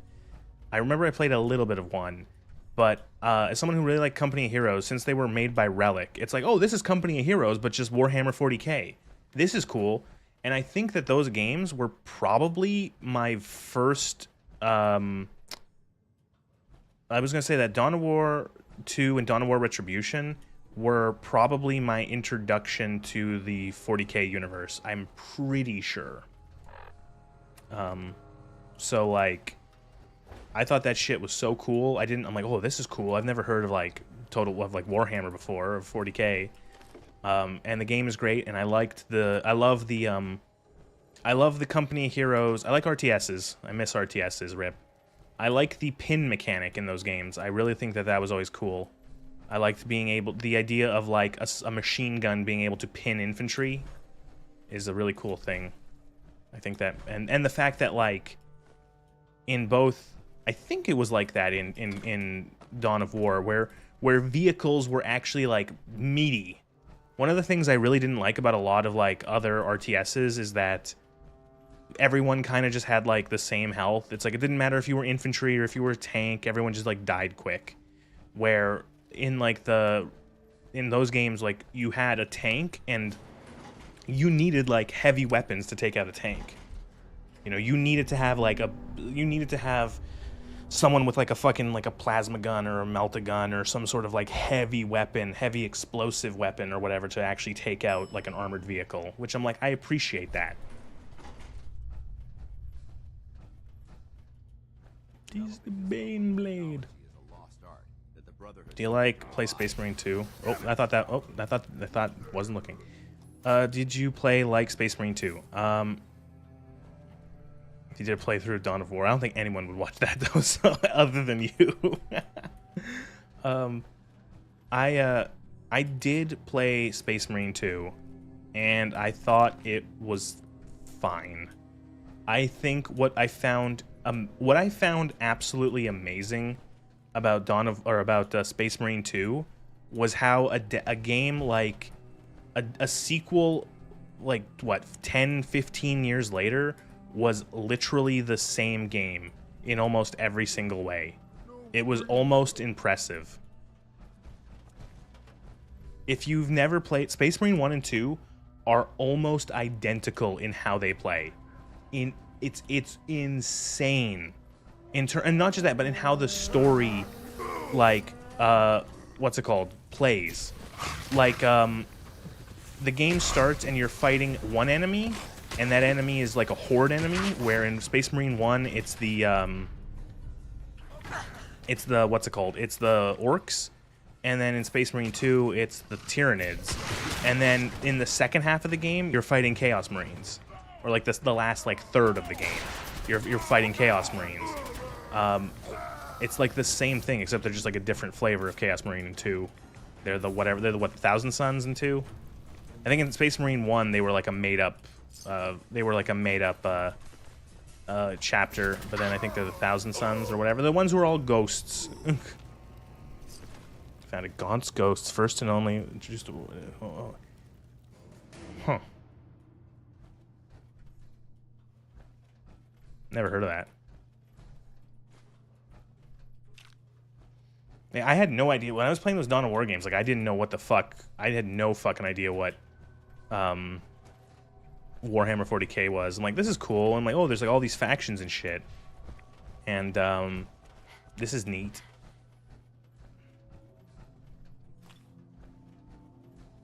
And then I remember finding there was a website, I think it's long dead, called it was called 1D4chan, and they covered, it was like a wiki that covered a bunch of like tabletop stuff, but it was all written as if it was written like 4chan, and it was for like 16-year-old me, it was fucking hysterical, and I loved that site, and I also learned so much about the lore of those games, or that series, or that world from that. And then I eventually ended up reading the Kane novels. I read like I think 3 of the Kane novels, and those were good. Well, they were all right. They were fun. They're not exactly high art. 2D 4chan is a thing now. Okay. And I really liked those Kane novels. They were fun.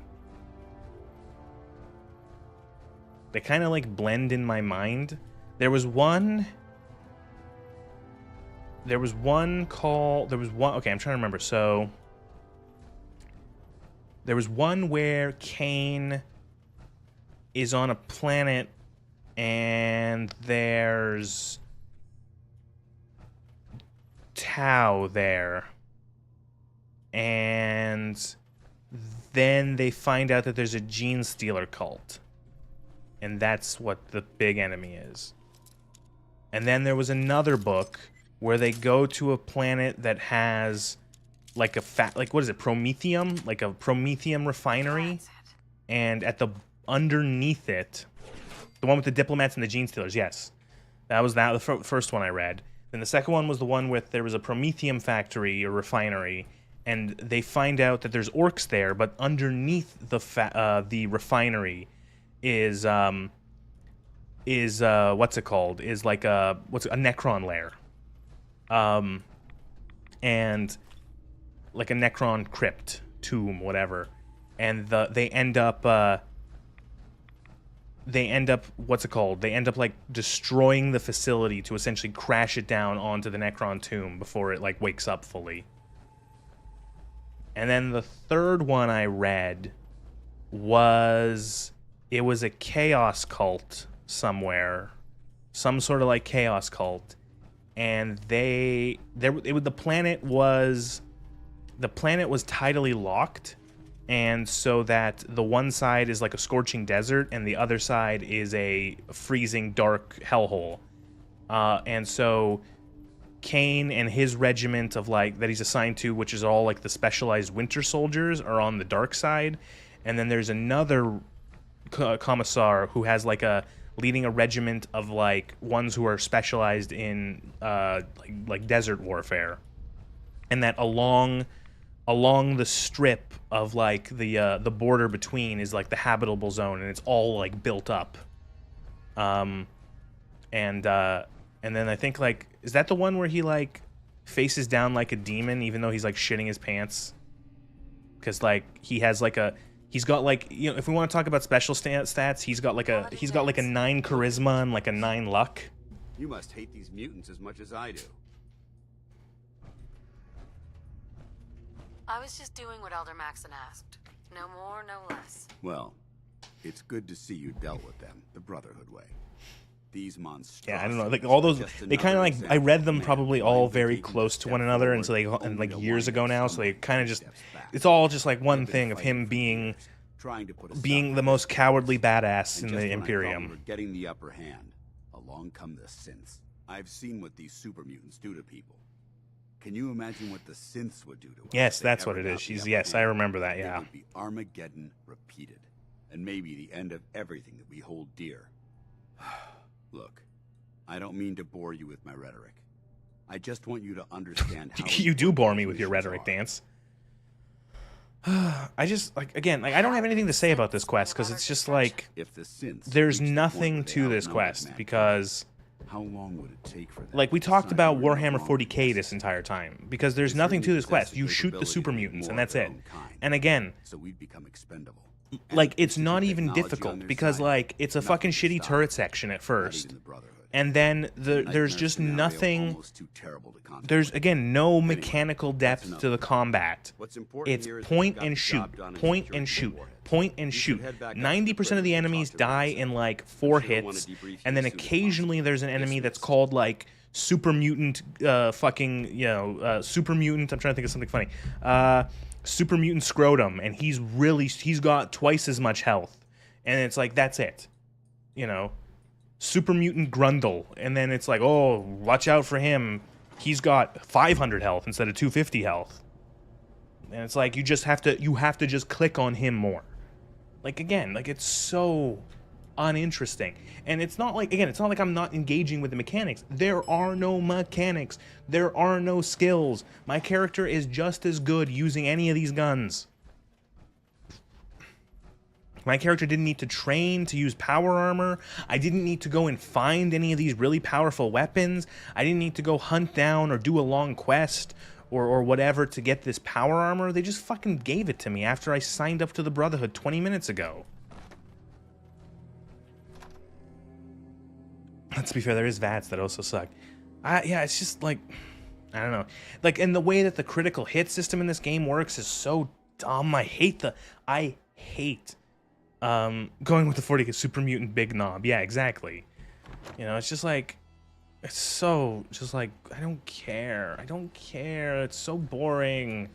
It's so unengaging, the combat. Like, I just went through that entire area just hitting people with the flamer and just like watching them melt.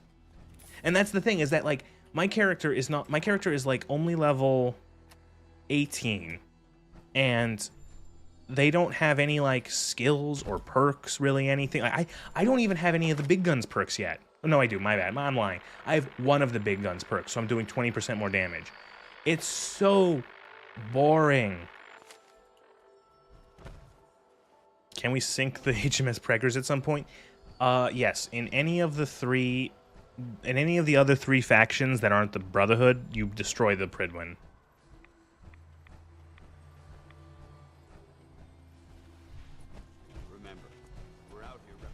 I think it's like, I think the secret of the Minutemen, the Minutemen's super powerful weapon is like a bunch of old artillery guns. And what you do is you have to build a bunch of artillery guns at like a bunch of outposts or settlements, and then you just like blow up the Pridwin with an artillery strike. And then I think for the Institute, oh look, free power armor, free T-51B power armor, half a set of free T-51B just sitting in this random room. Cool.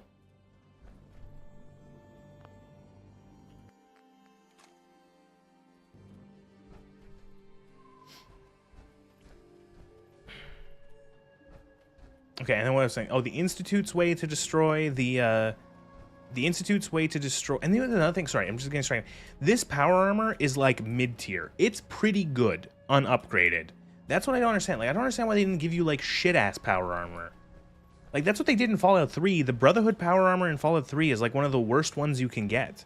The Enclave one is superior. The T-51B is superior, and you have to either wait until you have to start fighting more Enclave to get it, or, well, not really that much, but, like, you know, you do. And then the T-51B, you have to either have the DLC or go do that one quest to get all the keys.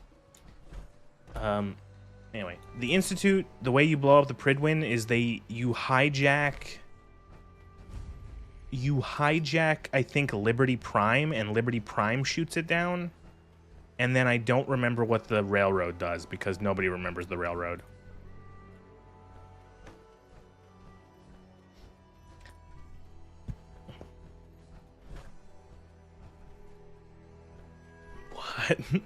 Also, again, this is a settlement.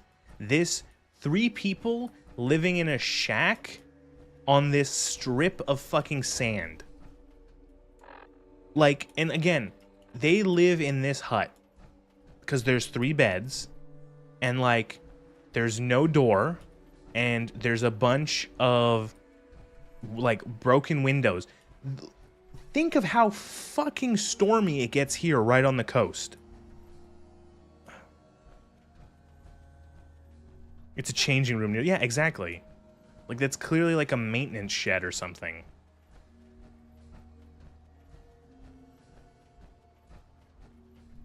I love that there is Raider power armor that you can come across in the game that you have to hopefully come across, and it sucks other fucking warp balls compared to the ones you get for free. Exactly. Exactly. Again, like, there's no sense of progression in this game. Both, oh, I'm so fucking sick of what is the weather command again? Fallout 4 weather command. Why is it always fucking garbage weather? Every fucking time. I'm so sick of shit like this where it's just, you can't see anything. Like, I hate it because it's just like, you can't see anything, and of course none of the NPCs are inconvenienced about it. You know, and it's just like, I want to be able to see where I am going, game. Stop making it foggy every 4 minutes. What was I gonna say? No sense of progression. I've already told you how there's no sense of progression in terms of character building because there's so little to actually build on your character. But also in terms of, like, progression of weapons. Like, in Fallout 1 and 2, and to a lesser extent 3, and also in New Vegas, definitely, yes. You start out with shitty weapons and shitty guns. Or shitty weapons and shitty armor. And you, as your character gets better skills, and as you level up, and as you explore areas, you find on enemies, you get from quests, or you find in the world, newer and better equipment. You start with shitty leather armor and a 9mm pistol, and then you get a 10mm pistol. You get the SMG. You find some, let's say, some like rugged armor, rugged leather. You eventually get a suit of, let's say, metal armor. You get combat armor. You get an assault rifle. You get a better assault rifle. You get like a combat shotgun, whatever. There's a progression, but here, every gun just kind of feels the same. Like, it's just like, who gives a shit? Like, for the longest time, I was using just, like, whatever the fuck I picked up. Also, I want to point out, look how fucking terrible the perk system is. So that legendary fucking mutant dog in the fort, this is what he fucking dropped. Nocturnal Pool Cue. Does increasing amounts of damage as night grows longer and less during the day. What?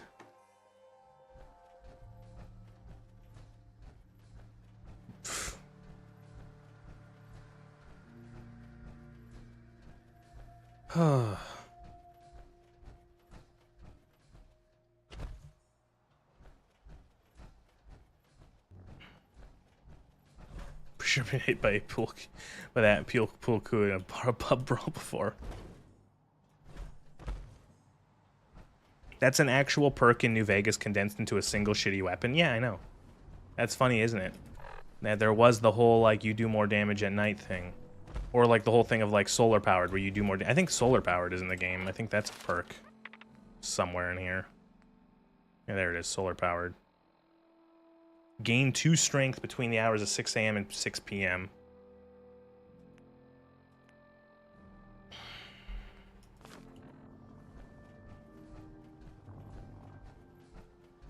What a fucking terrible game. This game sucks.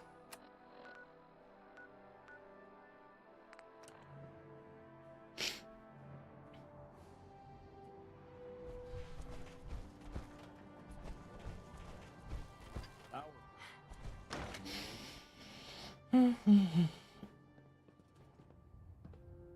knackered. Yeah, I was gonna say I might be done. I'm sick of this shit. I might be done for tonight. It's just so fucking boring. And fun, lad. Yep. Thanks, Lugor. Appreciate it. You're fun. Have a good sleep. Fort Strong, soldier. Morrowind to Friday. So, what happens at Fort Strong now? Paladin Dance is supervising the transfer of the Fat Man warheads to the Prydwen. They'll provide quite an edge to our arsenal. I've also ordered a detachment to occupy the location, and use it as a staging area to protect. Now he calls them warheads, not shells. That's weird. You handed us quite a valuable location. So why do you want to put all of the nuclear bombs on the Pridwin or near us? Isn't that dangerous? It was an honor fighting for the Brotherhood. I'm glad you feel that way, because our mission here has only just begun. In order to bring the Institute to its knees, we need to use every weapon at our disposal. I try to supply my soldiers with the best. Oh, he's gonna give me like some garbage. That's why I'm giving you these. Signal grenades can call a vertibird to your location when you need aerial transport. Simply throw one to the ground, and the vertibird will hone in on the unique electromagnetic smoke it emits. Once you're aboard, use the map on your Pip-Boy to interface with the pilot's It's such a weird. so he'll be able It's to take such you a wherever. weird fucking thing where it's like, Thank you, Elder. oh, we can call a vertibird to like teleport you or to like transport you across the wasteland. First step towards the liberation of the Dude, Commonwealth. like An even greater Bethesda task like lies expects you to use fast I'm travel. sure you've deduced that our arrival in the Commonwealth wasn't You know? coincidental. We're here because of a unique energy reading recorded by Paladin Dance's recon. According to our the moment this information came to the Institute. To accomplish this, I've had our It could be the sewers. I want you to get out there. You seem to So he essentially wants. So this is where this quest breaks off. Very well. For like until you finish up the other main line. So you have to figure out how to get to the Brotherhood or how to get to the Institute. Can we make a save in backhand? I don't think. Again, he's invincible until like the end of the game. Oh, or not. Wow.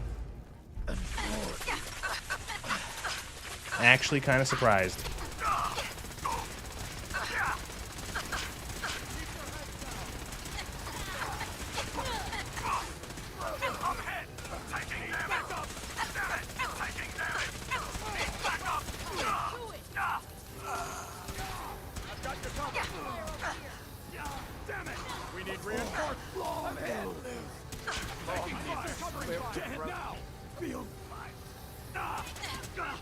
I'm not gonna make it. The Brotherhood's finest, ladies and gentlemen.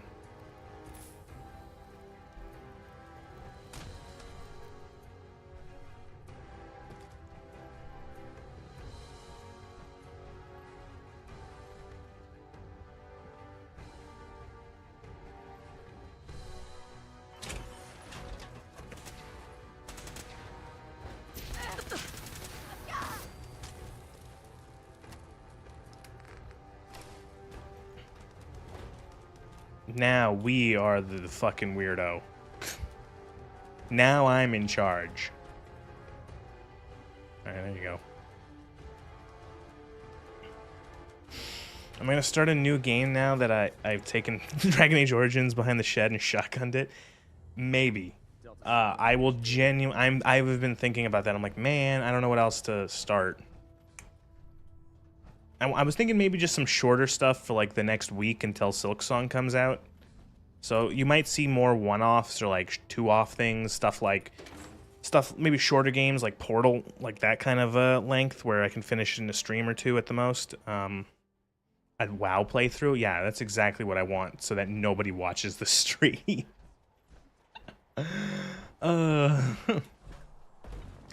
Here, welcome to my WoW Classic playthrough.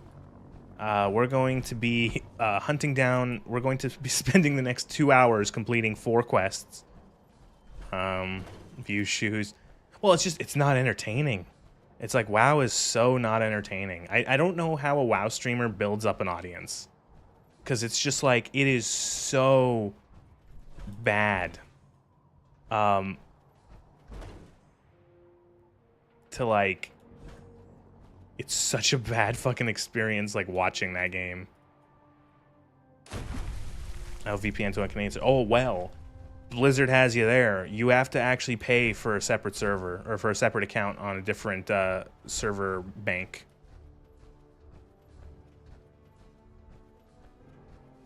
You cannot swap. Yeah. It's one of those things similar to RuneScape. It's only interesting to watch curated content. Yeah, like...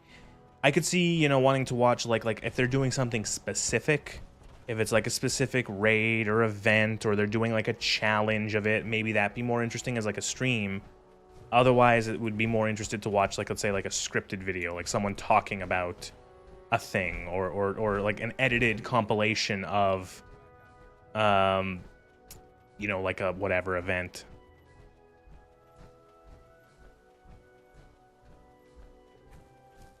Like mental Iron Man players who limit themselves to certain areas or can't use their bank. Yeah, stuff like that. Like there's like WoW stuff where it's like you're doing hardcore and you can only do it with what's it called? You can do it like hardcore with like only stuff you find, like solo self-found, like Diablo, where you can only find stuff, only use stuff that you have found, no using the auction house. Some people go even farther and make it so that only stuff that you have crafted. I've seen some people do it where they call it the Classic has a hardcore mode. It does have a hardcore mode. People do it. I think it's like I've seen a group of streamers do like an Amish challenge where they all sort of like work together and they only use stuff that they or anyone else in their group has crafted. So the idea is like one person goes. Like one person's the blacksmith, one person's the blacksmith, one person's the leather worker, one person's the tailor, and so they all like kind of have to share and stuff like that.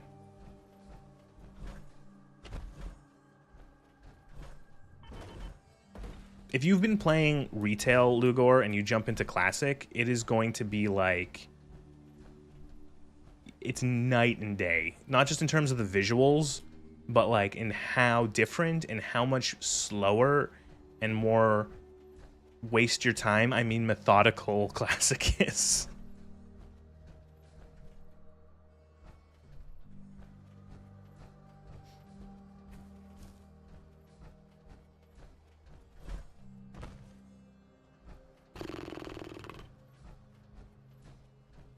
Ultima Online, alright.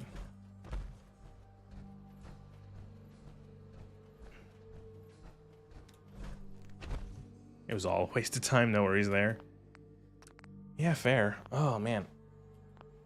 Well, yeah, I'm kind of like... I kind of did what I wanted to do with Fallout. We've pretty much... We've gotten to where we wanted to go. We have to keep doing this before we progress any further. So next time I do Fallout, we're going to actually be able to start the Institute. And do the Institute first, then the Brotherhood, then the Railroad, and then the Minutemen. And by then, I will have wanted to kill myself. I mean, I will have enough footage for a video. Yeah, so that's that. Good night, Lugor.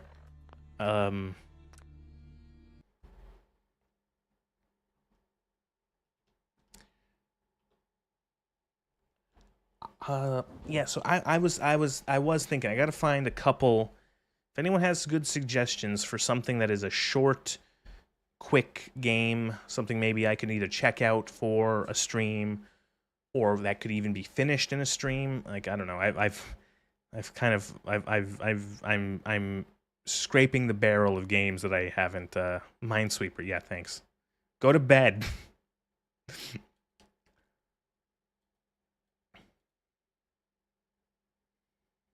Please do it on Saturday. I want to see you immediately. Don't follow. Okay, Saturday. We'll do Fallout on Saturday. Then I don't know what I'll do Friday. I don't know. We'll see.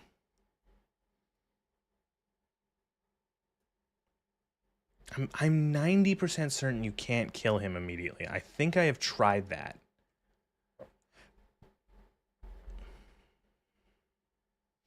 It's weird. I'm getting achievements for Fallout 4.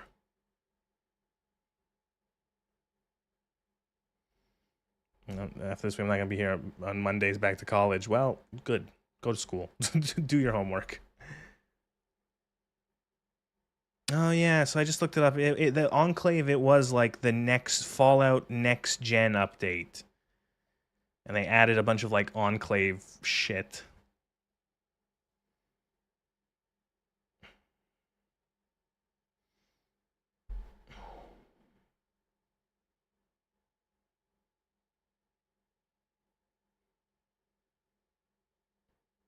There's like, I'm reading this patch note. It's like, they added a bunch of Enclave shit and like a quest for it.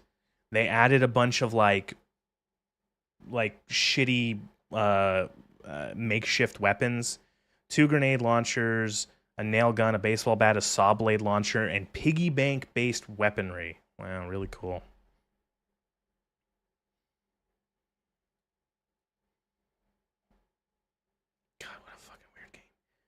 Anyway, yeah, that's it. I'll be back on Friday. And Friday's going to be something. I don't know. We'll see. Who cares? I've got Fallout video to do. Thanks for watching. That was a bit of a disjointed, I don't know. I find it funny how Fallout 4 brings people into this stream. Like occasionally new people will chat, and then immediately when they see that I'm not here to play the game for fun and that I'm shitting all over it, they leave. And it's like, yeah, well, that's how it go. That's how it go. All right, that's it. What time is it? It's only 11. Okay, yeah, it's a little earlier than I usually end stream, which is good, because I'm gonna go probably have a snack, and I can start maybe writing more of that script for this video that I might make still. Thanks for watching. Goodbye. Good night, and that's the stream over.